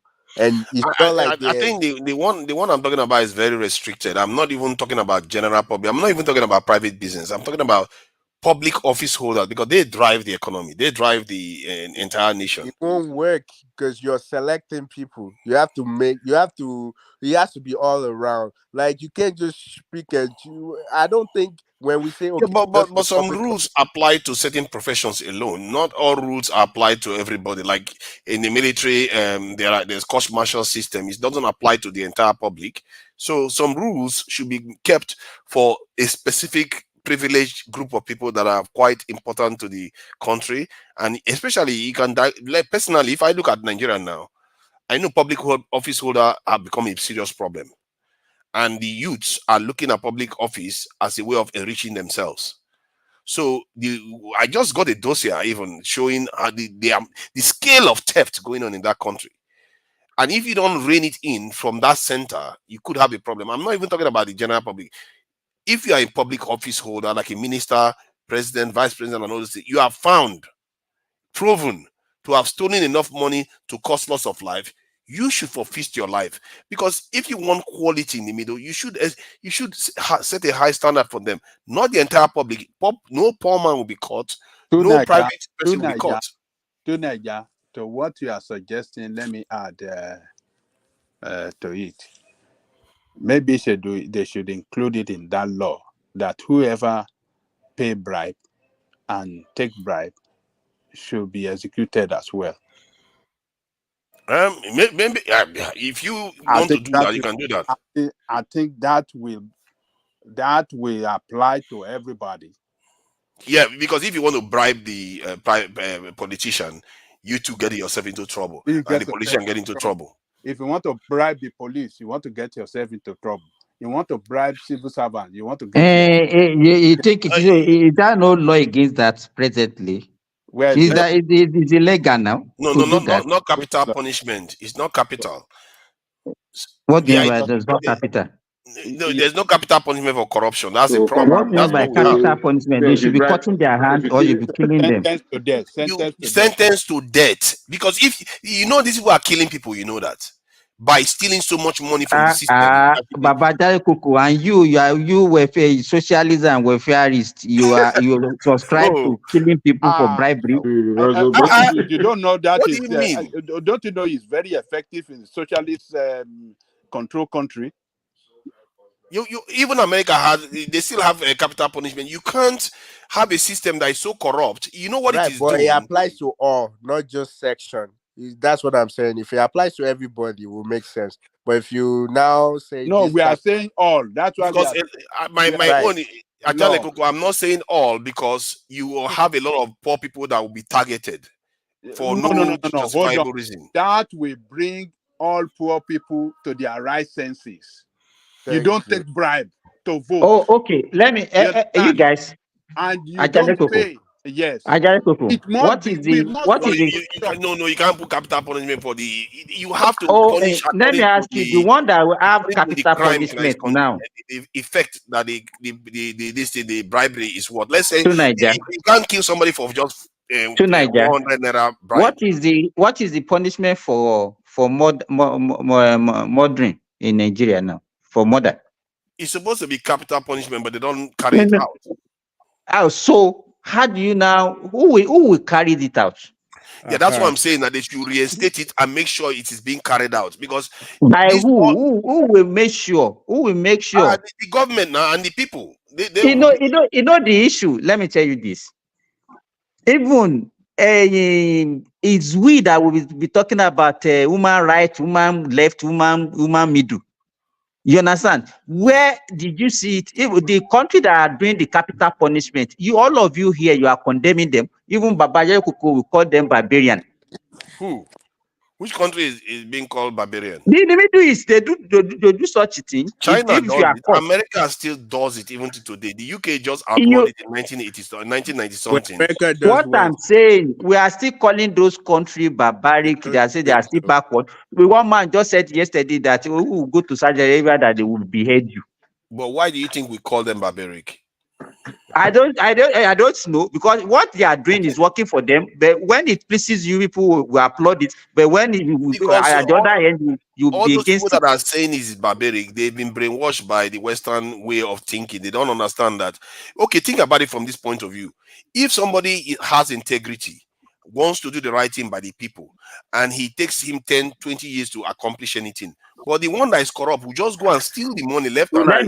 Let me ask you one Niger. If you are a governor, if you are a governor or a president in Nigeria, can you sign a death sentence for somebody, death warrant? Yes. Why not? You cannot. Let me tell you, it's very easy for us to stand there and be talking. This thing that you are talking about is not as easy as you people are saying it. It's not as easy as people are saying it. You know how many people are in death row right now that they couldn't find 3,000. And because of Western powers telling them not to do it. But they cannot sign. The governors just leave them there. They can't sign the paper for them to get killed. They can't do that. That's what he's trying to let you know. It's not as easy as we're saying. No, it's easy. To Niger, it's not easy because the government themselves are involved. You understand? If you look at our corruption starts from the federal government up onto the local government. Do you understand? So there is nobody in the government that will sign the law. They will not make the law. It's just that it's just issue of the issue of. It's not about the government. It's about the people. No, it's about the government. Let me finish. Let me finish. It's about the government because number one, your main resources, which is petroleum, is stolen by the government. They make our oil, divide it into two. Which government? Let me finish now. Whatever you want to put it, that they want stealing it. Don't just say all this propaganda. APC government. You said it's APC government. Which APC? Whatever you want to. However, let me finish now. I have not make my point. You are being worked up. Let me finish. I have not make my. Don't be worked up. Your main response. Please let him talk, please. Your main response, which is oil, is being stolen by your government. I'm not the one stealing it. You understand? You cannot tell me that Nigeria is not making 2 million or 2 point something million barrels a day. But who is dividing the oil? And who is the Minister of Petroleum? Ekene, we So know the when they source heard of it, let what. me finish it. Ekene, Simba, give allow me me to 1 talk second. now. If I you don't know want me the to be talking source. here, I will leave I know the. whenever you have, I will leave the space for you. But if you don't want me to be speaking, whenever I see you in the platform, I will leave the space for you. Every time I speak, you will not allow me to speak. So if your Mr. government Speaker, speak, itself, please. if your government itself can first of all push themselves by making our oil revenue what it used to be and what it should be, then they will start there to sanitize the system. Your Minister of Petroleum today, which is Bola Ahmed Tinubu, supposed to come out and tell us the amount of oil we are generating and why he's giving us 1.3 million barrel instead of 2.something million barrel. That is where the corruption starts. So if you are corrupt, you cannot fight corruption. That is what is happening in other countries. Okay. So can I So talk that's now? how it is. Whether you believe it or not. I think they do that in the West. Yes, please go ahead. Okay. First of all, Ekene, whatever you are regurgitating this morning, I know your source. Because that thing, everybody, all the opinion have been circulating it all over the social media. During Jonathan regime, It's not they nice to made make everything about politics. Come on, let's deal it's with the topic. politics. I know This the is about source. I having know. the entire Let me nation. It's not finish. about politics. What do you mean it's It's not about about politics? why are you saying Of course, it's it's not not about politics? It's not politics politics now. that is talking about. Why are you? What are you It's talking to, politics. Niger? Is he talking about politics? Okay, go ahead. If he's He's talking about talking about politics, APC. He said he's not talking about He said politics. APC. He said APC government is stealing, where is and the you're saying it's problem? not are you a politics. supporter of APC? Why is It's not Tanzania the about being a problem? supporter, but for you to say it's not about politics, you are just you want to be clever. I He's saying can be No. APC. supporter of I He's saying don't care anybody. about president. politics. So I Let don't me care hear about my who is own in view. office. You cannot streamline me. Let me hear my own view also. He has talked. Let me talk. You can't streamline me. Go ahead. So Maybe we're not now, streamline Bisimba. Oh, maybe I'll leave him make it talk. Oh. Go ahead, so Simba. now the propaganda that all of them have been sharing all over the media space during Jonathan regime, we are pumping 2.5 million. And then when Buhari came, the thing fell. We are generating 80 billion. Now we are generating. Well, I know the source. All these things is not your opinion. It's not you. It's not something that you know. What I'm saying is this: everybody that was in Nigeria knew what happened when Buhari came in 2015. And we cannot be rewriting our story. It's too early. That one is even too near to us for somebody to be writing such a thing, and we believe that some people will believe it. You can believe it because it fits your narrative. We know what the Niger Delta Avenger did between 2015 and 2017 when they crippled our oil production. Yes. So somebody cannot now come and say because APC came in, they are stealing the oil. That's why our production fell. No, you can't spare us all these lies.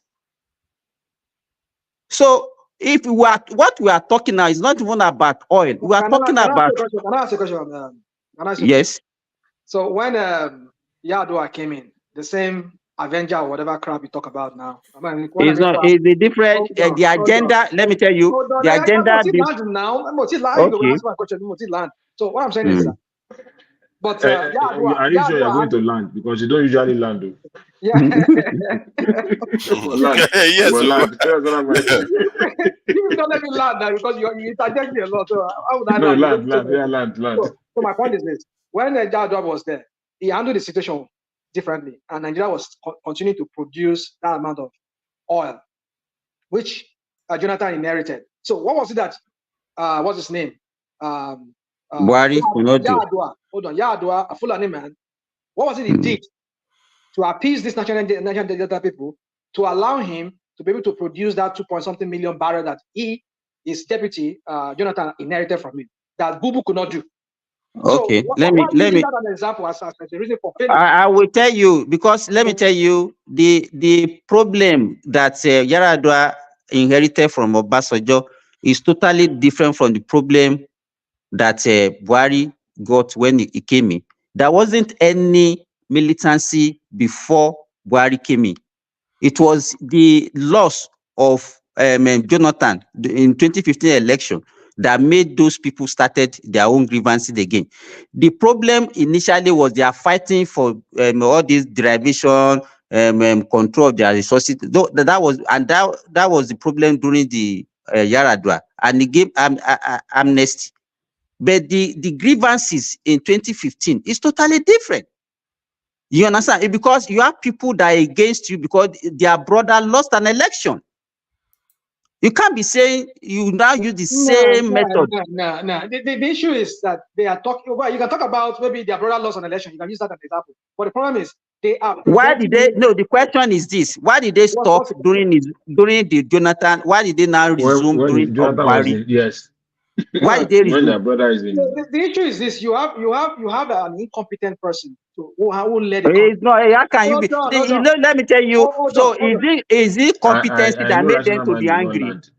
With national might, why are you doing this? No, It's very obvious now. The issue is let's allow the a point issue to be made so that we can get somewhere. Please go ahead. So the issue is that they were preventing Nigeria from getting the amount of oil that they needed to generate the revenue that they needed. Whatever is the motive, either resource control or my brother lost, so that will stop. The point is, if you have someone who is competent at statecraft, not the kind of statecraft that we saw with the idiot Bubu did, where he was put aside your bigotry or whatever. Go and negotiate with them. That was what Yaradua did. He negotiated with them, regardless of whatever the grievance was. What was important to him is the economic value that will bring to the Nigerian people, because we need that money. So why don't you go and negotiate with them? But because the guy's an idiot, an incompetent buffoon who doesn't know how to handle So hold on. There's no need to be calling people all kinds of names. Whom are you saying he should be negotiating with?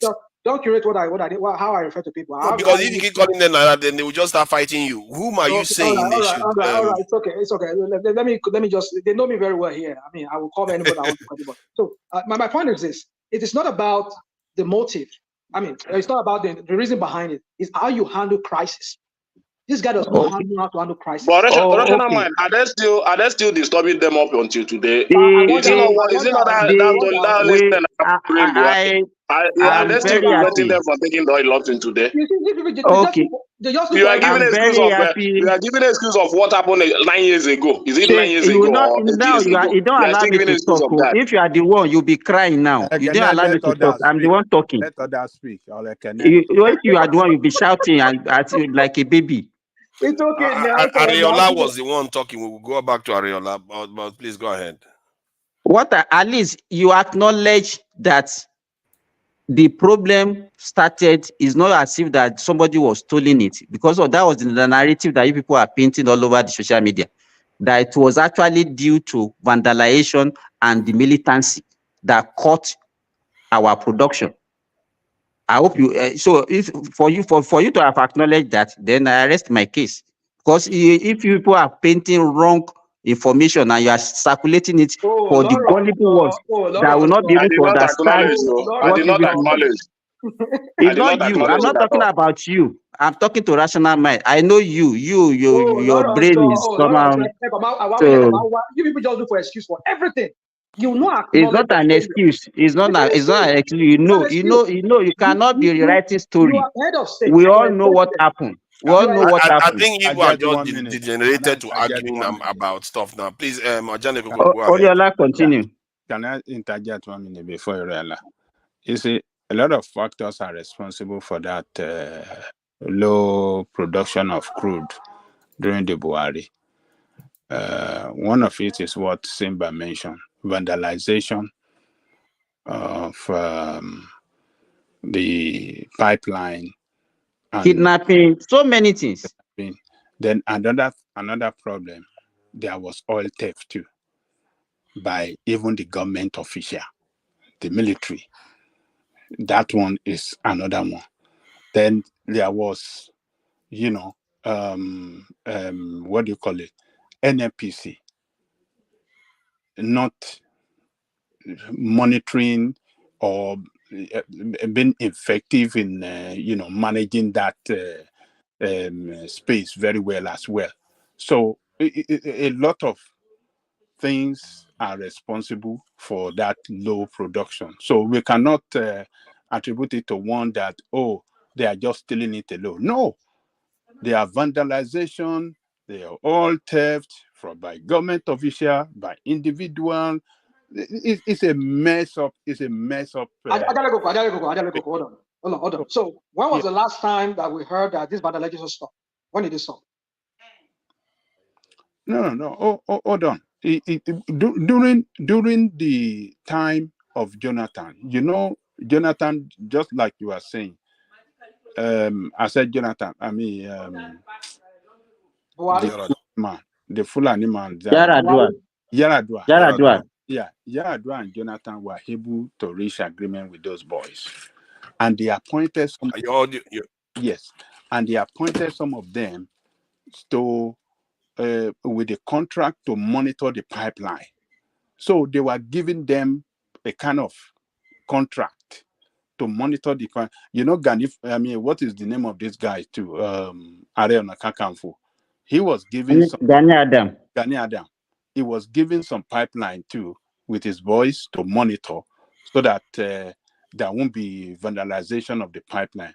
So when Buhari came in, due to the politics that time, instead of Buhari to keep those people to maintain, the safety of the pipeline, because of the bad politics between APC and PDP, he sacked all of them. That it was bunch of, corruption, and that you want to do it a different way. And the people that were stealing, were looting, were vandalizing the pipeline, they went back to business, and it affected the oil production. So it was later that he came to his senses when he appointed Tompolo. What do they call that guy? Tompolo. Yeah, Tompolo, yeah. Tompolo. When he appointed Tompolo, then we started to record, increase in production. So what he would have done since the inception of his administration. So it was, look, a lot of vandalization in that area. And we all saw it. They show many areas that were vandalized by these criminals in that Niger deltas. We saw it. Baba, is that not incompetent? Hold on, Ajane Koko, I'm not going to let you paint that picture, and it's we not can't blame government accurate. alone. I'm not saying that government did a very good job in managing that. But Baba Aja, who is the Minister of Petroleum during those periods? The vandalizers, in terms of the people around the area that are stealing oil, if you take the amount of oil they are stealing compared to what the big cartels are doing, is minuscule. So, and the real money that is being lost to from our crude oil is the one that the big people, the ones military and top brasses in Nigeria. We're talking about in excess of 300,000 barrels a day, or 500,000 barrels that we are losing. They said, somebody sent me a documentation just now that says that Nigeria was doing about 2.5 barrels per day in the early 2000s to around 2010 or so. And the moment this APC came in, the thing just went down. That is the same story that I'm talking about. That is a wrong narrative. That is the same story that all of Where that is our oil? APC, where is our oil? Now we are going to find historical data then. We just said it now. What was responsible? Is Buhari sacking of those guys that are giving that contract to monitor the pipeline was largely responsible to the low production. But then where's Buhari? Is it not APC? Who is the Minister of Petroleum? Is Buhari not Minister of Petroleum? Today, who is Minister of Petroleum? Tinubu is not Minister of Petroleum. Exactly. That's what I'm saying. What are we talking about? It's the same set of people that are causing the problem. Why are you guys so fixated on Tinubu? Why are you guys so fixated? I didn't even mention Tinubu. I'm talking about Buhari and APC. What we are saying, even if we really want to even talk about this thing, are you saying there was no corruption in that sector during the time of Jonathan? Why they were selling it and stealing the money. Hold on, guys. Why is the Zani facing serious corruption charges today? Yeah, but that's the point I just made. They were selling it and stealing the money. Why we're not even getting the money? To Niger. The point is this: with all that corruption, we still did well in oil. But today, they say that there is no corruption in oil. What did they use the money for? Even the What money did they that use time, where is the we money? are feeding, at least our economy is looking good. We are not suffering. The sufferness is not the way it is today. You know, the economy is not the way it is today. I think we People have are enjoying their life. overlabored this The minimum issue. wage. Let Let me us finish. change the topic. The minimum wage of 19,000 naira can get you a bag of rice, indomie, tomato, And that oil, is all you granite know. oil, That's all you everything, know. and all those stuff. That's all you know. So That's all you know. What do you that is what understand I the know. economy? To Niger, change the topic. Move to Riola. We're talking about I don't. the capital punishment for people that Sorry, steal our resources. Tonight, Yes. we have to have one voice at a time. It's getting somewhat rowdy. Yeah, I appreciate that. Yeah, let you guys be nice. Let's try to get through a point. Let's go back to Oriola because we're talking about how because look at the scale of corruption we are seeing in the country. It has to start from somewhere. If you don't want everybody to be facing death penalty, which I don't want because Nigeria they are very very corrupt and we don't want poor people to be targeted. And neighbor wants to get rid of their neighbor, they go and accuse them of something, and the police don't do a good job. They go and execute somebody. But at least you can set a very high standard for people that are office holders not to be corrupt. And I think we can start from there and say, okay, at this high level, we can say if you steal money, you pay with your life because you've killed people because of the theft you have engaged in. And Oriola, I think you were saying something about it, and it looks like you're a gentleman. You don't like to interject people, so you've been quite quiet. I don't know if you are still there. So you can summarize this topic on because we're talking about the lady, isn't it? The lady that usurped when as the term is mutilated in naira. She mutilated in naira, and she's being punished for it. And you were saying that let them sort all the other corruptions out before she can be, you can go after an individual. So from that conversation, basically they went that's on what I'm to punishing people. Yeah, go ahead. yeah. I'll try to like sum it up so I can go to a different topic. Yeah, that basically what I'm just saying is you can't just punish one person. If we want to, I mean, every public offices have job requirements. They have what they're supposed to do. They all work for different institutions, and those institutions they have a missions. They have a mission statement. They have a policy. They have a procedure of what they need to be doing. So I believe if everybody is doing their job like they need to do, that would automatically that would resonate and make the country looks better. But the thing that we're seeing is some type of people are being picked up while the other people were just left alone. And I mean everybody can see it. We all know people that steal the big money. We all know people that get the projects and they won't do it. They still pay them to do the job, but they will never do the work.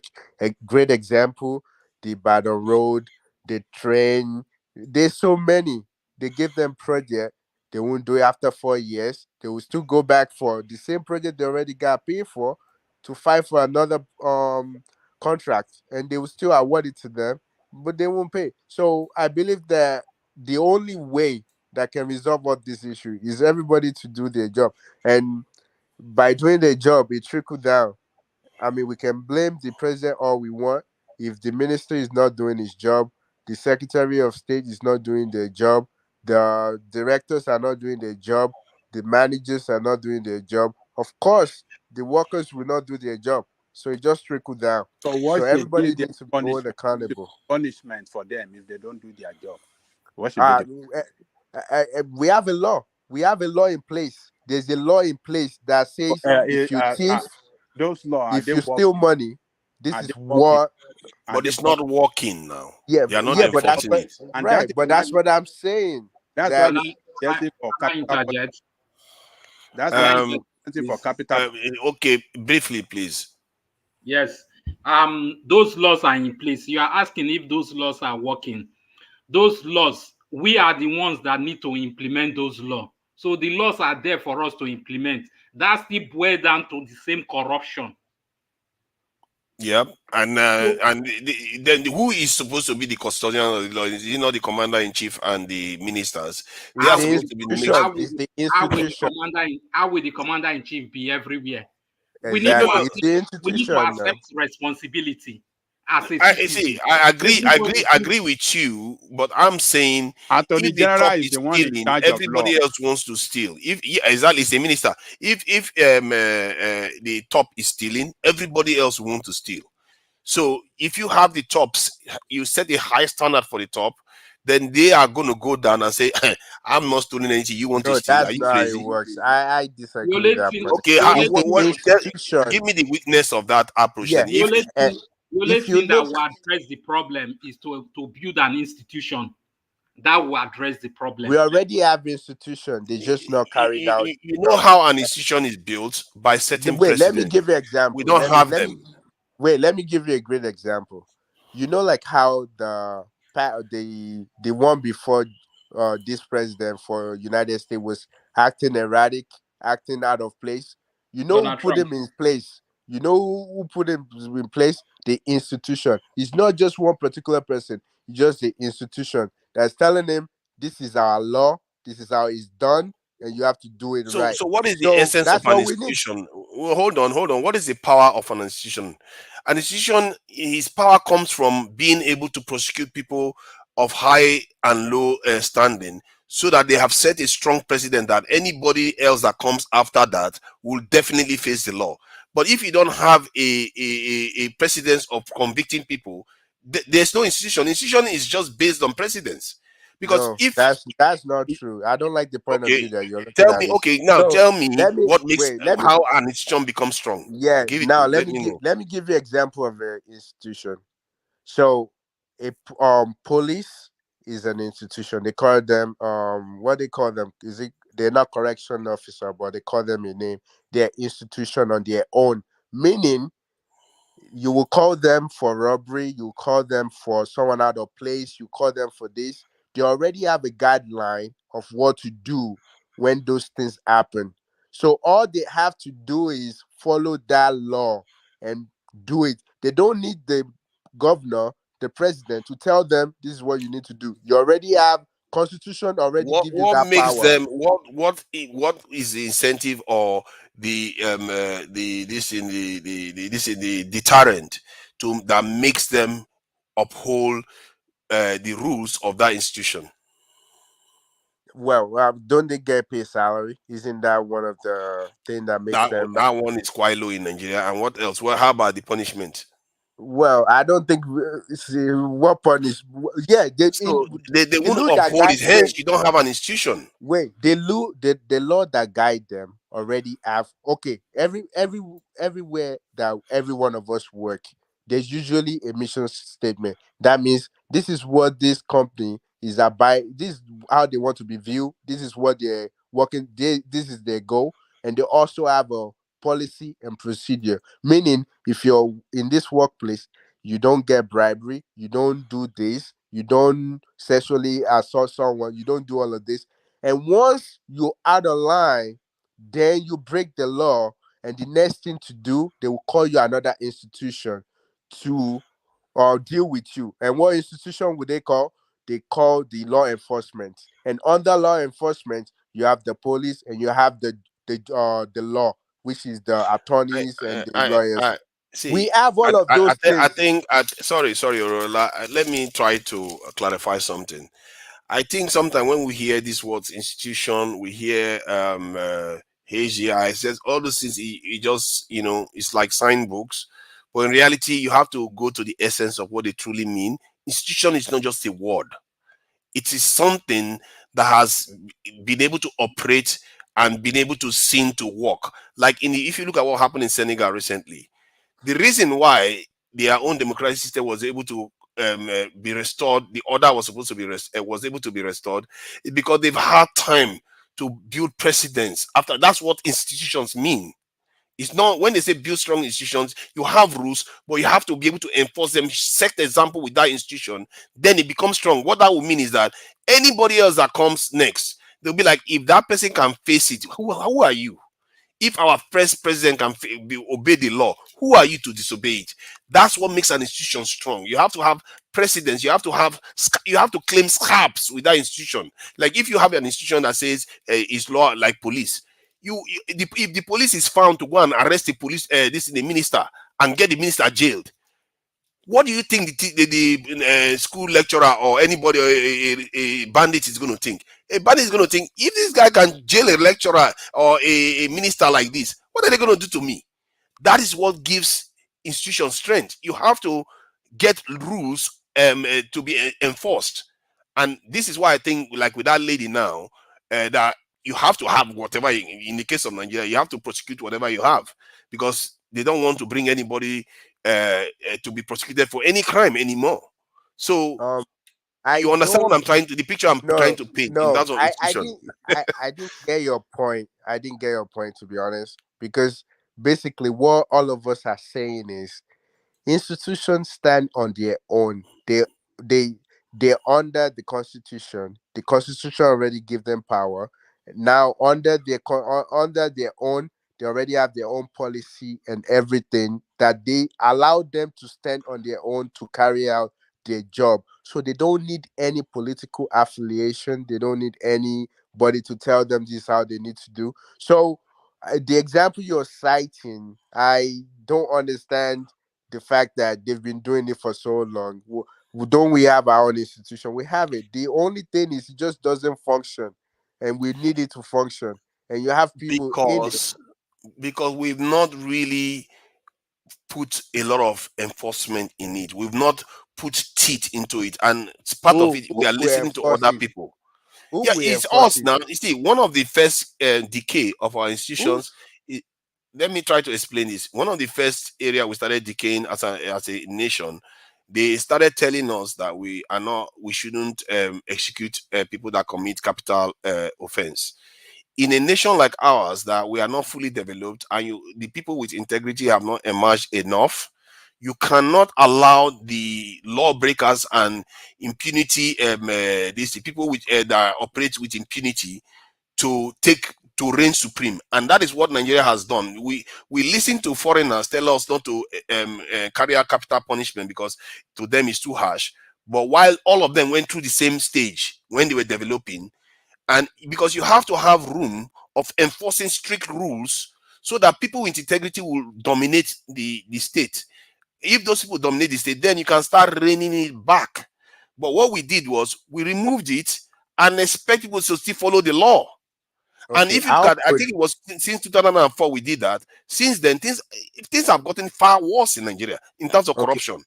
So how could a capital punishment work if your institution they not function properly? Because they are the one to enforce the law, but they let go the rich people that can bribe them, but the poor people they face the law. So how can that work if the institution is not working properly? This is why I'm proposing that it should start from the top. The capital punishment should start from the top this time. And then you have to have somebody that's willing to enforce it. That's what I'm saying. You have to have somebody that's willing. See, what I'm saying here, if we don't do it, we are in trouble. If we don't have a way of enforcing rules, then it's like everybody pissing in a swimming pool. We are going to swim in our own field until we drown. This is a very serious situation. Sooner or later, we have to learn how to enforce rules. We can't keep going like this because everybody to Niger. I don't know whether you know what happened in 1983 when Buhari and Idiagbon came in. Yeah, I was there. You are there? Are you sure? I'm not that young. I was there. Go ahead. So you know what happened. I know the reaction of Nigerians towards that administration, even during that period. Everybody started shouting. They were killing us, so they were doing this, so they are too tough. You understand? You know what Oriola is just trying to let you know. Let me tell you, we cannot. You know the way we normally shift responsibility. It's this group of people that are causing the problem. No, let me tell you, if all of us are not ready, you are talking about institution, people constitute that institution. And if everybody does not have the right orientation, there is nothing you can do. That institution will not work. It's not a robot. It's all institution that we are talking about is a system of people. And if the kind of orientation Nigerians have now, everybody is corrupt. We are only blaming the political leaders, see they are the only one.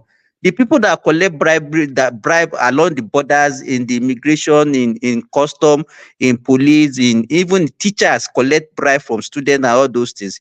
So it's the collective responsibility. Look, Simba, look, we can make the institution work if we have team of leadership that are really committed to making it work. If the president and his team, if they are not corrupt, if the president is showing leadership. I just started by giving the example of what happened. You are a witness to what happened in 1983. Yes, you're right. We all rejected. Nigeria rejected that regime. Listen? Did they give a damn? Did they give a damn? Yeah, they rejected and they got them out of power. In Rivers State, we were fine. No, I don't know about Lagos, perhaps, but in Rivers State, we were fine with it. Did they give? Did Buhari and the Agbon give a damn? They were committed to it and they were carrying it out. They didn't listen. Babaja Yoko, because at that time, let me tell you, all the president, I mean the military junta that came in that time, I could remember it was our own coup was not actually too far from what happened in Ghana. That when Johnny Relling came, he came in twice. During that time, that was when Thomas Sankara also took over in Burkina Faso. At that same time, we also have Gaddafi in Libya. You understand? So what I'm saying is this: how many of these people lasted? Apart from Gaddafi or Rawlings that lasted, our own did not, because we did not even supported that regime. It is not all. How do you know? Everybody, we were crying that time. Why are you saying that? Too tough. Oyakilome was good in Port Harcourt. I don't know where you are getting it. We are planting flowers everywhere. Port Harcourt was fine. No, let me tell you, Simba, we can make it work. If the president and his team are not corrupt, and if he appoint, if somebody that is appointed as the Attorney General is given the free hand by the president that go after corruption, if I'm the one that even found wanting or found guilty, fish me out, no sacred cow. Look, you think you will appoint person like Femi Falana as the Attorney General? People changes. We have seen people that before they got political power. They are giving. It depends. It depends. So it's just a matter of a team of people that really have it in their manifesto, or can I say it, in their ideology as a party, that look, we want to fight corruption, and this is the way we are going to fight it. It can be achieved. I agree with you. You have to have a deterrent. Human beings, if there's no deterrent, they will still find a way to corrupt. Let me give you another example. It was even very easy during the period I was referring to, but now we are even more polarized now. You understand? We always see, okay, look at the way we were discussing the issue of Bobriski this morning.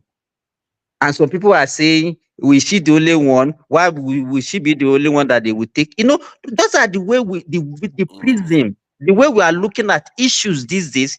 Look at the way we sensationalize the issue of Emefiele. That people are, the way let me tell you, all this thing that you are saying, it's not as easy as you are looking at it. Look at when Betty was sacked. Look at the way the people from our side and everybody side say, well, is it the only one? Why can't they leave? You understand? The way we look at that is why I'm talking about general reorientation. Some people went to street and started demonstrating for her to be reinstated.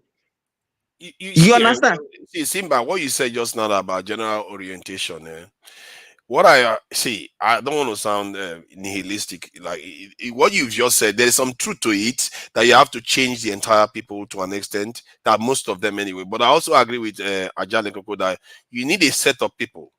You can call them nationalists, you can call them patriots, whatever. A set of people that are able to get into office and determined to do the right thing. The problem is that you don't tend to get those sort of people, and even when you get them, the people might even reject them because the people are not ready Exactly. That you for are the change they getting are me going to to be bringing. Nigeria. You are Yeah, getting me now. yeah. No. Okay. To Niger, don't say the people are not ready. No. Nigerian people are the most easiest people to govern on earth. But you have leadership that are expert in Baba, are you sure? dividing people along religious, along tribal, and set them against each other, and then they have their way to continue looting your resources. Nigerian people doesn't care. Nigerian people will welcome it if they see leaders at the top Are you sure? punishing leadership and People making get things work. Nigerian people doesn't care. They don't care. As long as you can make things work for them, make things work, let their children go to school, let there be hospital work, let there be road, electricity. Nigerian people don't care. You see, let me address Simba. I mean, I don't even know what Simba has been talking. He's just been everywhere. Talk here, talk there, talk that. I can't even pin him down to one thing. I mean, are you saying that because you are not less of you know, I mean, it is the leader that usually dictates how the followers would follow. We've seen it with the recent passing of the padded budgets and how the Aso Rock were coming to the rescue of this idiot from Ogun State. What's his name? That guy that they said he was the he's chairman of the budget committee. What did I his name? Yayi. I mean, you saw. I mean, how the idiot himself was defending the budget, the padded budget that he supervised and all of that. And you imagine the kind of criminality. You see, the thing is this: we can go on and on and on here and justify anything for these criminals. But the point is this: the fact remains is that that country is a criminal enterprise run by criminals. Every institution in that country has been hijacked. Even to the very. I think we are all aware of that. Let me just land, please. Even to the political party, which is the process by which we get its leaders. The process by which we get its leaders that leads us, the process has been corrupted, has been hijacked by the by these criminals, to the point that if any good person among them wants to come in their fold, he wants to come and join them, they will never let him get there. It's either they shut him down or they just find a way of getting rid of him. So you see, we are in a very dire situation in that country. The analogy, I don't know how we can. This in rational mind. The analogy I gave is that we started decaying the system like people in a swimming pool. One person pisses inside the swimming pool with one immoral act, and then the next person thinks, okay, since I'm the other one did it. But how did it begin? That's the question. You need to know the origin. What's the origin? I think every country, this is happening in every country. Yeah, The difference is that.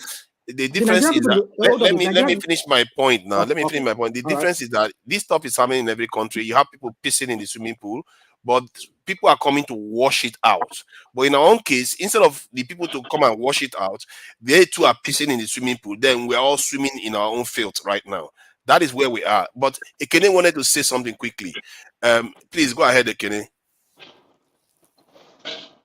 And I think Remy is in the backstage. Ekene, are you there? Yeah, please. You wanted to say something. I didn't see your message on time. Okay. Well, for me, In fact, there is nothing to defend about the APC again. But what I know is that for somebody like me, starting from the days that APC campaigned to be in office, I never trusted their government. I knew that Nigeria is going to be what it is today. I never believed them when they were saying Jonathan did this. I'm not saying that PDP is not corrupt or Jonathan is not corrupt.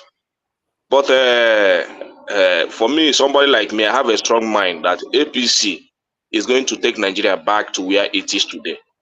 And they still rely on that propaganda to govern, make Nigerians look as if they don't know what they want in their own country, or as if we are demanding for much in our own country. When we know that we are not demanding for much, all we are demanding is just equal rights, equal opportunity, and just make use of our resources for the people. That's what we demand. Which I think if you can compare it very much, Jonathan government is far more better than what we are getting from APC or from 2015 up to today. And I don't know the defense they want to give to it. According to In you, terms of, I think all our governments have not been good. Let's face it. they have They've not been not really good. They have governed not well. been good, but not to compare what we have today. Not to See, compare to what we have today. these people We've run gotten our it so country bad. to the see, hold on. Let Do you me, know how bad it is? Let me repeat one other. I like to use this quote all the time. We're a country of less than 6 million people can do export more than the entire black countries in Africa altogether put together. That's how bad it is, including Nigeria and all of them. Lump all of them. A country of less than 6 million people is able to accomplish that. That is yeah, how that is it. useless That's our it. governments have That been. is it. And that is what we are trying to. Even that what Jonathan exported. Ekene, let me tell you this. Hold on. Let me tell you. You Yeah. see, all these praises for Jonathan, you should stop it. And why I want to tell you to stop it is that that company started to crumble No. since Jonathan. No, Baba. Hold on. No, Baba. Now. I will not stop it. Hold on. Now you know go don't want others to say something. Look what Obasanjo did and left behind in terms of good governance. Jonathan started to crumble it. You understand what I'm saying? Hey, Crumble it. Let me tell you who this. is that? Hold on. Let me tell you. Let us look. We don't have to be fixated to one thing. No. No, Baba, I'm not trying to be fixated. I'm just trying to draw a line and start from somewhere. I know I don't want to start from Obasanjo.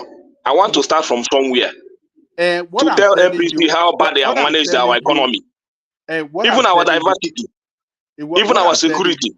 Hold on. What I'm telling you. Hold on, Ekene. Ajale Koko, just 1 second.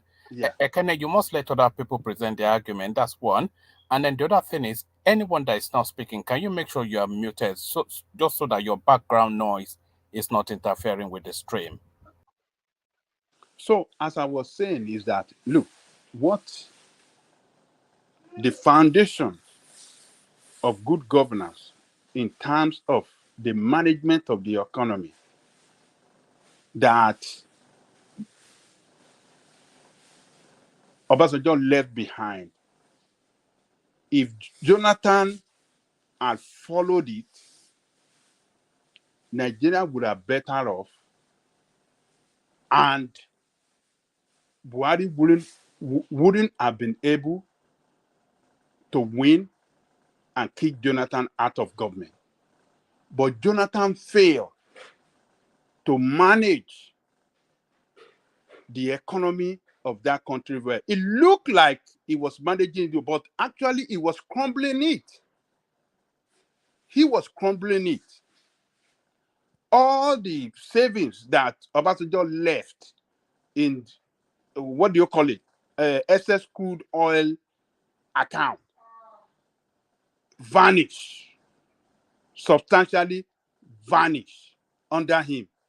Corruption that we never saw during the time of Obasanjo, corruption was everywhere. We saw the Zani and we saw the way everybody was just doing bidi. A lot of money, income was coming in hugely from the oil sales. No savings. Everything have to be lavish. Okay, Baba, should I come in now? Hold on, let me land. You are doing exactly what hold on has now. done. Hold on. And Buhari won on the basis of, I think, 2 or 3 factors: economy, security, and there's something, the third one, I can't remember. So if this guy, as you are claiming, oh, he has managed the economy well, though the economy was better than what we have it today, but if he has managed the economy well, that was so good as you are claiming now, Nigerian people wouldn't have voted against him. So let us look at the fact. Okay, What was responsible? What is it that was responsible for Jonathan not to get to the let me come in. I think Tunaja gave me this place to talk. Let me land. Before you conclude, before you conclude and start championing Jonathan, you have to look at the factors that was responsible for Jonathan to be voted out of office. If you don't consider that, then you are just Let me come in. I'm not disputing the fact that Jonathan government is not corrupt. I'm not saying that PDP is not corrupt, but I'm just trying to draw a line to make my point clear to where APC take us from. If we are talking about corruption, I can count you that APC is 100 times corrupt than Jonathan government up to today. Do you understand? Starting from the federal government. If you are talking about diversity, our diversity, APC has divided this country starting from the time of Buhari, even up to today, to the worst.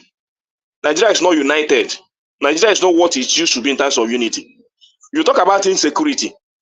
During the time of Jonathan, APC has made Nigeria more insecure up until today. Are you going to compare our economy? And I told you where our exports, in terms of crude oil, the only thing we can export in this country was left under Jonathan. That left our dollar to about 200. That if APC had able to maintain that input. Ekene. Okay, let me finish before you interject me. If APC please, what are you using to do this comparison? Is able to maintain that input up until today, or increase by X, we would have been getting better. And they're giving us excuse that there was oil vandalizing and all those stuff. I think even Obasanjo experienced it. Even Yar'Adua experienced it. And they were able to manage that situation and get us back in terms of oil exports and all those stuff, because they know that is our main source of revenue. Okay. But today, is it that we are not making up to 2 million barrels a day? I don't think so. I think that Minister of Petroleum today and the last government has an answer to that, because I'm not the minister. Hold on. Did you see that headline that one man popped up on the screen a while ago? 100 million barrels of oil. Check it. 1999. 2019. Is that an obedient narrative again? Like I don't know what we are I'm APC. See, I don't know. If we have maintained that standard, our dollar should be 220. And this hardship we are inflicting on the people to make it that you are fighting the economy, you want to restore the economy. Let me ask you this question.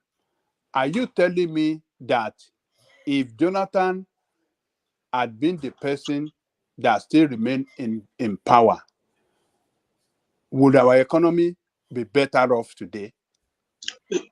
At least he would have been producing what he has been producing, and our economy would have been better.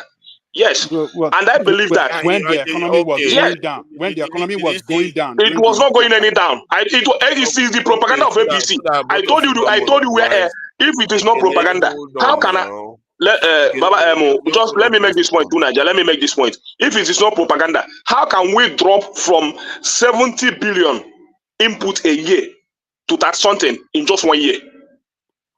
Okay. Is it possible? Is it what? Is that not propaganda? Is it what I just saw? We are not saying that APC Can you just wait? Let me just say something quickly. Okay. I think it's very, very brief, so that we get I try to keep this in perspective. You see, what we are just doing here is measuring heights among dwarfs. And it doesn't get us anywhere. The performance of both of them has been abysmal. And remember, this in Obasanjo going to office, and when he got into office during that time, our actual debt was reduced down to basically zero. So he had all the momentum to be able to push the Nigerian economy to $1 trillion economy, but he didn't. We don't even have power supply. How can we even be arguing party politics here? This is not party politics. This is a national disgrace. We should be focusing on how we are going to change the paradigm, not this measuring height among dwarfs argument. Because both of them, all of them are terrible. They've been very terrible government. 5 gigawatts is what we generate today. Do you know but that? If APC said that they should have done, hold on, Ekene. You all these praises for Jonathan. Look, I don't know why we are praising one side. Naija said now, Obasanjo cleared the debt. When Jonathan came, Jonathan you've said this before now. I mean, I'm going to repeat this. Hold on now. Let Ajale Koko talk now. Let him talk. What is your issue? Ajale Koko fighting for? What are you fighting for? Let me talk. When Jonathan came in, Jonathan incurred some debt on that country, in spite of the fact that he was making huge revenue. You remember that oil price was very high that time. It was at 100 plus. What at 20, 140? 140. He incurred, you know, the debt that he left behind when he was leaving. It was like and he was even borrowing money to pay salary. $10 billion. For what did he show for it? So tell me what he showed with all the amount that he was making from the sales of oil. And he started building that debt before Buhari came in. The debt was always going to grow because we are following the standard of that they set for us. Which standard? Who set you standard? It was the IMF and the World Bank. Which IMF borrow when Obasanjo already cleared the debt by the time he didn't clear the debt, they forgave it for the nation. Forget it. Did he leave debt behind? Yeah, there was debt, of course. With how much? Not a lot, but there was debt. Okay, how much? You tell me how much. I don't know the precise amount. Okay. But what I'm telling you that who is that? Jonathan incurred. What Jonathan incurred is that in that short period of time. Yeah. He left a debt of $10 billion with all the money, good money that they were making back then. And there was corruption. So, and we saw it. They were showing it openly. Yeah, you know, I'm not saying that. Who borrowed more today? Who borrowed more today? Hold on. I'm not saying that APC have done better. No, I'm not saying APC have done better. They have done the worst. But what I'm saying is that let's look at the way Nigerian started crumbling under the Jonathan. Everything that Obasanjo left behind, excess crude account, they've lavished it. There wasn't savings. How many states were owing salary that time? Ajale Koko. Salary. Many states couldn't pay salary during Jonathan. Buhari came to pay those salary, clear off those salary for so many states when Buhari came in. With all the money they were making, they can't even pay salaries.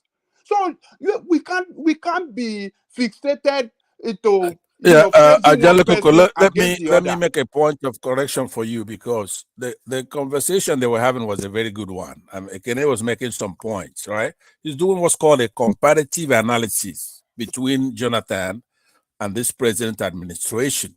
Just those two. There's no reason to invoke what Obasanjo did. It's a side-by-side comparison that he was talking about, and I was very interested in that. It's a systematic. Listen for a minute. Just listen for a minute. Listen for a minute. So we should not compare Obasanjo against Jonathan. No, what you are saying? You can do that. No, you can do that. That's fine. Do you hold on 1 minute? Just hold on, please. Hold on. Let me make a correction and then you continue. Hold on. Do you know the price of oil? You cannot hold on now. Ajale Koko. the correction I'm making is not on this particular issue alone. It's the way conversation should be taking place here and any other place. When somebody's speaking and they're making a comparative analysis, and I believe it's very clear, there is nobody on this platform that's going to argue that APC has not done worse than the Jonathan administration, no matter what, in any metric at all you want to measure.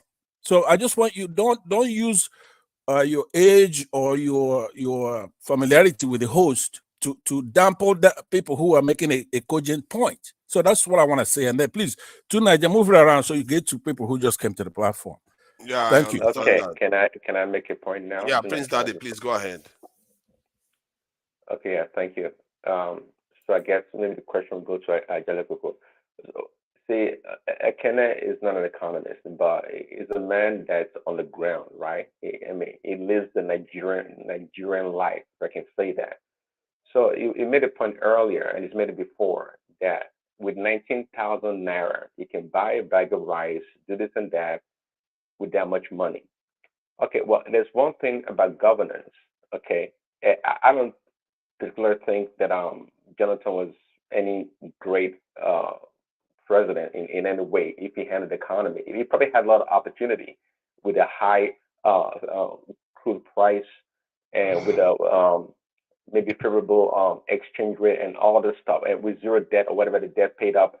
And there was a lot of corruption in the government, no doubt. But on the ground, the people were living, and if Ekene can make an argument based on his lifestyle was much better under Jonathan, what is the counter argument for that? And before maybe I just look at answers, you know, of course, from Obasanjo to Jonathan to Buhari, you know, all the way to Tinubu's time now, what Tinubu is doing right now are really structural adjustment in a lot of ways that other leaders did not have the cojones to address, like, you know, getting rid of subsidy and do some other stuff that they didn't do. But nonetheless, again, the reality on the ground was that people with $19,000 a family can survive. Right now, it's almost astronomical. What people, I mean, the exchange rate and the cost of living is so high. Okay, I'm not giving Jonathan a break, but at the same time, talk to the reality of people living comfortably back then. Prince Daddy, let me answer you. I hope I know your level, and you know that economy is not something that is static. A government can run an economy today, and the effect can be seen in even in 6 or 7 years time. Do you agree with me? Yes. You understand? What Okay. What are you They talking can sorrow. They can sorrow The to me. government can do what? I'm not talking to you. I'm not talking to you. And the person I'm talking to, and the person I'm talking to understand. He agree with me, not you. No, I agree with you that because both of you are all like President did not agree with you. He just said just to please you. No, I know President agree with me. Excuse me. If you are comparing government, if you go back as far back as 70, Ajale Koko is here. Our production was also in that range of 2.3, 2.4 million. Go and check in the early 70s to the mid 70s. And that was when we had oil boom. What was our population that time? How much we were producing? We are producing the same thing with population of probably less than maybe around 60 or 70 million people. Now we are still talking in 2023. You know, we have this habit of always looking back at previous government and say previous government is always better than the present government. There's no time in Nigeria that would never refer to a previous government. Even during that era of that previous government, we'd all be crying. No? But immediately another one comes, we say, the one before was better. That was our history. Because we have failed to plan right from inception. You understand? So if you are seeing the effect, we are comparing. Let me finish. I'm not talking to you. I'm not talking to you, please. So if we look at what happened during Jonathan time, Obasanjo just lay a very good foundation. He built up our excess crude oil account. He built up our foreign reserve. Oil was at the highest price you can ever imagine in the recent years. And he enjoyed all that. And even before he left, they couldn't pay salary. Most states are owing salary. Even the then governor of Central Bank was crying that the way this guy was running our economy, the next government might not be able to survive it. Everybody was aware. We heard it that time. We are now seeing the effect. And then we still now have the guts to be praising that same guy that caused the problem. And be saying, because he did this, he did that. No one is praising. Nobody's praising him. We only, I don't know if I beg, let me finish what I'm talking about. Please, Daddy. If you, let me tell you, economy of a country is not a one-man business. Let me finish what I'm talking about. You can come in now if you have somebody handed over a very good economy. Before you can ruin that economy, it will take you years to ruin, and it also takes years to build. This guy came, he ruined the economy, handed over a very bad economy. You understand? I'm not saying that Buhari did well, but for us to come here and be telling us that because Bryce was 19,000, when we knew that if he continued the way he continued, that 19,000 naira is not sustainable. And You are doing well by reducing the purchasing power of the people. We come here today. If Ekene is even doing what he's supposed to do, but somebody rational mind that claim that is an old person that's supposed to know better, and he comes here and starts painting wrong narrative to young Nigerians to be listening to him is a disappointment. Believe me. The argument you're making, first of all, there are two arguments you're making. Number one, you're saying, in essence, that Jonathan's time was better, right? But then you're giving us the reasons why it's better.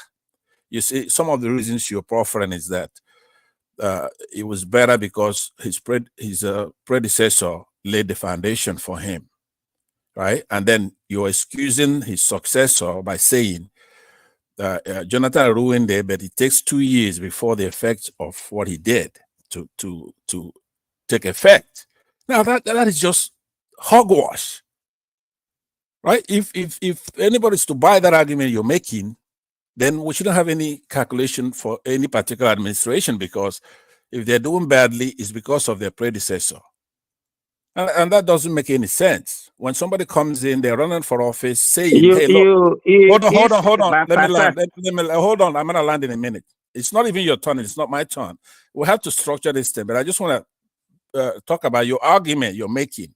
It's frivolous argument, because if we were to accept what you're saying, when people run for office, they come in and say, hey, no, look, things are bad, and this is how I'm going to fix it. They talk to the people they're supposed to go around and identify what the problems are and the solutions for them. Now, we were all alive here when Jonathan was there, right? He's a Democrat, he's educated, he's a civilian. Now, he's an accidental president, and he's from a minority group. He wasn't prepared to be president.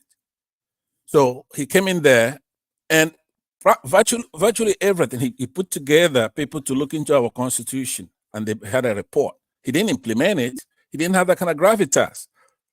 People can criticize the government during his time. He put in place a cohesion of Nigerians from the You know north, what south, I found east, and west. amusing is Pansat coming here to be this a voice of reasoning. No, That's I'm trying to ridiculous. criticize. No, I'm trying you don't have to nothing to say criticize about him. this. But anyway, I Give me a break. rather yield back and then have it come to my turn, and let's be respectful. Let's don't. And Simba, another thing I was going to It's tell not one your man. turn. It's not your turn, It's Pansat. not my turn. I just No, said it's it. not. I said it. But moderator, go ahead. Do your job. Making the voice of reasoning. People are concerned that Pastor is making too much sense. The universe has gone upside down. I think that was a well-made point, Pastor. He may add some point. For me, all this is moot. The original point was about how to have this in officials held accountable, just like the lady that was, spending naira, spraying naira, Bobriski, as they say, he's being held accountable. And I was saying that if you don't hold office holders accountable, then there is no hope for the country, because how are the people going to follow the rules when the people in office are busy robbing the country dry? And when they finish doing it, they get away with it because there's no push for the rules to change so that they are held accountable. Like in China now, if you're in office, you steal, you pay with your life. Oh, it's very simple. You just pay with your own head. And that is how it's supposed to be for public office holder, because I believe they are killing people by not doing their job. If you take money that is meant for healthcare and you go and blow it, take it and put it in overseas account and use it to do whatever you do overseas, that is killing fellow Nigerians in Nigeria that are going to hospital and not getting proper healthcare. So why should you get away with it? Personally, I really wish Tinubu, because sometimes when Tinubu talks, I get a feeling that he seems to be sincere about wanting to cut down corruption. When the way he talks about it sometimes, and he talks about holding his cabinet members accountable. But that's my point. But he doesn't even come across as a common. Look at when he went to this in the Middle East. He said, if anybody tries to bribe my team, anybody amongst my team, report them. But you report them, what is going to happen to them? That is the point. There's no point saying they should report them when not much is going to happen. They just slap them on the wrist and they go away and go and enjoy their loot. The better you do that, they reported to him. What did you do about it? Exactly. Nothing happens. What do you say nothing happened? Was he not taken down? Was he not taken down? But that is all. That is nothing. And you don't know they are investigating. You don't know what they are still going to do. We're investigating what? I'm beg you. No, don't say that something has happened. That one don't go now. That one don't go to enjoy money. You know more than this now. Why you trying to make? Let us be fair. Hold on. You guys say nothing. Be fair for what now? You're already taken out. Tell me one body that has been held accountable under this government. And to what Nigeria is saying that he was telling investors in Qatar, if anybody want to bribe, come and read that, nothing is going to happen. That's not true. He told them, report to me. He said, come and let me know. Okay. If they are asking for bribe, if my minister, all these people asking for bribe, let me know. What is the worst that will happen to them? Tell me. What do you mean by what is the worst that's going to happen to them? That's what I'm asking you. What's the worst that will happen to them? Have you just seen what happened to Edu? No, what happened to her? She got sacked. Is that it? Edu? He got sacked. That's what you call punishment? Look, okay. If you are requesting for bribe and your boss got to know of that and she took you out of position, is that not what kind of position? Is that not a punishment? You see, I mean, you guys should just stop this. You see your problem. I don't get the point of your argument. The point you are missing is that I don't get it. That is not solving. What do you to suggest? Suggest what you think that should be done.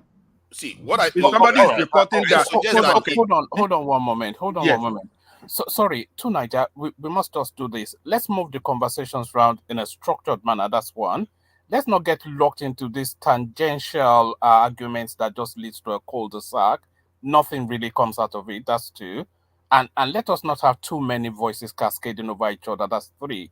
So let it be structured, bring in voices that have not spoken, and moderate the interjection. Sorry, tonight. You are not the one moderating. Do I look I'm like sorry, you? But it was just, why do you keep? Then go and sleep now. Okay, I won't do it again. Go to sleep. Sorry. Okay, sorry. So I take your point. See, the point I'm trying. You're asking what should they do? I believe that if somebody reported to the president, hey, one of your ministers is asking for bribe, what do you think the president should do? First, number one thing that should be done? That one get fired. Investigate it. You don't fire them. You don't fire them. You investigate. Okay. And so is that not what Tinubu did in the case of? Was she prosecuted for it? Okay. She's not being prosecuted. She's not being prosecuted. Okay. Yeah. You ask me a question now. Let me try to answer the point I'm trying to make and hear whether you disagree with it. The point I'm trying to make is that I'm not saying just for suspicion you take your drastic action. Obviously, you can suspend, fire, and investigate. However, if you are found to have stolen public office funds, You've stolen it. And especially if you got away with it and the people cannot recover it back. And or while you stole it, you deprive the institution of the resources. And if you do the calculation and it actually led to loss of life, that minister or a public office holder should face capital punishment. Because until we start taking this very seriously, that these people are killing our fellow citizens and causing us such harm, you're not going to fix the system. And I believe that until you do that, then they will take their own job more seriously, so that if anybody steals, they will enforce the rules, because they are the ministers. They have the power Can to I make come in here? their juniors to enforce the rules. Who I think they say we should try to move it around. So, okay, who is that wanted to speak? It's Remy. Remy, oh yeah, you've not said much now. Please go ahead. I just came in now. You just let me. I think. Okay. Good morning, everyone. But I think there's Pansat now. The rest of them are here now, and the other guy, DOG, is it DG? None of them. You can't just come and just say you want to take over them. I mean, can I ask you? No, he's not taking over. He's just saying something. I don't think he's making a speech. He just wants to just hold your shit for now. Yeah, don't be too jumpy. Bother me. Yeah, you want to S word, eh? Ẹ̀mí ò lo S-word fún ẹ, mo ní pé kó o shit sword ẹ ní kó máa. Europe dẹ̀ ló gbé o, Finland ló gbé o, ó dẹ̀ ń sọ̀rọ̀ bí American. Àwọn ará Finland. Okay. What I say, all of these things you have been talking about, I'll just take it as 1 minute. It's like, when you look at everything, Obasanjo did his best. I think, to me, I always said it, Obasanjo is the luckiest and the greatest Nigeria that ever lived. It happened to come at the time that the economy was low, post 1999, and he happened to build it. It paid off our debt off, in which some of us we don't like, that he should have used the money for infrastructure, but he did that. And at the end of the day, we must commend him for that. It was cancelled. You didn't pay it off. What are you going on about? He paid it off. It was cancelled. It was not cancelled. He paid some money, and the rest was written off. Please, let's be factual. Yeah. He would have had to pay that money anyway. Yeah, he paid some. He didn't pay us. Stop trying to spin it now. Don't let us argue about it, please. Don't say he paid it off. Come on, it was like, listen, he paid some, and they asked him, he paid some, and others were written off. Oh God! And stop. It's like, can you just give me? Okay, please. Okay, I will let you go now. Please go ahead. Go ahead. So it's like we are starting on a cleaner slate, but where he got it wrong is when he imposed Yar'Adua on Nigeria. It was the worst election. He knew that Yar'Adua was not in a sound health. But fortunately for Nigeria, Yar'Adua have a good intention for the country, but his health will not allow him. And when he's already in a coma, his people try to package him. Okay, cut the long story short, Jonathan was there. And Jonathan was there.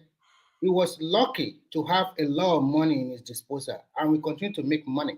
It was during his time that the crude oil was more than $100. And we made a lot of money, but by the time he left, both the excess crude and the money we have in the reserve have been withered down a lot. And I knew the reason why we have stable production or continuation of crude at that time is what? There was an amnesty program signed by Yar'Adua. I happened to be on a plane with over 40 Niger Delta individuals. They sent them to Indonesia. They sent them to India. Don't make a whole speech now. You're supposed to. No. Okay. I'm just trying to tell you that was one of the reasons that there was scam in that region. They sent them to go and learn different underwater skills, maybe painting or welding. I don't know. They sent them because they were on the plane. We were together in the same Emirates airline that day. And the reason why I knew they were the one, because when we get to Dubai, they didn't know how to connect their flight to the various Sri Lanka, India, Indonesia they are going. And they were asking any black people they see, they will ask them, can you tell me this? And I was like, are you in Nigeria? I'm in Nigeria. And all of them quickly come and I have to show them the gate. So that's why we have relative peace in that region. Unfortunately, when 2015 election came in, their man lost out. And they were hungry.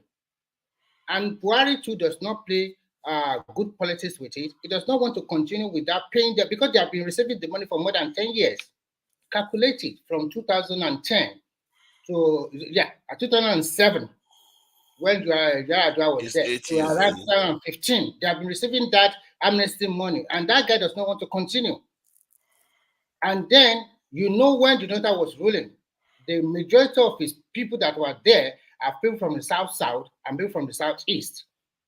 When we talk about from the south, so it's because of that backlash they continue to break this pipeline. Of course, I agree with what Babajoli could have said. There is theft, there is government mismanagement, there's so many things. And Yeah, when thank you. by the time Buhari was there, there's no money. Another problem with Buhari is that there is COVID. So many problems for him. He didn't rule very well. I agree, especially on insecurity and economics.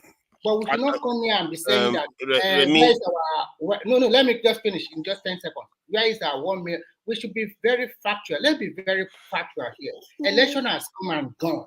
Let's always say the truth. Because my man lost the election, then the whole 4, country is gone. 3, Thank you. 2. Thank you. Precise precision. All right, let's Tunaj, move it on. Tunaj, I want to ask you a question. Just one question, please. All this assessment of Jonathan did this, Jonathan do that. I still want to ask you. Jonathan left our input at $70 billion. Under 1 year, under Buhari, it came down to $something billion a year. How could that be possible? I'm sorry, please. Are you asking me or you're asking Can we me? leave this? I'm not going to participate in measuring. I'm asking Remy, how could that be possible? No. If Jonathan was too bad, if Jonathan was too bad. Let's not do that. I'm not going to participate in measuring height among dwarfs. Let's just move on from that. And I think who is next? I think Prince Daddy. We can go to Prince Daddy on this. There is something else I wanted to bring up regarding this in our education. We are very, very educated Nigerians. I go on different panels and I hear Nigerians who come on stage and talk about how they have multiple degrees. I'm sure quite a few people have high-level degrees here. And, one of them the other day, that one hit me. You mean Nigeria Watch, Abi? Yeah, not Nigeria Watch. There was somebody. Why are you mentioning other channels? This is one man's platform. We want to keep other channels out of here. What they call it? The man came on and said something that I found very puzzling. Like, he is highly educated himself. Then he said his wife has got 7 degrees. And my mouth, I was just open. Then you guys saw the video of Showore when he got to America the first time, and the guy that was with him talked about how he too had multiple degrees. I was like, okay, if we are this educated, why is our nation like this? Is there something wrong with the way we think about our capacity to do things, that we think education is the solution? Or are we just getting educated because we think it's going to get us into public offices? Because when I check even in Buhari's government, we are talking about Tinubu now that he's got some experts into his government. Even in Buhari's government, most of the people there are graduates, PhD holders, masters, all of them. And these people have run our country to the ground. Can I answer your What question? is going on here? What are we missing? First, can I answer your question? I think Prince Daddy is the one, because since he's the main person that is next. You know Prince what, Daddy, Naija? Yeah. You know one thing. I've been on this platform when it was only just 4 people, and I've never been called to make analysis. So Okay. you go ahead and Adewale, continue go ahead. where one man stopped, okay? Yeah, Adewale, go Adewale ahead. has been here a long time. Yeah, no, Adewale so, has been here. no, it's true. I thought he had already I spoken think you when I should came pick with out my- rational mind, okay? Adewale, you're not allowed. Adewale, you're not allowed to speak. Adewale, if Adewale, you go want to ahead. speak, you can go ahead. It's only fair. Ekene, you want me 1 bottle of red wine, okay, for saying that? I want to hear your voice. To Niger, education does not translate to good leadership. What we have, or what we are confronting, not just Nigeria but the rest of Africa, is the culture that allows the anomalies. We have not actually develop a system that can work, that will hold people accountable. All we'll be doing is an adaptation of foreign style of governance, and it's in conflict with our culture. And I will tell you that the leaders we've had in the past are not actually the problem. You know what the problem is? Is you and I. You and I. And I will explain to you why.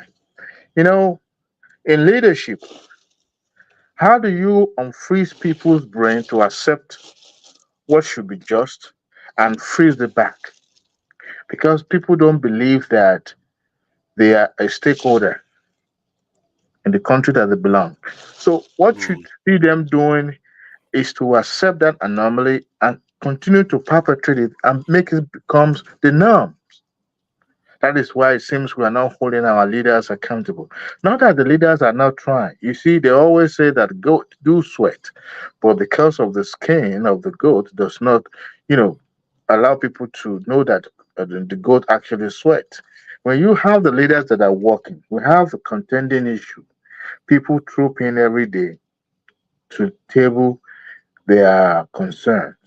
Somebody said it on this show tonight that whenever there's something that happens, certain people, somebody, person being accused of something, you will see is or a kinsman carrying placard, protesting, trying to justify the action of this individual because we haven't done it in the right way. So that is why it seems we are not getting it right. Not that the leaders are not striving or they're not doing their best, they are.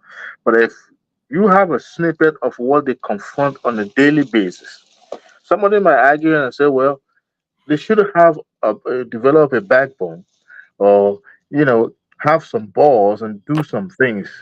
But I'll tell you this.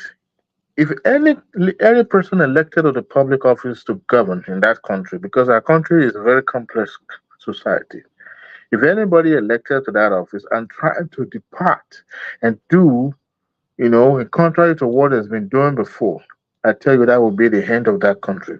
And that is what the leaders are not willing the risk to take. Not that they don't know what is being done in society. Even up to the kidnapping you see happening on a daily basis, they know who are behind those atrocity. But they have to apply some measure of diplomacy and some tactics that will, you know, guarantee the oneness, the unity of the country. Other than that, there will be trouble in the kingdom.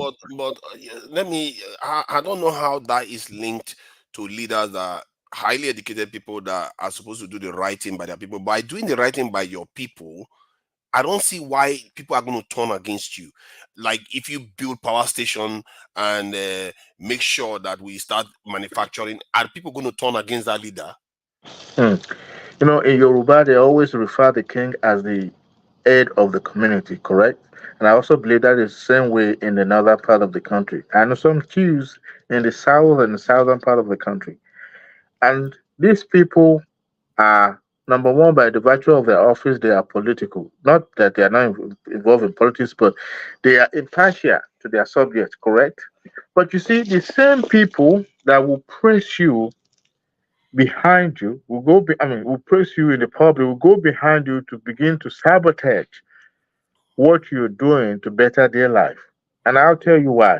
If you ever wonder why we don't have electricity, it's not because leaders don't know that some part of the country are not electrified.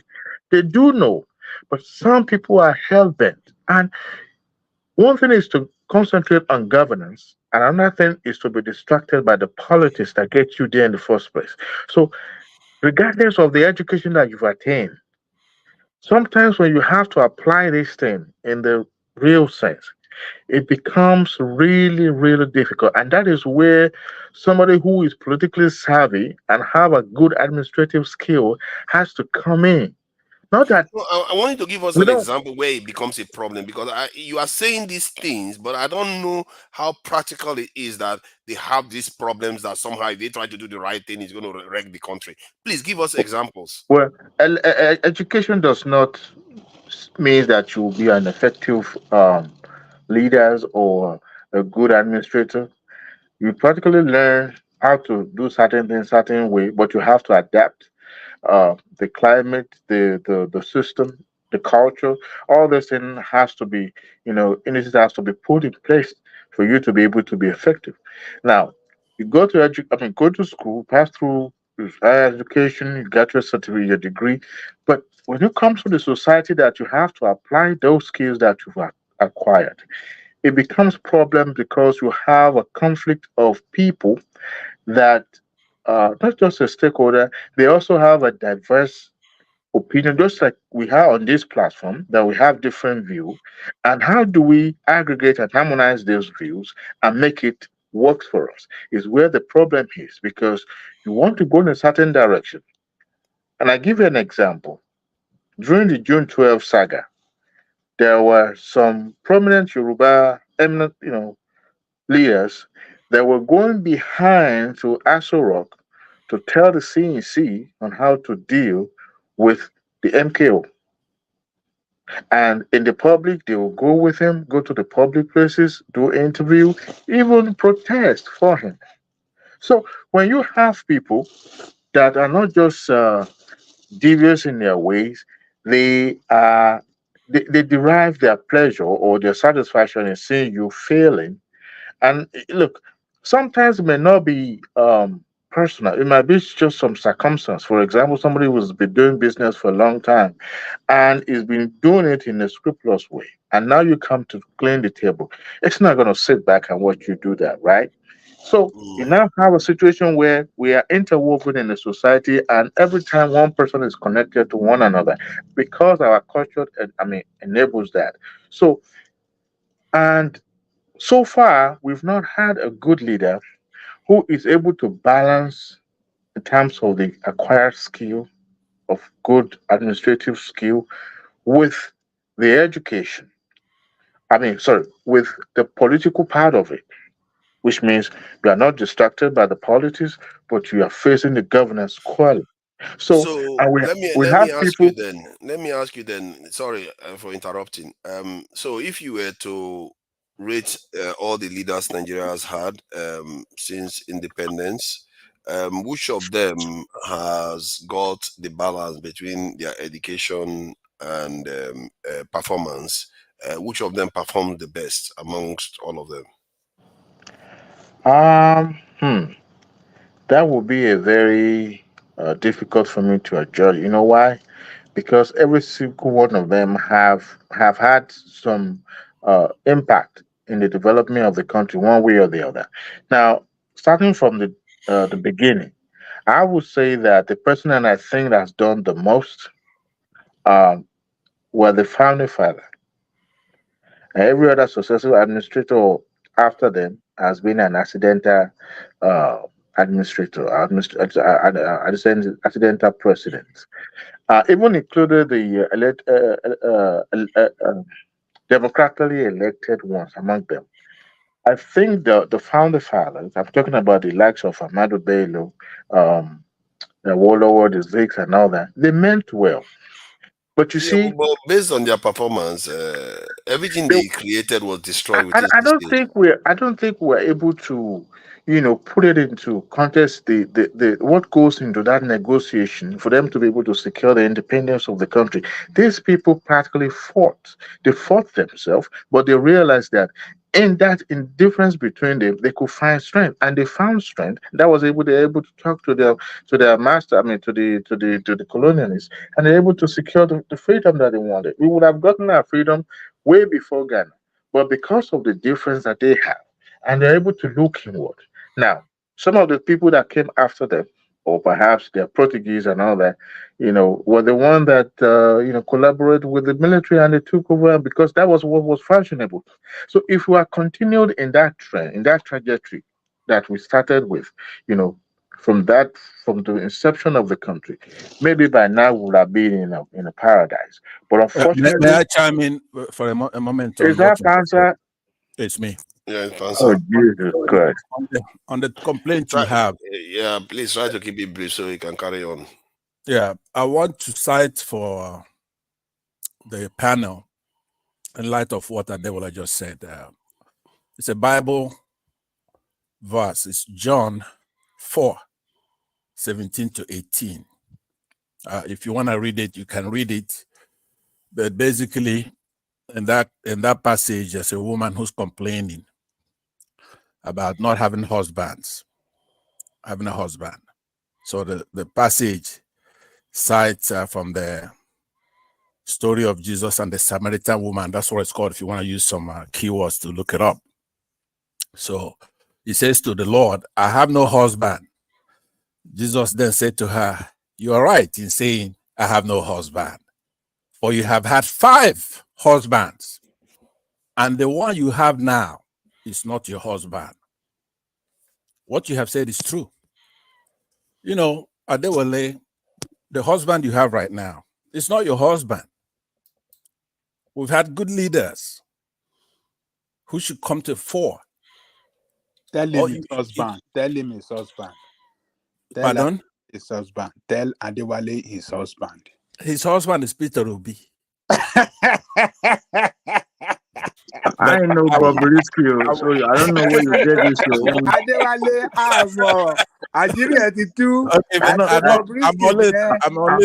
I'm not Bobriski's brother, so I don't know where you got your own husband thing come from. Okay, I will expand on it when it comes to my turn, but let's move it along. 2 minutes, 3 minutes enough to make the points we're all making here. It's not like anybody. Let me ask you, Tunaja, what is one thing you learned from Adewale's inputs tonight? One. No, it's not fair. I think he was arguing that even if they are educated, that they will have problems because of the nature of the country, that they will have problem in implementing their ideas.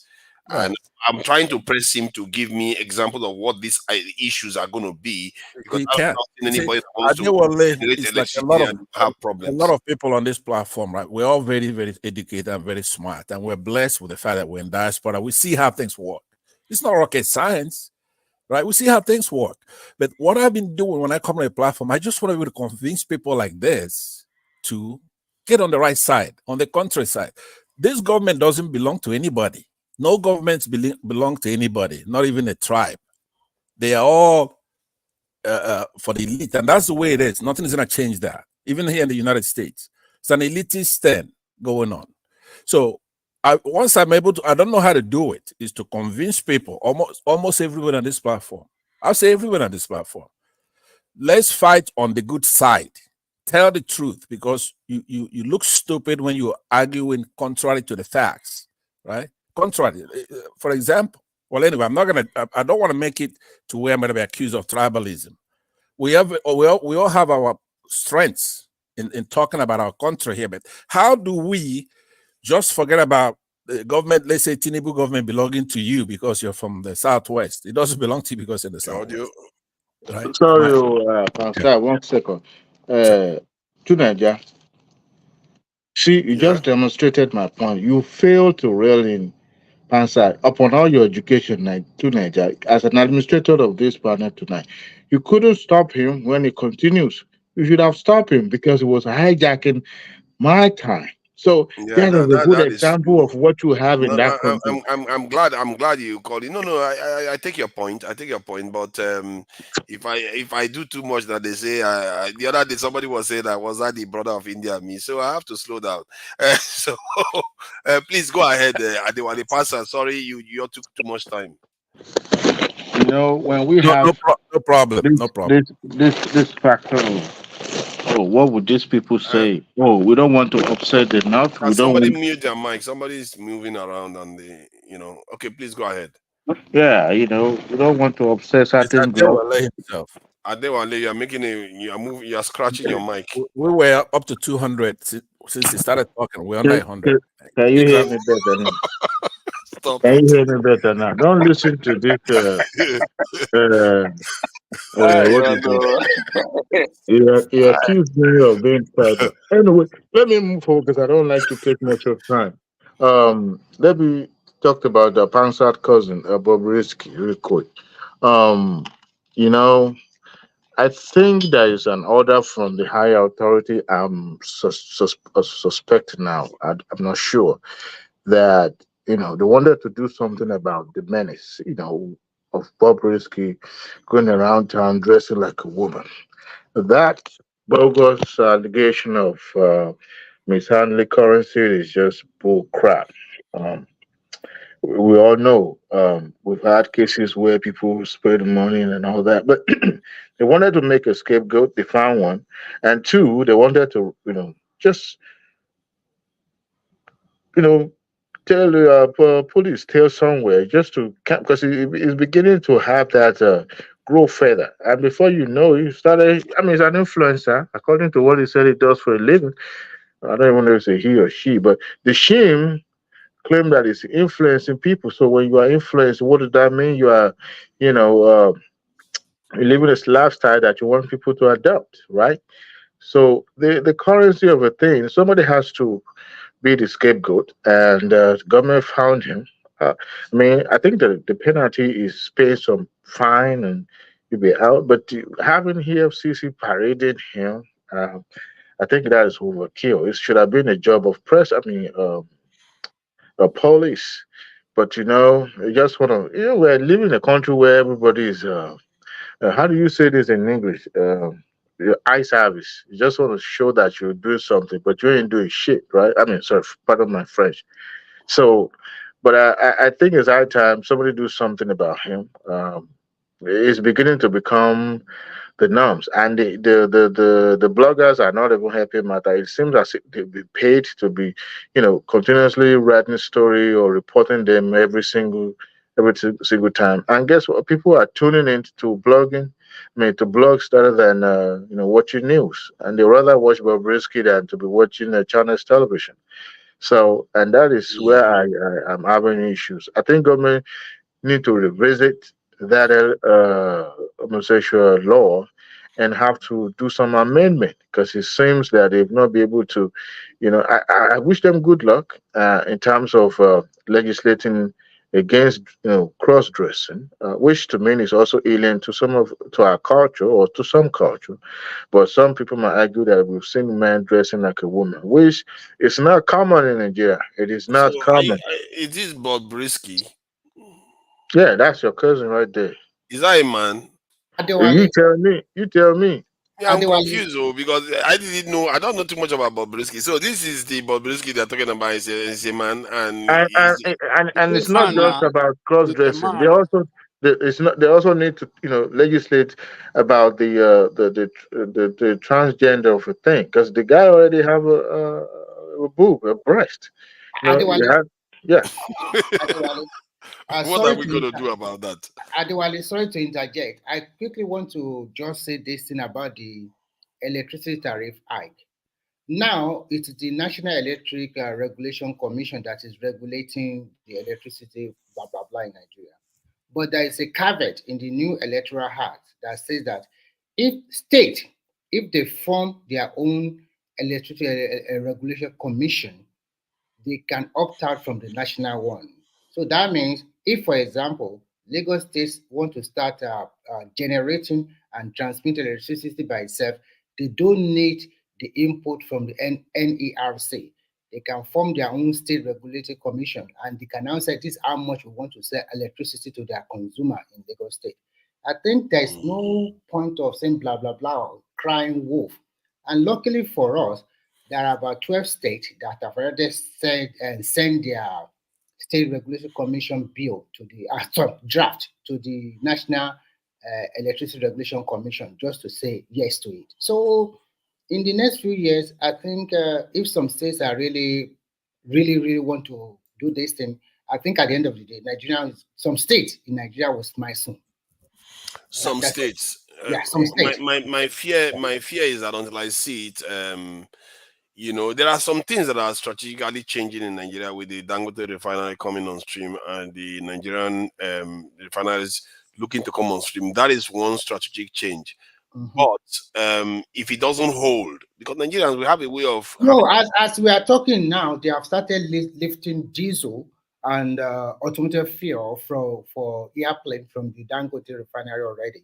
And the prices already started crashing in some states in Nigeria. I heard about that. They talked about 20% crashing. And that one will save us a lot of foreign exchange. I mean, and then if they started lifting petrol, it will also crash the price. Yeah, but I don't know. Simba, you are looking This up is now. this is Remy, please. Oh, Remy, sorry about that. I see. We are looking up. I really would like to be optimistic, but it's the And same. I want to say this. Panstar spoke like some few minutes ago, and for the first time, I clapped for him without knowing. It's getting better now. It's Thank getting you very better. much. It's getting better. If So Gaza wants to be incisive, it's going to get better. If all of us, we can put our That's a good sentiment job. aside. We have to commend one man went to more platforms. No, he took his medicine this evening. We He civilized. took his Valentine took his medicine. That is turn. Ajale is talking about attacking one man. What is wrong with you? Yeah. You didn't have any time pass around out of panels all over the place. Make him He's not going to come back again. Anthropologists. We make Ajale Koko. Eh? Ajale, Pastor took his medicine this evening. That's why. It means that you don't want to speak. You gotta speak up for yourself. I don't know Bobriski. I don't know why people keep saying that I know Bobriski. I don't know Bobriski. Why Well, people think I know everybody That's your cousin. That's your cousin right there. Go ahead. If I don't know something, I don't know something. So, but the original point, clearly Adewale didn't necessarily shed light on why our such highly educated people are not. I want to speak on that tonight. I already told you. What is it that you don't understand? No, you are saying it's going to be too hard. I want to make a comment on that. You didn't give me an example of why it is hard for them. Can I say something about that, please? I think Ekene wanted to speak first. Okay, Ekene, then Simba. Education is what I regard to be one of the greatest assets in the life of human being. But there are two forms of education that Nigeria is regarding the other and is concentrating much on the other. There is what we call general education and the other, the personal education. Nigeria regard general education than the personal education. So the personal education has to do with your character, your integrity, the way you carry yourself, the way your home training and all those stuff. And to what people don't understand, that personal education do more or improve society more than the general education. So because what general does education, the personal education entail so that people understand what you're talking about by saying personal education? yeah, personal education is what you learn from experience, you apply it to your personal daily living, the way your home training, the way your parents educate you at home, your respect, your integrity. But some of our parents make sure that they tell us to go and when we get into public office to make sure the family is enriched. So yeah, that's still it now. That's still it. So when you tell your child to go to school, you only tell him go and make first class, go and make second class, go and do this one, go and do mathematics, go and do English. All those things are good. Yes, are good, but when they get hold on, let me clarify so that I will start getting to somewhere here. So, but yes, they will tell them to go to school, get first class, get everything. Then when they get into public office, what did they tell them to do? Yeah, they tell them, you see, Mr. Okeke, when he gets to the office, you see the way he maneuver his way, and he is able to just. They don't teach them character to be patient, rely on your salary, build yourself up, and make a perfect living for yourself. If your parents are not teaching you, who is going to teach? Yeah, if your parents are not teaching you, you might not learn it from your parents. You can also have a mentor. If you don't have a mentor, you can also learn it from other people's experience, depending on how you want to learn. You understand? But that personal character, that personal education is far more important than the general education. That is why you see somebody like, let me give an example of somebody like Costaris today, making a wave in the business world. It's just stopped at primary 3. You understand? Because if you read his character, he has been able to build a character for himself based on his experience and what his mother taught him. So he was able to build integrity. And that's how he was able to build a business for himself. You can Google him and check him very well. A So lot of people. so Even Dangote, I couldn't say that. No, I no, cannot say. because, no, no, what I will let you go soon. But because of what you just said just now about somebody that went to secondary school 3, so do you agree with this statement when I said better is school leaver, secondary school leaver than that is nationalist than a professor that is a sellout and a corrupt person? Yeah, I believe in that because if you look at our system today, the most corrupt people we have in the system is the professors. They are the one that lead the election. Even the NYSC members, the educated ones are the one that is most corrupt in our system today. If you check it very well, and they seems to be at the receiving end of it.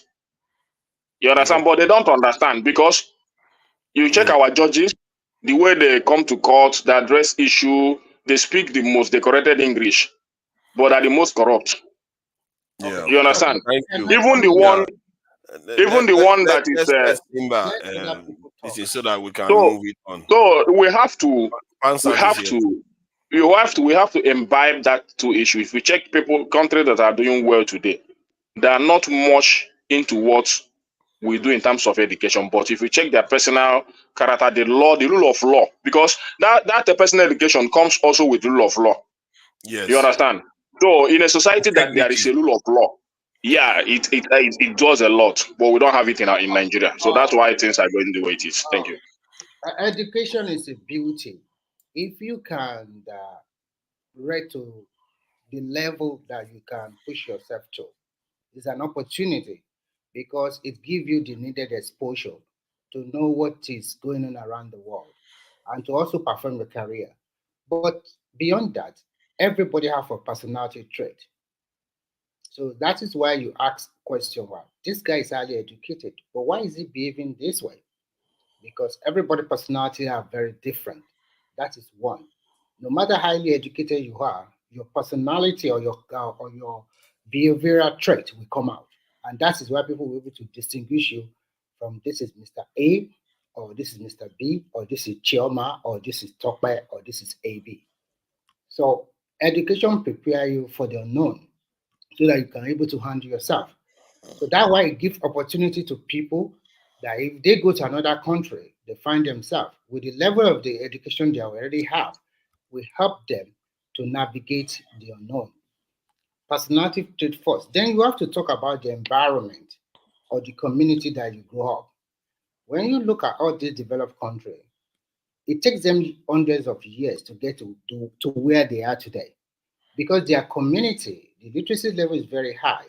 So it's easier for them to listen, and most of their leaders sometimes they tend to think about their people before their own personal interests, which is quite different from where we come from.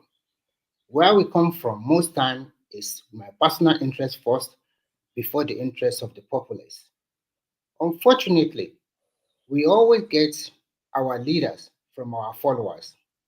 Nobody can tell me that you, tonight, if you're a leader today, you are not a follower before. At least you have been a follower before you become a leader. So the kind of society or the kind of environment you live will tell you what kind of leader you get. At least today we have some new set of governors. Just suppose it's 19 years back or 24 years ago. Most of them are just like a youth that time.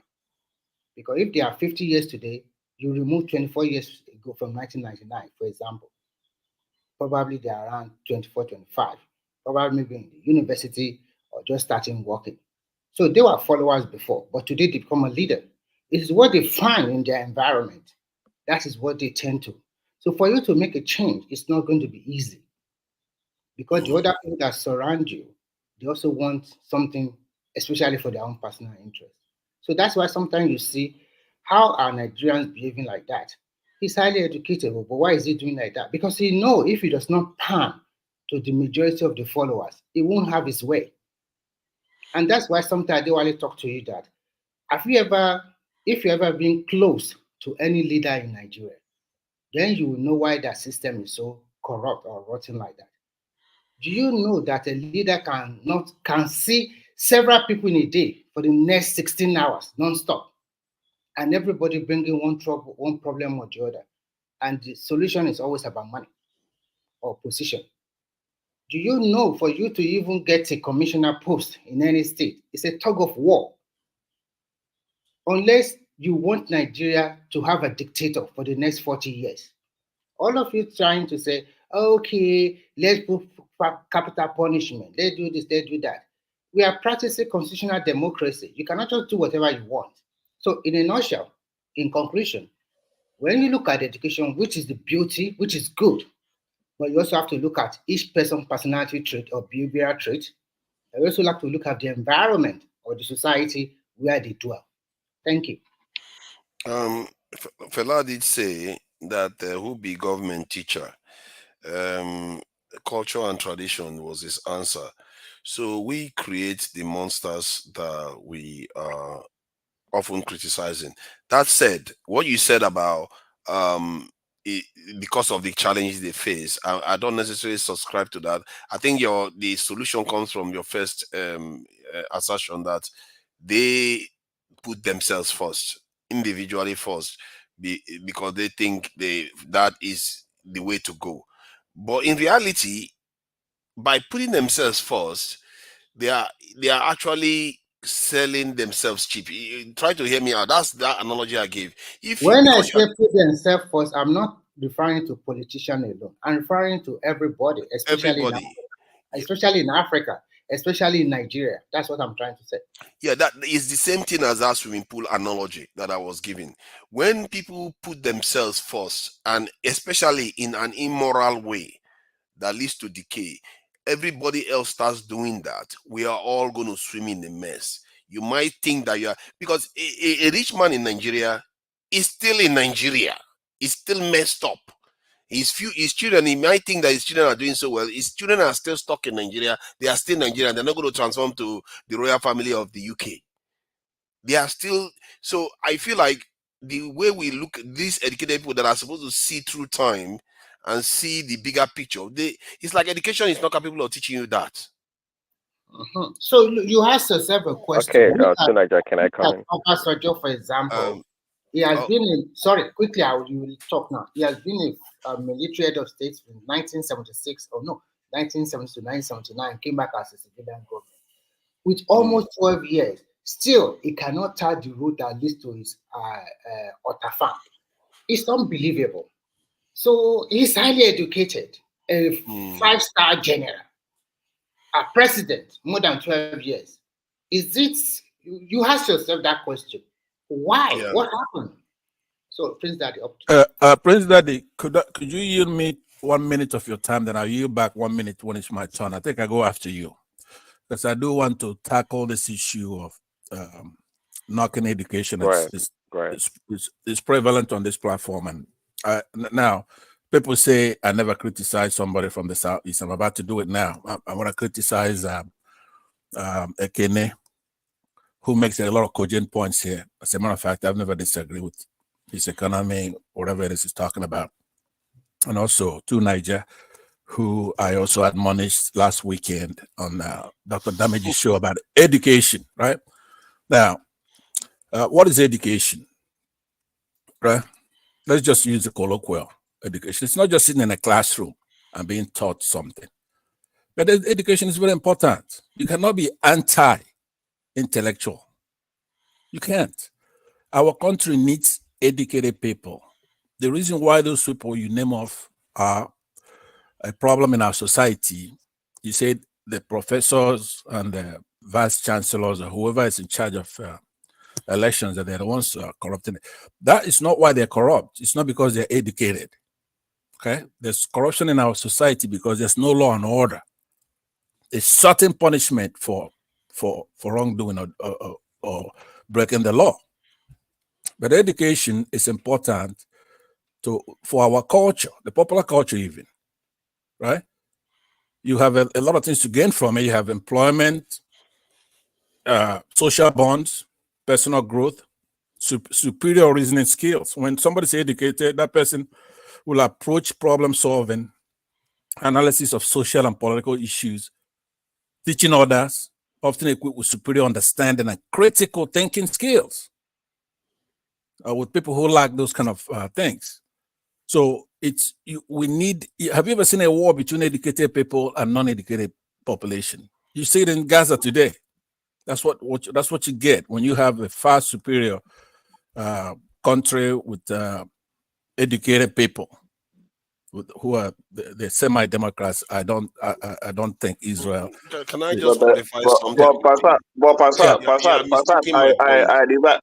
I divided it to two, Passat. Yes. I didn't make the other side to look bad. I'm just saying that we are promoting the other and not considering the other. No, and just like what you said, that it's just like in our own culture. That boy is one of the most.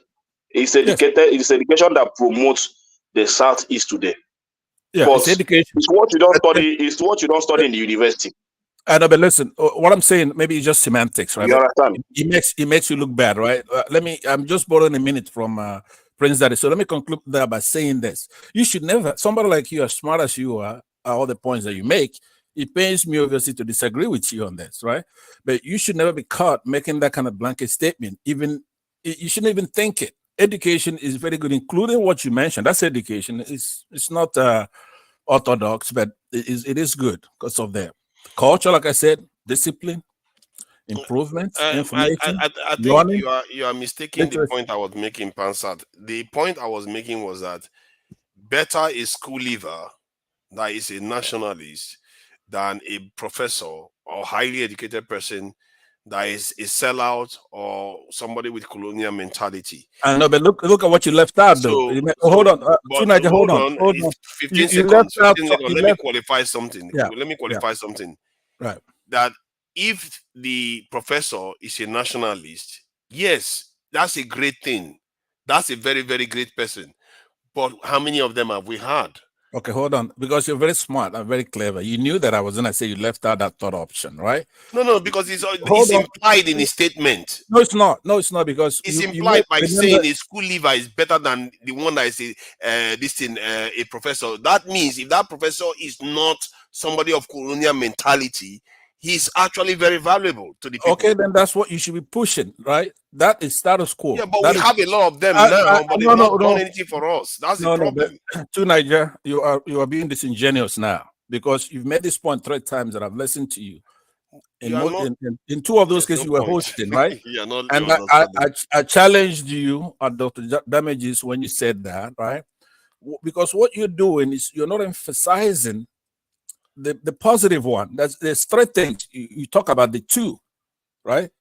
It's like we say binary choice, but no, there's a third possibility, which is the more important one. But it's implied in the statement. It's not implied. It's not. You can't deduce it from there, but I can deduce it. Okay, I'm gonna give back the time to. I'm gonna give back the time to Prince Daddy when it comes to my turn. But what I'm saying is that you give a Chekene a choice, which was a binary choice, leaving out the important one, which is somebody who is a patriot and who is also educated. That's what we want. See, it's obvious. It's obvious. It's not obvious. Hold on. If it's not, let me make it clear how obvious it is. When I said better a school leaver than a professor a school leaver that is a nationalist than a professor that is somebody with colonial mentality. True. Where's the third one? Hold on. There's no third one. Hold on. Okay. Sometimes you don't need a third one before you know that there's a third one there. No. You gave him a choice.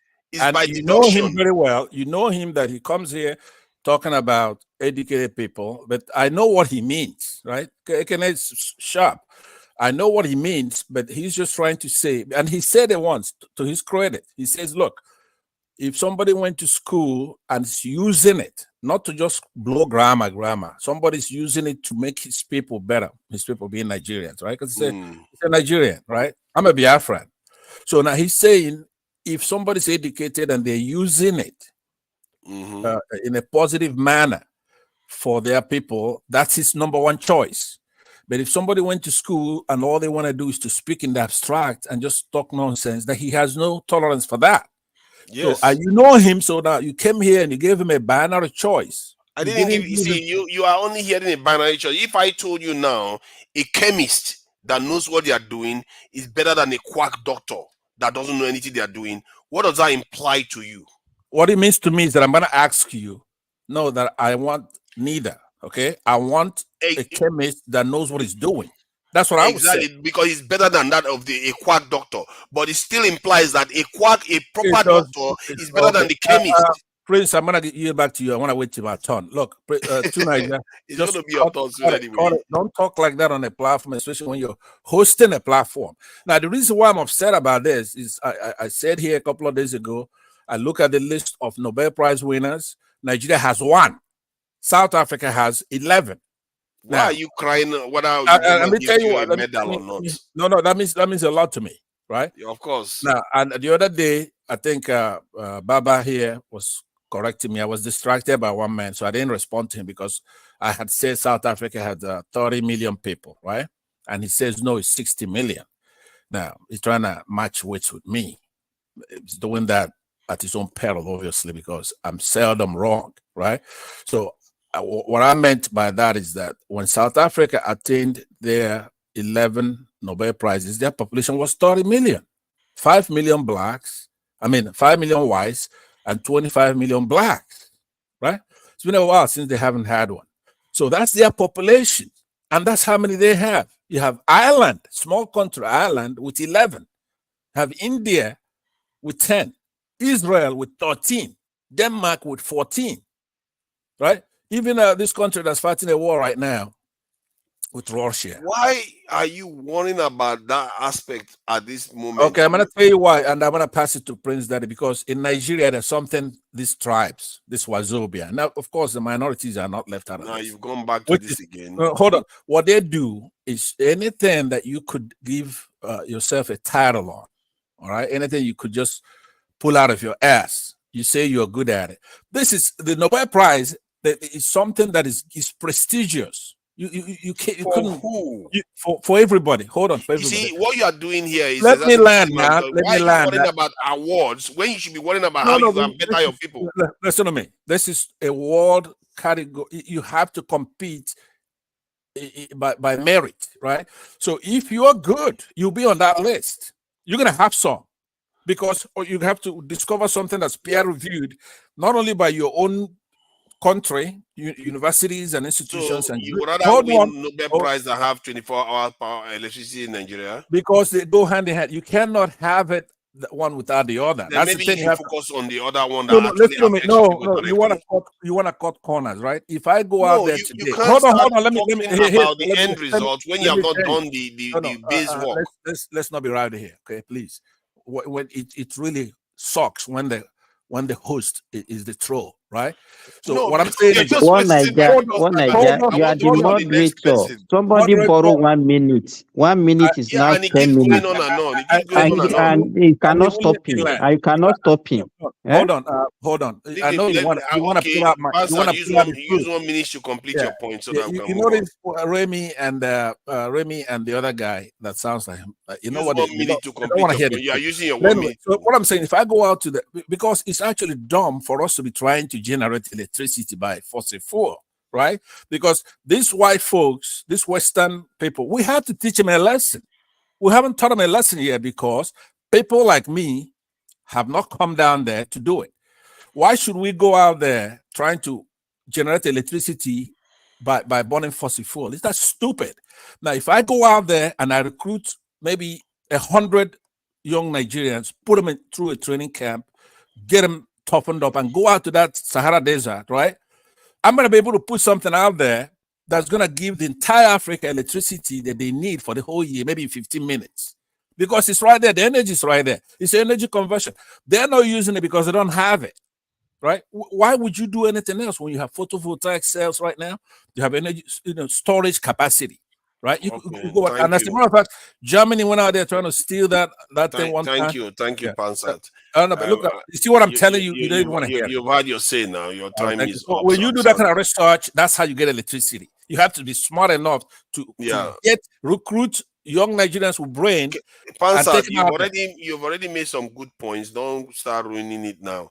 Who is next? Is it Remy that wants Prince? You wanted to say something, Prince Daddy, or are you done? Prince Daddy, are you there? Prince Daddy 1, Prince Daddy 2. You wanted to say something? Go ahead. Yeah, go ahead. What do you think about this education palaver now? That with all this, my degree, we've run our country to the ground. And is there a way to reorient our people with all this high level of education to actually care for their own? Because if you think about it, it should be common sense to us. Nobody has to tell us how to care for our own child. So why do we not care for our own land and our nation that literally not only gave us life, gave our forefathers life? So if we can care for our immediate family, why can't we care for our own heritage? With all that education, we don't know that. To Niger, it doesn't translate. Have you heard this saying? They have wisdom to do evil, but to do good, they have no knowledge. You see, I think I mentioned this Bible verse to you before. Because somebody knows what to do the right thing for themselves or their immediate family members, it doesn't mean that they're going to extend that goodness to other people. It doesn't work like that. People are naturally greedy and selfish, especially when you're talking about Africans. But to your question, education and leadership, there's no real direct correlation. If you ask me, I don't see that direct link. But the thing is, let me just confirm. Let me give you one other data. Maybe it will jar you a little bit. George Washington, Winston Churchill, Lin Kuan Yew, Mao Zedong, Stalin, all these people, one thing they tend to have in common is, let me give you the combination: military background, educated, and nationalist. All these people that went on to do great things. So education plays a role to an extent, but it doesn't seem like our educated people are manifesting those traits. No, So to Niger, those people were educated, no doubt. Nobody's questioned that. But beyond their education is their natural ability to lead. This you're talking about leaders. Because you're educated doesn't mean you can't be a leader, and because you are quote unquote uneducated doesn't mean you can't be a good leader. You don't have to go to school to be a great leader. You don't have to. But those people you mentioned, yeah, they're well educated, fine. But beyond that is their innate ability to be a leader, to lead our people. Making an assumption that you went to school and have multiple PhD makes you a leader is it's is far from the truth. It does not. There's no link between the two that you're trying to make. It does say, and most people go to school, and most people do very well in a structured environment. Okay, but beyond that, they don't have self realization or actualization beyond themselves to extend to other people. See, leadership, it's something it's spiritual. If you ask me, it is spiritual, and not everybody has that mantle, to lead a people. Okay, not everybody does. It's yeah, Nigerian being highly educated. See, the reason why people in the West, if you want to be American out of Great Britain, right? They teach people they have a good system, right? They teach leadership skills and whatnot from kindergarten or whatever, which is fine. But what I've been more interested in is seeing the percentage of people that go to school in the West or in Africa or in Nigeria, um, that become that are natural leaders. I'm trying to make a point here. My point here is that even in the West, people are not natural leaders. Most people go to school in the West. I'm talking about Westerners. They go to school in the West to become workers. They're not leaders. Then they train people very well to become managers. And not all managers are leaders.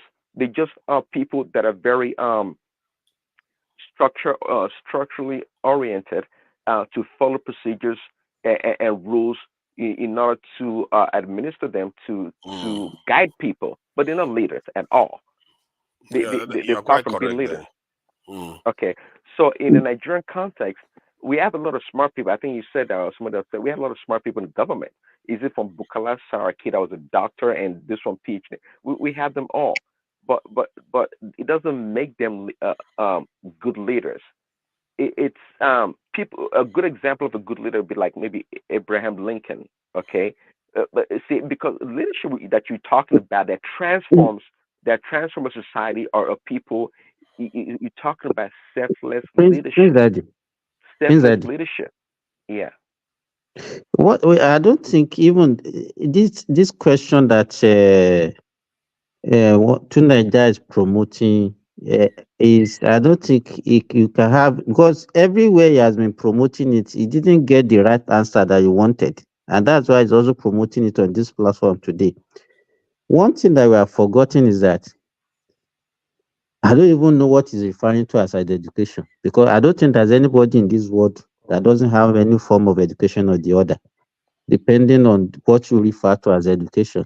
Having a degree or certified education, is that what you mean or what? I don't understand. Then Okay, go ahead. the other issue is this: people get certified degree not because they want to improve themselves. I'm very sorry to say, majority of people go to school because they see it as a means of survival. They see it as a means of getting money for survival, and that is it. So it has And nothing to do with leadership. For most yeah, it people, has nothing to do with that's what I'm saying. some people So like ampersand. the orientation should not be that you have to go to school so that you can become somebody in life. The orientation should be you need to go to school to improve yourself, to have a wide view of situation, things generally. But that is not the orientation. The orientation is if you don't go to school, you will never make it in life. You will never become somebody. So if we have that proper orientation that no, why you need to get education is to develop yourself. So that whatever you want to be on it, you can you can become a politician, you can become so many other things. But that education is for you to have a wider view of things, to have a proper view of things. If you have that one, then you cannot build on that. But now the issue is it doesn't correlate, because before the advent of this certified degree that we call education, and become a doctor, become a lawyer, and all those things, we have big leaders, we have good leaders. You understand? And they don't have this certified education, and they rule their community. All these people that we used to talk about in history, did they really have this certified education? The answer is no. What degree did Aristotle ask? What degree the so-called Socrates, all these notable peoples? What is Those their are degree? philosophers, and the thing about leadership, I think there's something about leadership that is not taught at school. And you know what they did? People that create this modern society we live in, they split leadership up to an extent in terms of you have the skill set that everybody else has, economist, doctor, and all the rest of it, and then the other part of leadership, they split it into aspects of the military where they teach them leadership, a kind of leadership, how to command men and stuff like that. And societies, they don't teach the public that, they teach it only in the military.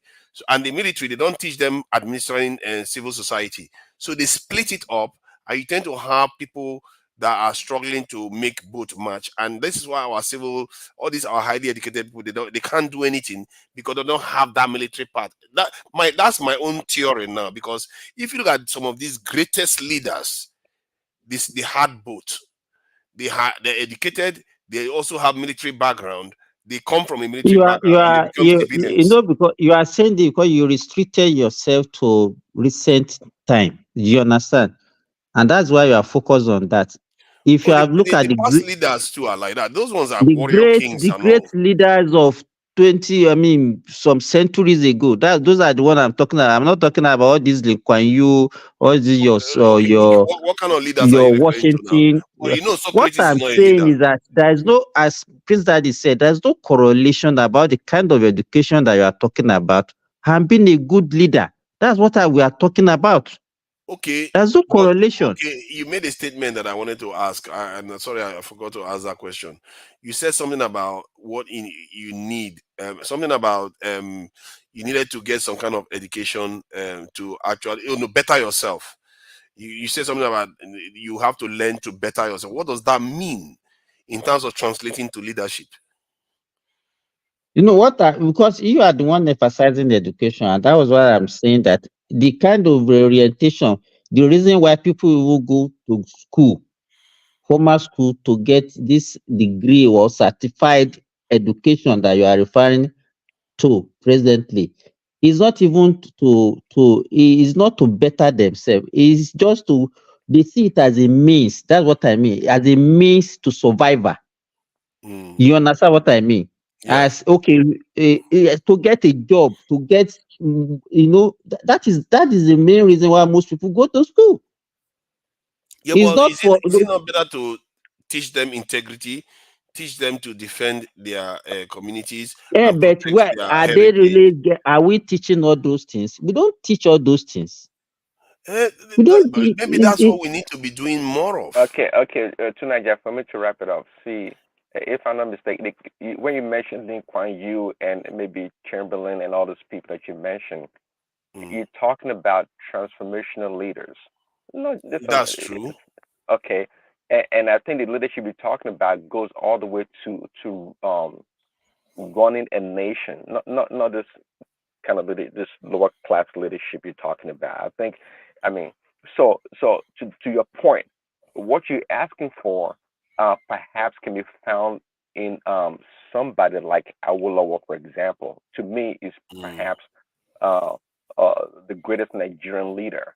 Okay, because the guy was in everything that he did. From what I've learned, the man was selfless in a lot of ways. He wanted the best for his people, and I don't know if you come across people. Some people, every time you engage them, right, they always look beyond themselves. They always look beyond themselves, always thinking about how to Prince better. Daddy, even that one that you are talking about, depending on the story that you heard or the history that you are listening to, so people will also dispute it.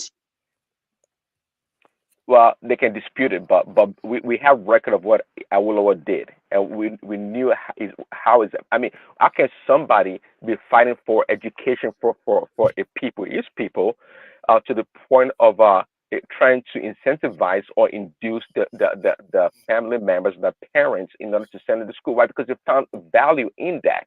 See, those are qualities of a leader.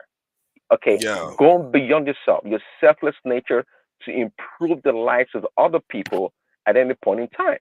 Okay, I and think sometimes, what that is one of the major problem. I think what we should be talking about is that a leader should have the capability to assemble a good team to work for him. Because this education, even this free education of 18, is not actually his own idea. Even Awolowo himself, it's not his own idea. We even mentioned on this it doesn't have to platform. be. It doesn't have to be his idea. No, It that's doesn't have to why I be said original. that ability, I'm not taking it away from. That's why I'm saying that a leader should be able to assemble other people that share the same view with him, that also that a leader on their own, together for the good of the common people. You understand? So I'm not taking it away from him, Okay, but so I get you, but sometimes, see, well, that is true. The ability to organize people, and also leadership transcends beyond that. The ability to, to get people that don't agree with you or see things your way, and get them on the same page, or be able to work with them, not necessarily on the same page. That that's what I look for in a leader, getting people to work with you, okay, to Yeah, accomplish but something. transformational leaders don't always need people to work with them. and you just need enough people to work with you to change the direction of that nation. And bully Well, others.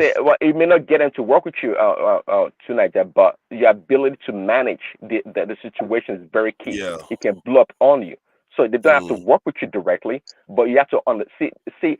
That's why I say leadership. It's spiritual. It's beyond just reading things on paper. Your ability to see beyond certain things that people around you would not see. It's really key. And For to me, me, it's simple though. It's really well, simple. Take care of your how? people. It's not rocket science. Just put your people first and say, okay, No. I'm going to make sure my people are safe. I'm going to make sure that whenever we are See, no, engaging with any see, it's not people, that easy our tonight, people are Jeff. See, comes first all the time. oh no, I said it before. See, there's a natural resistance, like gravity, that we all work against. If you realize it or not, there's always a resistance. Okay, in our society, in everything that we do. So it's not as easy as gathering your people to help them. As you are trying to gather the people to help them, so are other people out there resisting you one way or another, trying to circumvent your efforts, your program. It's just natural. Now, a leader is a person that's able to recognize those factors and be able to transcend or ascend above it. A leader is an eagle. If you know the characteristics of an eagle, you would know what I'm talking about. Um, and I, not just I, I, I I get what you mean to a point. You see, when you say, let me try to put it in a more fleshy way. Leaders make decisions that anybody that looks at it in a moral way at first, from the surface, will say this is evil, but in reality is for the greater good. That is what leaders do, and any leader that is not capable of doing that, you can't. Sometimes I fear that is what our people are suffering from to an extent. There's an element of that because of our religion and the way we perceive the world. We feel like if we do anything that is obviously evil, we don't care about the bigger picture. That obviously evil one is the one we are going to pay for. You see what I mean? Because there's no real religious example in the Bible where you do a great harm to relatively innocent people, and then you are rewarded for it. There's no real example apart from when the Israelites went and attacked the people that they wanted to take the land from. But you don't see Israelite people doing some terrible things to their own people. Although I think Moses did something terrible things to his Israelites, then God still went and blessed the person after doing that. But we know for sure in this world that leaders have done terrible things to their people and gone on to create a very, very powerful nation out of it. But that is not how it is couched in religion. Hence, our people don't want to do the hard work or the difficult things to correct cause in our nation. An example of this was when I asked some people, if you know you're going to solve all the problem in your country, but to solve that problem, it's going to cost 50,000 lives. The first time I asked that question, you can't believe how many people rejected it. I said, no way, I will not kill 50,000 people. It's not going to happen. But well, that's what yeah. leaders do. That's what leaders do. I get your point. I mean, see, yeah, I get your point because people think well, leadership is not a straight line.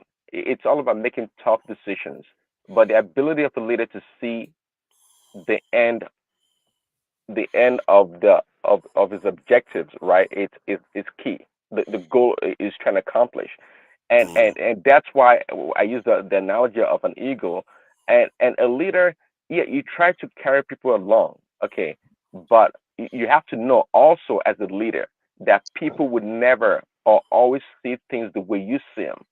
So you have that burden, that responsibility, um, to galvanize the people and lead them in a step by step, and execute your program in phase by phase, so to speak.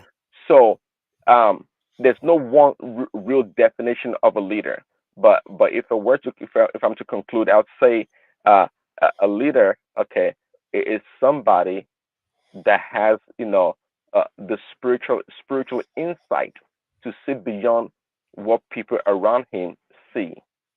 Okay, Mm. and it's not a common trait that you find amongst all people. A lot of people claim to be leaders. They are not leaders. They are not Mm. leaders. And But is and when this leaders something make you decisions, is this something you can learn, or is ingenious? Is it is like something that you just got it's innate. by, Yeah, by it's in in it's it, is it's it? Yeah, exactly. uh-huh. I think Yeah, can be learned though. I that's how I think use the can be word. learned. It's spiritual in a lot of ways. When you talk about leadership, you can try to learn it, but yes, you can. People learn to be leaders. Why you copy a model that's already in existence of somebody, their Exactly. leadership style, but you can tell that is when that person goes to execute that leadership quality, it's not natural. It's not natural to them. Yeah, okay. It's not natural because you don't believe. An Well, they example may of what we're believe it, talking but it's about. not natural. It's not natural Okay, because now let me give you an example now to show you that if you believe, it actually does translate to actually working. Like in religion now, when people believe in their faith, they're willing to do some horrendous things, all in the name of their faith. Because if just because they believe in it, what they are doing, they are willing to go and execute, and it doesn't affect their performance in any way. You see what I mean? So if somebody can learn leadership, my own, if you ask me, what a true leader is, the first simple definition is a leader is somebody that asks for the greater good of his people first. You have to put that at number one, not personal. Everything is for the people first. If you put for the not for the, it's one thing to say for the people, but for the greater good of the people. In other words, some things might appear to be good. You as a leader don't go in that direction because everybody's going there. You have to pull back and say Okay, no. I then have to based do the right on thing that for the simple people. definition of yours, or one of the Mm. qualities, who to you is the ultimate leader that ever lived? In Is that it? have ever lived. Oh my. Yes. It's a Okay. simple Well, answer. It's very simple. I'll give you the my criterion for saying this person is the greatest because it's Yeah. easy. Says Let that me the Jesus Christ. I mean, There you go. Are you There you go. scared? That's it. Why would I say Jesus There you Christ? go. Jesus Christ, he just died. He didn't lead anybody. no, Hold that's on. the answer Even I'm Caesar waiting knows for. the That's the answer. answer. He said, That's the Jesus answer that Christ. he's waiting for now. You're not getting Jesus Christ from me. I beg, Really? make I give No, my why would I get submission. Jesus Christ? Jesus Christ, see, I don't want to insult religions, but come on, man. Just Somebody one tells No, you it's that not. It's not an insult. see, Just reference the Teenager, Bible just and see wait the for your leadership turn he now. qualities didn't on lead a lot of display. people. He just led 12 people. Just This is not a joke. you This is don't know not a what you're joke. talking about. This is not He a just joke led thing, 12 okay? disciples and you're going on Don't about him being a leader. And don't one make of a them joke. betrayed him. Hold on. Teenager, Even wait for your turn now. Wait for your turn. Let me go ahead okay, and make a go ahead, submission. go ahead. I mean, it's who Jesus Christ led. It's not just those 12 disciples. Okay, the calendar Yes, is he did. divided. It's divided into when before Christ and then after Christ, right? That's how the calendar is divided What? for humanity, right?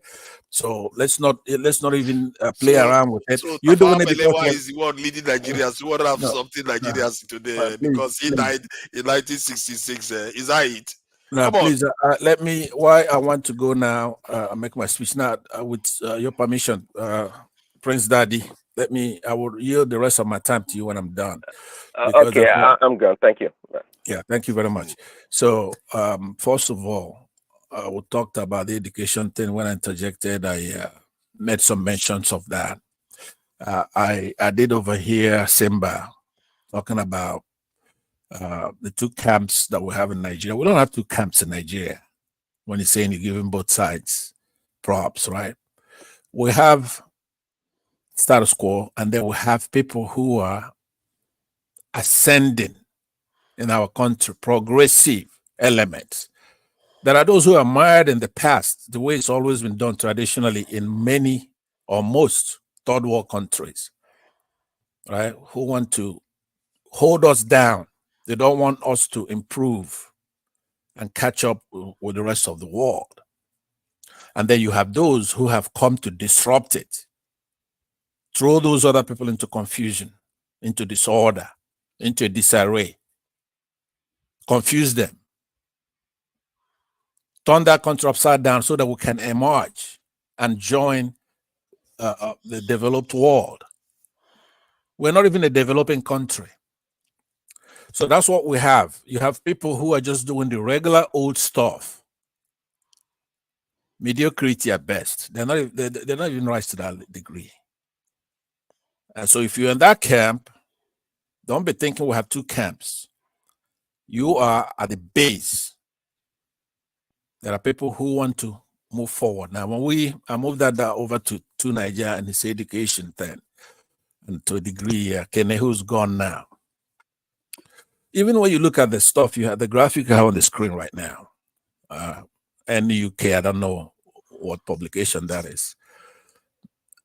People who didn't go to school, did they produce news, dispense news, publish it? No, they don't. Or business. Do they have opinion even? Nobody knows. They don't have a future. They don't know anything about climate. They don't know anything about health. They don't know anything about culture itself. Actually, is it Mike Zuckerberg is a dropout, and it's Steve Jobs or Microsoft was not a dropout. One of them were a dropout. So they do go on to do great things if they didn't graduate. But that is where you're misunderstanding it, because you're looking at the dictionary definition of education, right? Just because they dropped out of going to class doesn't mean they're not educated, taking courses. Hold on. Point, no, it's not your point. It's not your point, because you cannot be allowed to expand the point you've already made. The point you're making is that you want to knock education, both orthodox and unorthodox. Are you saying that you're just talking about orthodox education, going to a class and studying and first of all, that's silly on itself. But when you look at people like Mark Zuckerberg, who dropped out of Harvard or something like that, that doesn't mean that he's anti-education or he now falls into your category of people who are not educated. I'm drawing a contrast between. Look, I want to make my speech without that kind of stuff. I will cover it. I will cover it. It's not. Keep making points that I didn't make. No, I'm going to make the points you made. You know, human beings cannot say everything in one go. It's a series. So I would never, though, I can assure you, I will not misrepresent what you're saying. You made this point so many times. You make them insecurity, and they're just silly points. Because every time you want to play what do you call it? A contrarian, but you have to make it interesting. Don't expose yourself to where somebody could just poke holes in everything you're saying. Education is very important. Leadership is important. Reminding me of Monty Python. Go ahead and poke holes. That's okay. Okay, you run from that, you run to leadership, and you want to make a capsule of what a leadership is. How can you be a leader without communication? And how can you communicate without education? If you're in a leadership position, I don't care if it's a company or on this particular platform, if you're going to be a leader on this platform, you have to communicate very well. Clearly explain what you're saying, not be saying people take you out of context all the time. You have to have expectations and the goals and be able to communicate that very well. You have to be able to negotiate. How are you going to negotiate as a leader, without education? You have to be able to have conflict resolution, critical thinking, decision-making, problem-solving, relationship building. It's not just in a company. It goes all the way to being the president of a country. So leadership, all those little things that you throw around because maybe you read a book or something like that, it's modular. Truth is modular. You can bring one from here as the truth, and you bring one from another area. Well, they're going to fit. They have to fit together nicely. Critical thinking is one thing you get out of being educated. And that's very important. So what I want to talk to you about now, the other one, you and I had an hour-long debate. And like I say all the time, I wipe the floor with you on that, which is security. And many people have latched onto that. And every time you come and you talk about it, what our country needs is security as number one. But what do we mean by security? We don't mean having military forces, untrained military forces. So it's a lot of recurring expenditure in having a nicely trained military force. So when you're talking about the numbers, you're talking about between maybe 1 million and 1.5 million probably. it takes a lot to train that number of people and also to equip them properly. But you have to do it every year. House them properly, feed them properly, provide the stuff they need. But I told you in a nutshell, without going through all that, we need food security. We need our borders protected. That's the boundaries of a country. That's what makes a state. We have to have a secure border. We have to have cohesion in the country. We need somebody that's going to educate everybody to know that we are one country. That education is lacking in Nigeria. That's why we are in the shape we're in today. It's not the military. We need the military. We hardly have anybody threatening us from outside in the conventional warfare. We have a country where people come in, we don't know how many we are, we don't know who we are. They could pretty much do anything that they want when they come in there. We're not safe, we're not secure. Now, the other point I was going to make to Ajahn Lekuko, which I was able to make with a long time, is when somebody's here talking on this platform and they're doing a comparative analysis, a side-by-side comparison. In the case of Kene, he was comparing actually PDP with APC. Now, if Ajahn Lekuko is going to throw himself into that debate and he's extolling the virtues of Obasanjo, well, it's contained in what Kene is saying. He's talking about PDP. Obasanjo is a PDP man when he was active in politics. You just don't come in there and bring that debate between Obasanjo and Jonathan. Why are you doing that for?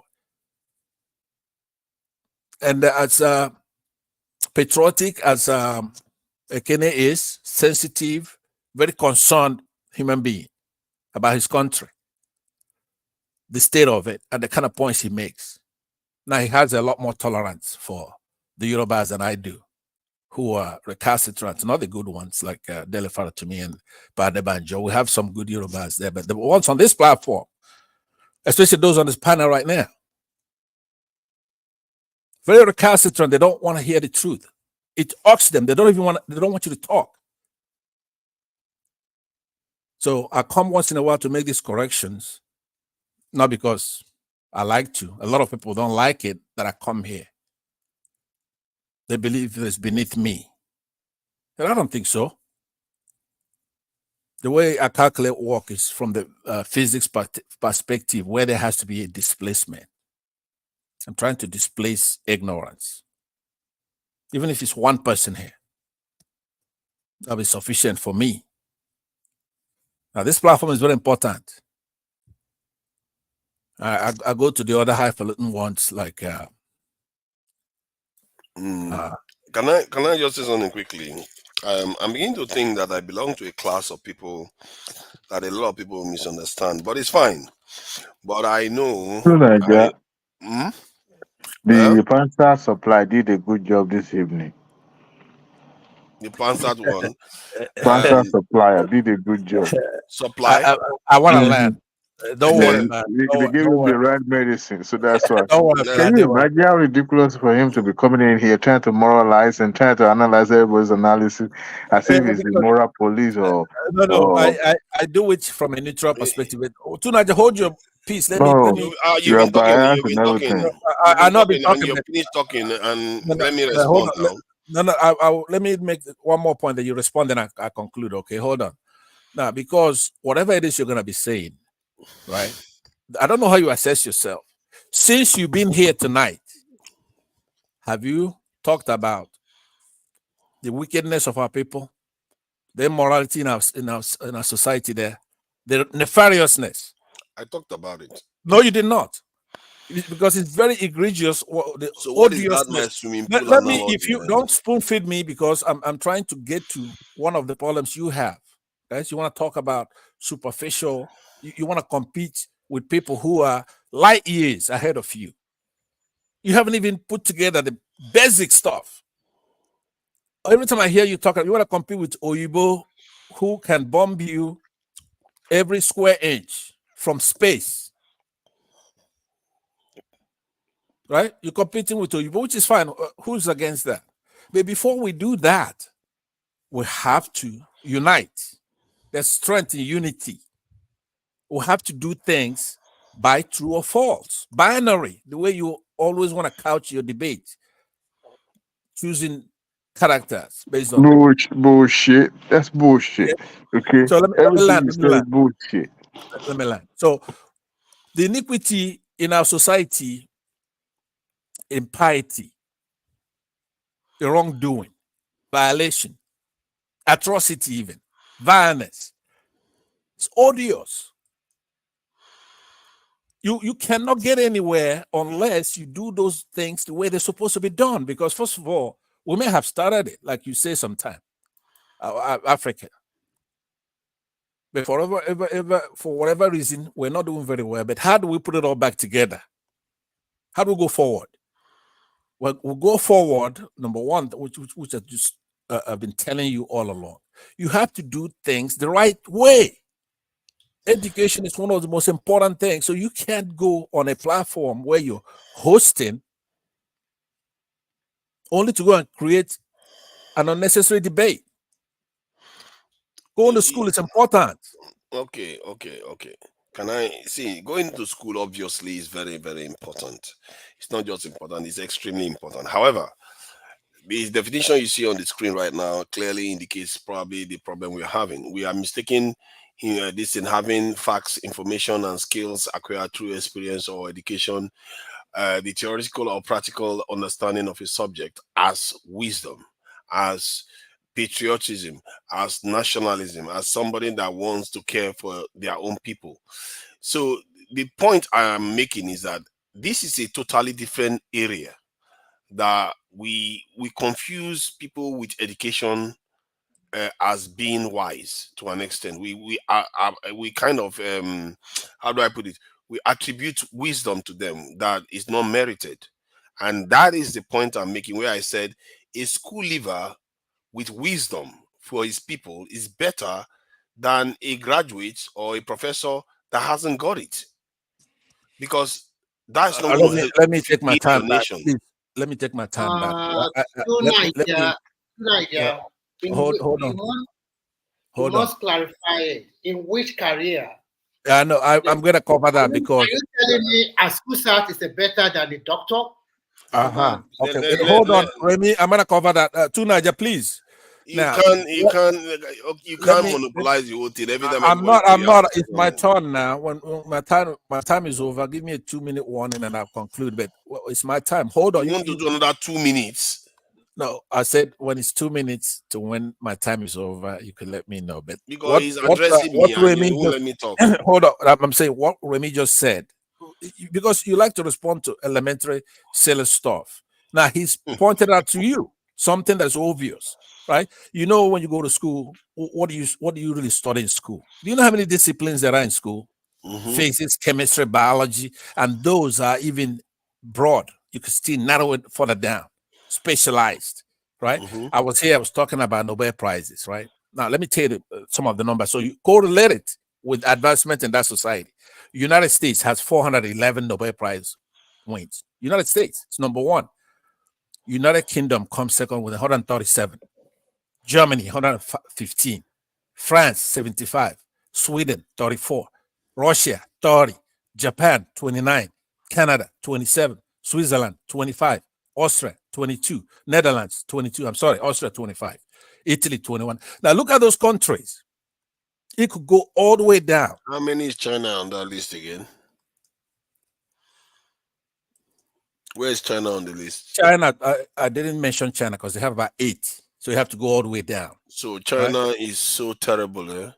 All these no, other nations are more than this thing. Do you think 8 is something? But it doesn't correlate. That's what I'm trying to let you understand. No, they don't have China, they're copycats, right? What they do is they come to America and they take something America made, go back and cobble it back together. Or they have an American company come over there and then they start manufacturing it. But they don't know really how it takes. They don't know anything. All right. Sometimes so, but anyway, correlation doesn't mean causation, you know. No, but listen. The point I'm making is larger than that. Nigerians, the way I catch them is what I just told you. You saw one man yesterday saying, "Oh, come on, why should you use Nobel Prize as a metric? You cannot use it. I said to him, it's a rubric. There are so many other things. But for you to win a Nobel Prize in something, you just can't buy it. Let's put it that way. Abacha will not have one, right? Buhari cannot get I get a what Nobel you Prize. mean, but Tinubu cannot get. Will you hold on? Hold on. So you don't get what I mean, because I really want you to get it, because you're ubiquitous on the internet and they always allow you to host. I don't know what they like about you. I don't know what it is, right? But you host. But I'm saying to you, one of the problems we have. I don't know what your problem is, eh? I don't know what his problem is. He won't let me talk. Okay, go ahead. Go ahead. What can you possibly say? So I see, Simba, you were saying something that I think I forgot to that, because Pastor has been Okay, meeting fine. me all day. All right. Okay, fine. I didn't ask you, Pastor. Simba, what did you If say? you forgot what you have to say, why do you want to talk? I think Simba was saying something about leadership then, about, I don't know what he was trying to say. Okay, Simba, go ahead. I mean, Remy or Simba, I can't tell who's the Yeah, it could be Remy, it could be Simba. I am trying to say, when you talk about school certificate, and I'm trying to juxtapose it with career profession. How can you tell somebody that is a professor of psychology and compare the kind of wisdom and exposure that just an ordinary school start order we have? So there are some professionals out there that before you can practice, you have to go through the total 4 walls of education, university and master. It's not easy. Yeah, that's true. But you are right. There are some people, they can be school site holder, they can have wisdom of settling dispute. They can have wisdom about, and those kind of people are very rare, just few. But in terms of education, you are going to see many professionals that is in that field. So, like, education is a beauty. It just leads you to the unknown. And people, the reason why this country we are mentioning today is that they give room for their educated one to continue to research and come up with solutions to a lot of problems. So you can see with mathematics algorithm, they use it as a computer to continue to solve problems. And when exactly, if you look at all the conflicts contemporary, or even since the Nobel Prize, every country that has more Nobel Prize is going to be the country that doesn't have as many, right? Look at Israel; they have 13 against Palestine, right? They don't have any, right? Jesus Christ. Every time, maybe Russia against Ukraine, right? If you look at it, if a country has more, it's empirical. So you can't say Jesus Christ is not. I'm telling you an empirical fact. You're not going to have a country that has less Nobel Prize going to beat one that has more. It's never going to happen. Okay. Yeah, you're probably right on some level. Just like if you use other metrics, you can still make correlation that doesn't necessarily mean that it's true from that point of view. But I take your I just point. said to you that Russia. I'm saying Russia has 30 and Ukraine has 4. Yes, currently it seems to correlate, but not necessarily linearly, which is fine. The same thing can be said if you look at the military posture of most nations. The ones that have higher posture compared to ours, they tend to do better than us.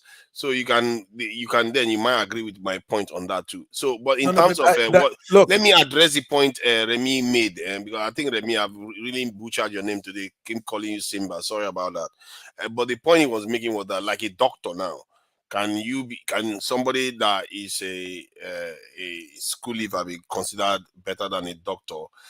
You see, I'm trying to contextualize it so that we understand what I'm trying to say. I'm saying in terms of someone that is going to do something to benefit the society for the greater good, that will have a bigger impact. I believe a school leaver that is a nationalist that wants to do stuff that is going to impact the nation, not for their own selfish interests, is better than that same doctor that is going to be taking bribe and over medicating people and probably killing people with mistakes. It's going to be better than that person. I disagree with you, and I will tell you Me why. too. If you are a school start holder, how would you handle the economy of a country when you do have that knowledge? That is one of the bane of Buhari, because he does not have all-round knowledge about different disciplines. It is only education that can help you to have an all-round knowledge. Like you are sitting here today, I've seen you contribute to everybody in this forum, including Pastor, in different spheres of life. The reason why you are able to do that is because you guys have studied and have worked hard, and maybe through the words of education, through exposure, through your training, through your work. And just a school start holder, he has never worked in the field of economy, he has never worked. How can it's not easy? Like you said. I think what I've said this before. Don't confuse knowledge for wisdom. It's totally different, and I the ability understand you. and the ability to better your you, people. You might have the wisdom as a school start holder, but in this situation, But you're not letting me finish my point. Okay, to right. do that, to be able to do You that, don't have a point. Can You don't have. You can don't you have let a me point. talk? No, but you don't have a Pansat? point. You don't Can have you a let me point. talk? You What he can't said stop me is from true. talking. No, Can but you? what he Yeah, said it is true. true for you. Now let me finish talking. Then, please. The point I'm trying to make is that if somebody is a school leaver and because they have the interest of their people at heart, they will do everything to do that. And in other words, they are going to attract the right kind of people that are going to do the right thing for them. However, if the opposite is true, they will attract the right people like them. At the same time, they will still sabotage the economy, like we have seen. No matter how educated they are, they will still sabotage the economy. Well, while the other person, if he ends up being a leader, even if he's a school leaver, he's going to attract the right people, and with the few little knowledge he has, because all he cares about, give me the results, give me the results, give me the result of what you've done, and he's going to deliver more positive outcome for the people than the one that is educated but stealing and looting and betraying the people needlessly. This is what I'm talking about. If you put them in an exam, yeah, the one is going to do better because that's based on knowledge. But wisdom is different. That is the point I'm making.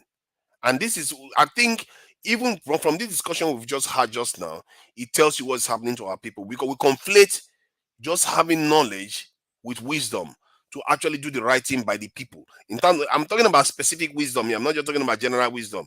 I'm talking about specific wisdom, a nationalist, a somebody that cares for their people's wisdom. You don't need high education to do that. That's why a single mother somebody that is not educated as a parent can still raise a grown child that goes on to be very responsible.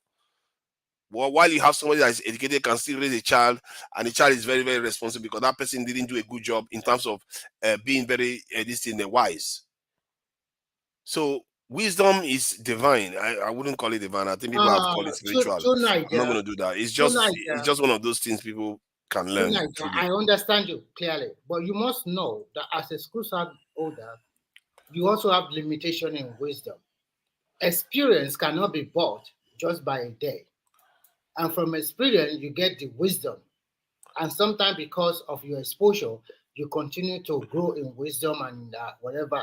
If you are talking about a school start holder, being a nationalistic and being a leader in the local community, I would totally agree with you.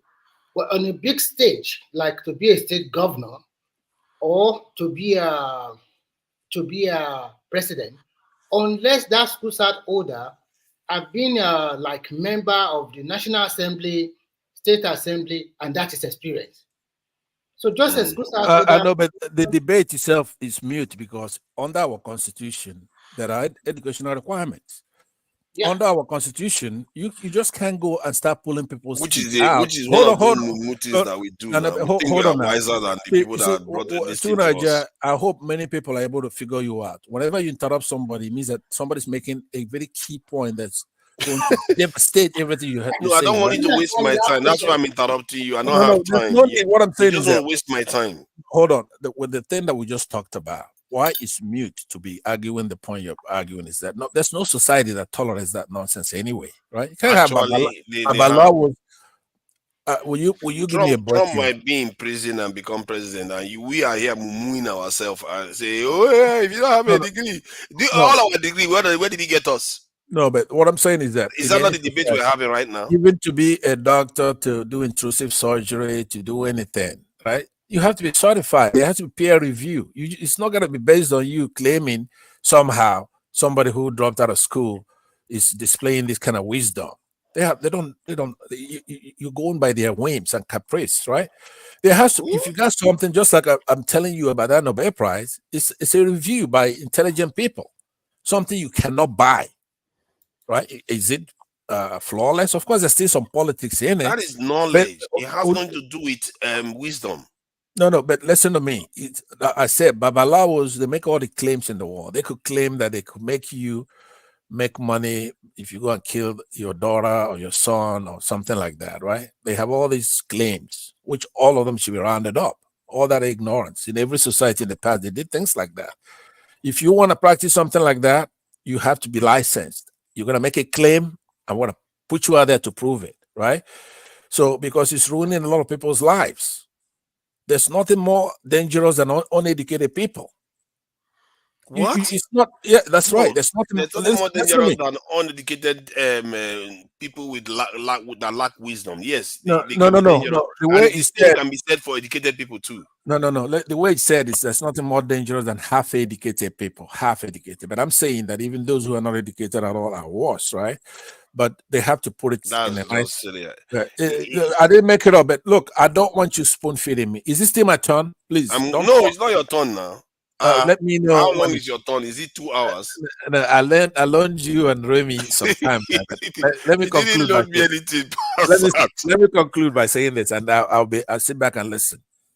What I'm saying, what I've come here now to do is to facilitate discussion.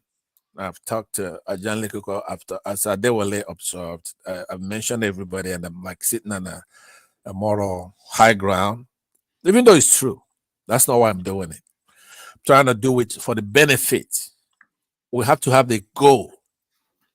Let's say goal 2040 or something like that.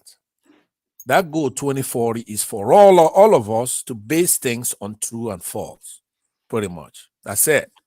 Let's base things on true and false. And if you could accomplish that to Niger, you'll be a great host, because a lot of people think you're fair. They like you to host a show, but try to have that particular thing, true or false. Stop being peddling unnecessary arguments on tangential issues. I don't do anything. I just no, it's true. It's true. You listen to me, you're gonna be all kinds of stuff. You listen to me. Maybe CNN will call you one day to host a debate. All right, thank you very much. This is when I become a journalist. But you see, what I wanted to add to Remy was that we all, to an extent, borrow knowledge from people. When you get educated from at universities, you borrow knowledge from the past, isn't it? You use it to augment what you have now. Because if everybody has to go back and learn everything that the way everybody learned it, they will not graduate for 500 years. So they have to borrow the knowledge from the past, condense it, and use it to apply in the current day. The same is wisdom. Especially people with wisdom, they will be able to tap into other people's knowledge. Isn't that what? It's not. No, it's not. Listen, in the leadership that you're talking about now, I'm gonna bring it home to you with your security, right? Why do you interrupt me? Let me finish my point. I'm just saying. I'm already done. I'm trying to say to you. Let me touch down. Let me touch down. Okay, can I ask you? I want to touch down. Can I ask you?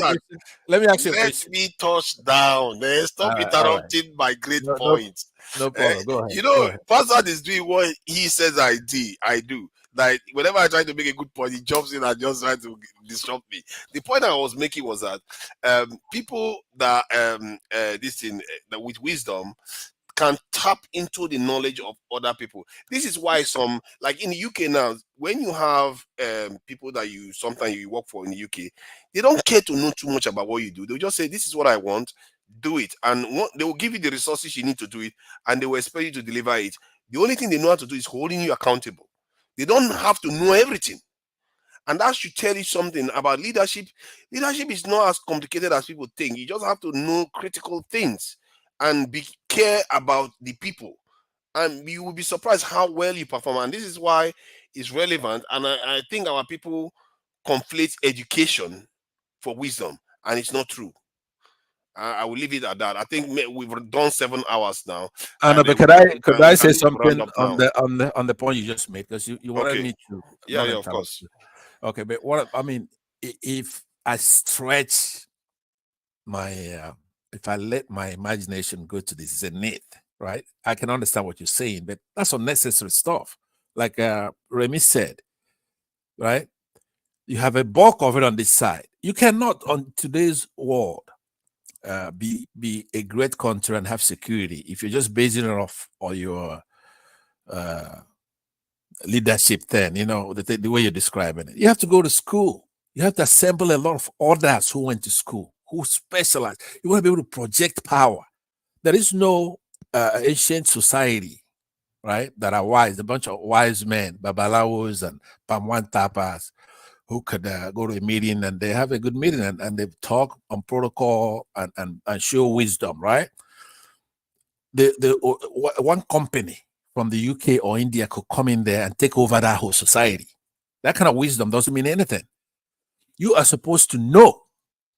You have to know your physics, your chemistry, your biology, cosmos. You have to be able to project power beyond your shores. Even for you to be secure in your own country, you have to project power, like the UK did with the Falkland Islands and the US did with Iraq and other people to protect their interest. Now, how are you going to be able to do that? You have to be able to move troops. You have to be able to, for example, Nigeria doesn't have airspace defense. Were you not the one that said we didn't have enemies? No, but listen to what I'm saying. I'm saying around us there, that those kind of military you're talking about, the number of soldiers. I said between 1 million. By the way, am I right in that? I never heard you give a 1 million in terms of the military, 1 magnitude. million, and the other military, the other security services altogether 1 million, altogether 2 million in sizes we need. So the paramilitary and the military about 2 million, right? Because I never know what number you're talking about. The military 1 million. Right, the police, paramilitary. customs, that's called paramilitary. Try to learn those terms. We're gonna talk about security. You don't want to start describing police. You just say paramilitary. That will give you the customs and all that. Okay, listen to this. Right, that is a huge expense. That is actually a huge. It's not. No, it is. No. Listen, that's not true. They have to be well trained because it's a country that has military, let's say 250,000, right? But they have drones. The people are well paid. They have veteran services, healthcare for their soldiers. Do you follow me? Well fed. They have the equipment. They have a research R&D, right? And they have planes, and they have their airspace. It's well protected, right? Yeah. That is a formidable force. You have to have intelligence, especially human intelligence, even more important than the soldier carrying a gun, right? So once you have those kind of things, you have food security, your boundaries are well protected, right? And then you have a lot of spies, a lot of human intelligence to gather intelligence and to do R&D and things. That is a formidable force. But a bunch of big stomach soldiers carrying AKs, maybe, right? Housed in subhuman. I thought places. They are not paid very well. Where would they have time to be carrying big belly? No, that's what I'm saying. Because they collect a wolf. A wolf is the main thing that gives them that big belly. They're not working hard, right? They're not housed in barracks. They're out there menacing the population, right? So the more, that's why people shudder when you say that, because we don't want 2 million people put up checkpoints collecting money from civilians. You may have revealed some truth here that people are worried that when you have more of them, then they will do more damage to people. But it's the opposite that will happen. When you have more of them, they will restore order. That is how it has happened in all. Nation that, let me add this. No nation that has a sizable military, that the military really just turn on the people. They don't do that. Actually, they turn outwards and they make sure their internal security is taken care of. That is what history has suggested. Our current posture is too weak. And like you were saying that we didn't have enemies. I don't know why we think like that. Even Europeans right now, Russia is not fighting them directly, but they're already talking. You know what the NATO said today? They are urging their nations to start military service now. They've not even started bombing any NATO nation. They're already telling them to start military service. We were enslaved, our people were colonized, and we still think the whole world owes us a living. I don't know. If you see, if we try to say we don't need all these things, like you know, some of the time when you were saying, oh, this stuff is going to cost money, how you're going to all when you say those things, all I hear is economic activity. Somebody has to build the houses for the soldiers. Economic activity. Somebody has to train them. Somebody has to build the rigs. Economic activity. Okay, All okay. this stuff you're going to gain from it. Let me tell you why it's also mute that argument is making. You see, playing out right now in is between Israel and Palestinians, right? You know that Israel had the same similar problem where they're a small country and they're surrounded by 5 to 7 big Arab nations, right? Who's gone to war incidentally with them 3, 4, 5 times? So they're unable to react right now. Israel is bombing the hell out of Gaza, committing genocide, war crimes. And we're just all looking at it, right? South Africa is enraged. These Arab countries are usually running their I can't mouth. believe you're enraged because that's why I'm chuckling, because to hear you being enraged by it. Yeah, I am, because I'm a fair guy. Like I said to you, I support Israel, obviously, over these Arab countries, but they've went overboard. So, but these Arab states who are usually running their mouth, they can't do anything. Guess why? It's not because of how many soldiers Israel has. They have a nuclear weapon. They have nuclear weapons. So nobody's gonna mess with them. They could go over there. Don't you get upset when you watch what's happening in Gaza? I want to grab my AK, grab my helmet, and go to war over there. What I see. That is absolutely unfair. That should not be tolerated in 21st century. That is totally unacceptable. But they're doing it, and nobody, Egypt cannot do anything. Iran cannot do anything. Saudi Arabia, obviously, sold out. They can't do anything. Right? Why? Because Israel has nuclear weapons. Now, it's the same thing if we bring it home, right? Back home to our own country. We're saying respect Biafrans, do the right thing. Now you have Nnamdi Kanu and Simon Ekpa and all that, giving them a little trouble. Now, when people like us come back there and we don't have time to play, we don't want to divide the country. It's our country, right? You won't listen to these other people. Let me just say this because it's related to what we're talking about. And we'll go ahead and put our thing together like Israel did, right? We have the knowledge, we have the capability to do that. No matter how many soldiers you have in that Nigeria, we're going to take it over. Right. So what I'm saying to you is that it's not the number of it's not the to cap it off. It's not the number of soldiers you have. Let's say you're doing it, which I suspect you're doing it to intimidate us Biafrans, that you have all these soldiers, right? When we come in there to take our country back, that's not gonna save you to Niger, right? The number of soldiers you have to do the right thing, bring a new constitution in place, be fair, let that be a country for everybody. Stop peddling this your number of soldiers, because I know you're doing it to intimidate us Biafrans, right? We're not intimidated by that. What? Why would you think like that? You're gonna be like Gaza. Come on, why would you think like that? Don't be come on, why would you? That's just that's completely misplaced. Why would I want to intimidate? Why would you want soldiers when you can't even? People are starving. You need them. People are starving, and you're talking about like it or not. You like it or not, the so-called Biafrans, like you like to call them, they are all over the country, and that security is going to protect them.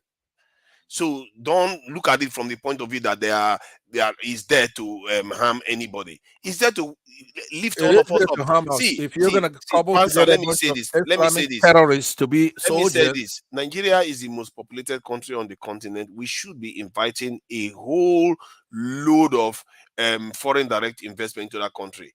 If we just do a little bit of good, and all of us, we will be fighting to get rid of the money, like our former leader said that we didn't know what to do with the money. There will be so much money coming to us.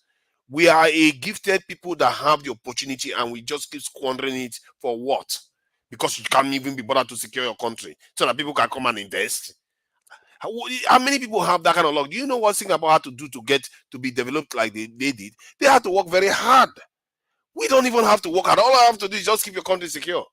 Right, And but then two Nigeria, investments are pouring in, and we still have oil on top of I know, that. but do you see the fallacy in what you're saying though? Because all your premises are sound, right? Who's going to disagree with every single one of those premises you have? It's your conclusion that's a problem. What is the conclusion? That's the You problem. say that we have to protect our resources and things like that, right? We have external problem in that sense. No, it's internal. We have Those- all of them, No, internal but and what I'm external. saying is that you have to trace, you have to follow the money, right? Those people are able to come in there and take our money because the internal enemies we have, our people, don't have empathy. They don't have any sense. They're selfish individuals. They're selling us out. First of all, they're giving weapons. It's not only us. It's a phenomenon that is in Congo. It's in every third world country. When there's a resource, is this power people, right? The strong men like Buhari. The stronger the men, then the more they can sell out to these foreign companies. These are companies that they're dealing with. Sometimes the country, but the country doesn't deal with them directly. It's the companies that come and take our oil, for example. It's not the Prince Charles or something like that, King Charles. So what you have to understand is that it's the internal problem that we have to get right first. Without that, they would even whack anybody. You see what they're doing to But people. that's what we are trying. That's the whole point of I'm talking about security now. You have It's to take not the care whole of point it. because the army has nothing to do with that. Listen No, to yourself. they again. have something because the army protects the internal security No. Who apparatus. do you think? Whose side would the army be on? Let's say you have 100. They are on the side 1 of million. Nigerians. No. Come on now. Come on. Okay, right now, what's the Nigerian army size? What is the size? Around 230 or so. Okay, whose side is that 230 on right now? 230. The nation's side. Oh, the army is on our side. The people's Yeah, of side. course. The Nigerian army is on the people's side. Jesus Christ, you are not going to be able to get down from an aircraft if your army wasn't present in Lagos. You won't be able to get what? Take it for granted. You are not going to be, if you go to Nigeria, you will not be able to get down from the aircraft. In short, the aircraft is not going to land. Okay, so that's how you measure when the army is on your side. The army cannot be on the people's side. They are not on our side, right? You know that very well. If you want to look at it from that point of view, but the hold army on is now. often always on the side of the elite. That even in China, who do you think the army swears allegiance to? You think it swears allegiance to the people? It swears allegiance to the Communist Party. Exactly. Not only that, don't use China. Use Britain where you are. And America is like that too, by the way. America is the constitution. They don't say swear allegiance to the people. America is not like constitution. that. Hold on, America is not like that because it's specific. For example, the United Kingdom, they don't have a constitution, right? but the Navy belongs to the Queen at that time. So now King Charles. Exactly. They swear allegiance to the throne. Right, but this is the how army nations is not, are.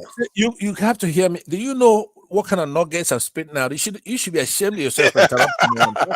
Sorry, I'm losing a bit of patience. I want to close out. I know you want to close, but let me say this. I will leave all that highfalutin debate. I want to say to you, the army is not on our side because we have not matured yet.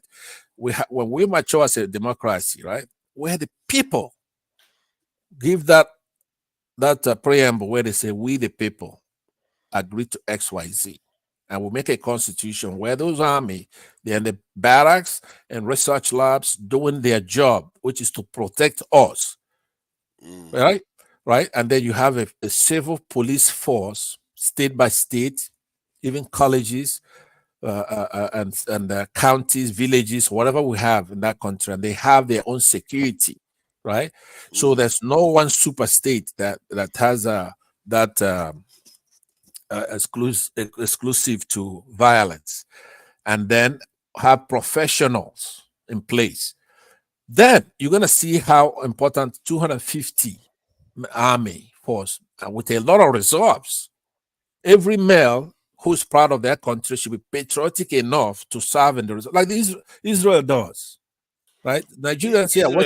Israel uses 7% of their population in their military.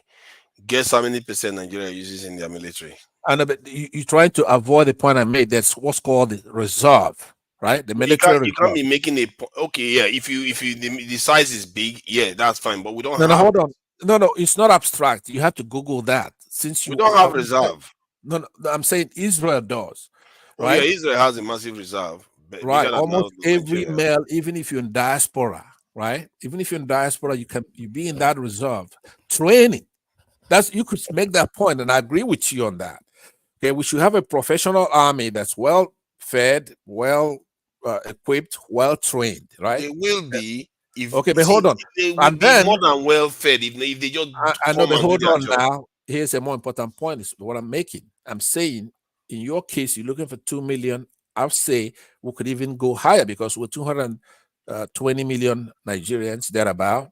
So where you build a good country to where almost every male will participate in that reserve, where they train, and you could have 20 million. What's wrong with that? You could have 30 million. Well, it could be doctors, lawyers, whatever you are, you still train and you're in the reserve. If we have any problem, then the president could activate the reserve. Do you understand what I'm saying? So that's where it's supposed to work, and you should go and study that, add it to your talking points, because most people will not fight you on anything like that. But we're starving. We don't have money to send people to school. We don't have classrooms that have laboratories, right? We don't have teachers that are well paid. We don't have farmers doing their job, and doctors, lawyers, artists. Believe it or not, that you see, like Nollywood, that is one of the biggest ambassadorship we've had in years. These people are able to project soft power. Do you know Nigerians before you couldn't get an Ethiopian girl, but today you'll be running from them, right? Maybe 20 years ago. Wow, you are saying that because of soft power. You are talking No, nonsense. but let me tell you. After they watch this Nollywood and they think you go to Nigerian villages, you have all these kings and all that, and Wow. they want Nigerian men now. I'm sure you are the ones Lucky. perpetuating the soft power for Nigeria. Eh? Right. You So are that's getting true. you probably using it all over the US, using our soft power to date all the As women. if you don't, you do the same thing too. I Well, don't. I'm a very gentleman. I mind my business. okay, well, I'm guilty of that. Anyway, thank you. It's been a good night, and take my advice to you that I'm not playing about those things. I want you to modify and carry on, but modify. Try to push the idea of a reserve, but more professional army, well-trained army. We don't want all these They will be well trained. Islamic terrorists that we have, 99% of our army are Islamic terrorists, Come right? on, I let's just not go showed there you. now. I Let's not showed go there. you. I That's showed you wrong. the. You can't keep saying that. Don't do that. It's not nice. I have Because to tell you the truth. there are people that they are losing their families out there I have to tell you the because they're defending. Sometimes maybe your village, and you're here saying they are terrorists. It's I have to tell you. irresponsible now. I have to tell you the truth, because it's a life and death thing. If it's anything else, I don't mind. People like Adewale, Semba Pastor is here. a man with that conscience. So, and that's why he could talk, he could split anything, and he doesn't mind the consequence of his statements. So, people like that are very dangerous, and you can't encourage them to be proliferating in the society. You love me on that because I didn't talk about your people killing our people, right? So Can we leave that now? I'm Let's just gonna not be go a good there. guy and have your people go out there in the villages, defenseless villages, and wipe them out. And I'm gonna come Can here you and I stop won't that, mention. Fansa? Come No, on, no, no, let's stop wiping people out. It's not. Let's move on. too right. You ought to be Gentlemen. Thank you all. I really appreciate it. You all spending the time and indulging the questions and all my interruption and all, and also great contribution, because I think for me, I see things slightly differently. I'm not political, as you can see. I don't care about politics. I care about the elements that are really affecting our societies, and hence why I like to talk about these all issues. And Prince Daddy, I really appreciate the time you spent with us this evening. Nobody's paying you anything. Maybe we should carry a whip run, and when people come to the panel, they get their share. Before I go and start the revolution, yeah, everybody should get their own cut of any donations. Pastor, thank you for joining us. I appreciate it. No problem. And Simba, I really appreciate you. With your medical this thing. It's funny. I was like, yes, who is that? Is that Diwali? Pansat tonight. Hey, Pansat, whatever it is that you are taking, wherever is supplying you, make sure you double its money. Yeah, Until keep that, taking it. It's Yeah, water. you took your medicine this evening, so I'm glad that you did. Please always remember to take it every evening, okay? Pansa I made tell you one why. very incisive statement that I wanted to praise, but the incisive statement he Reserve. was making, I wasn't very sure whether the Reserve. person actually made the point. That's why I just kept quiet.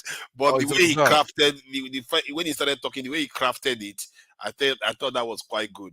The way he crafted it, but it's just one of those things. I think, like Adewale said, it looks like you were on your game when you came in. But you're not gonna take the advice on the reserve, right? And stop Why would pushing I the think 2 you have? million, 2 million I agree military. with the reserve. I agree that we should have Right. reserve. But if we had reserve now, what do you think will happen? They will call them into service because we No, need them.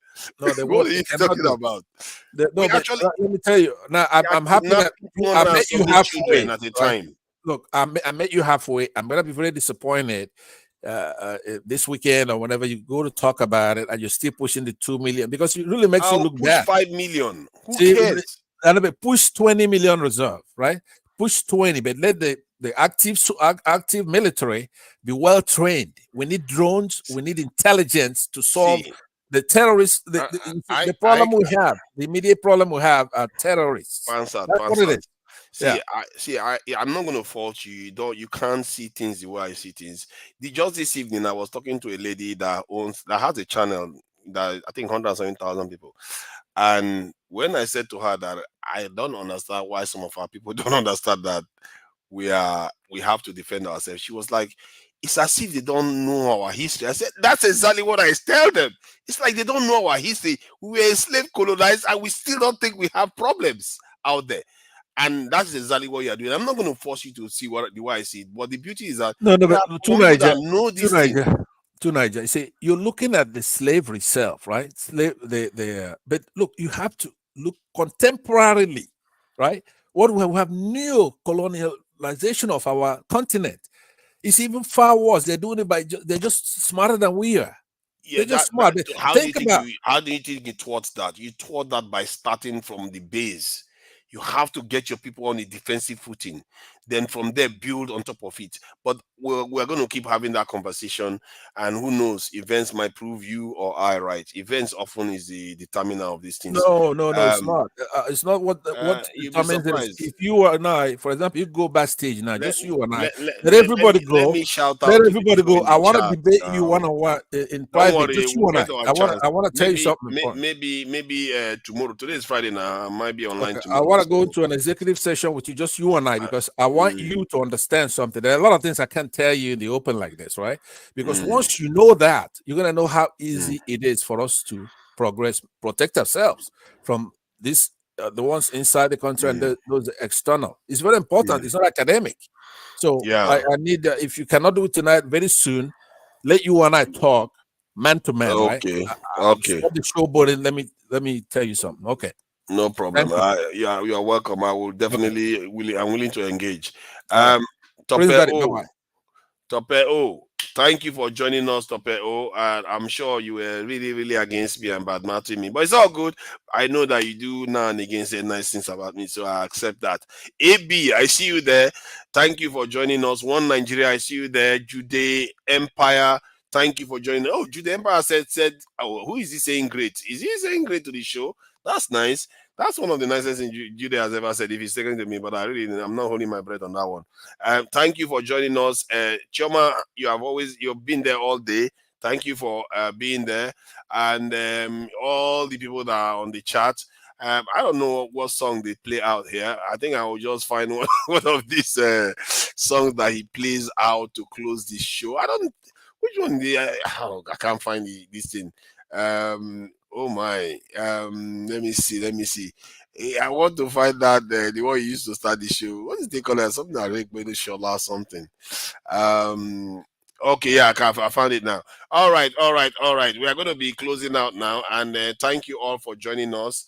Till next time, bye. Only water where they see ma.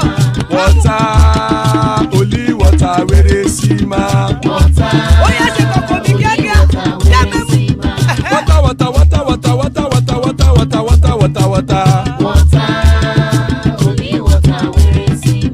Hapa o naido.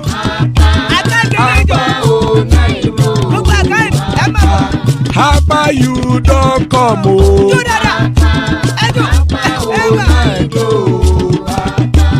Apa o naido.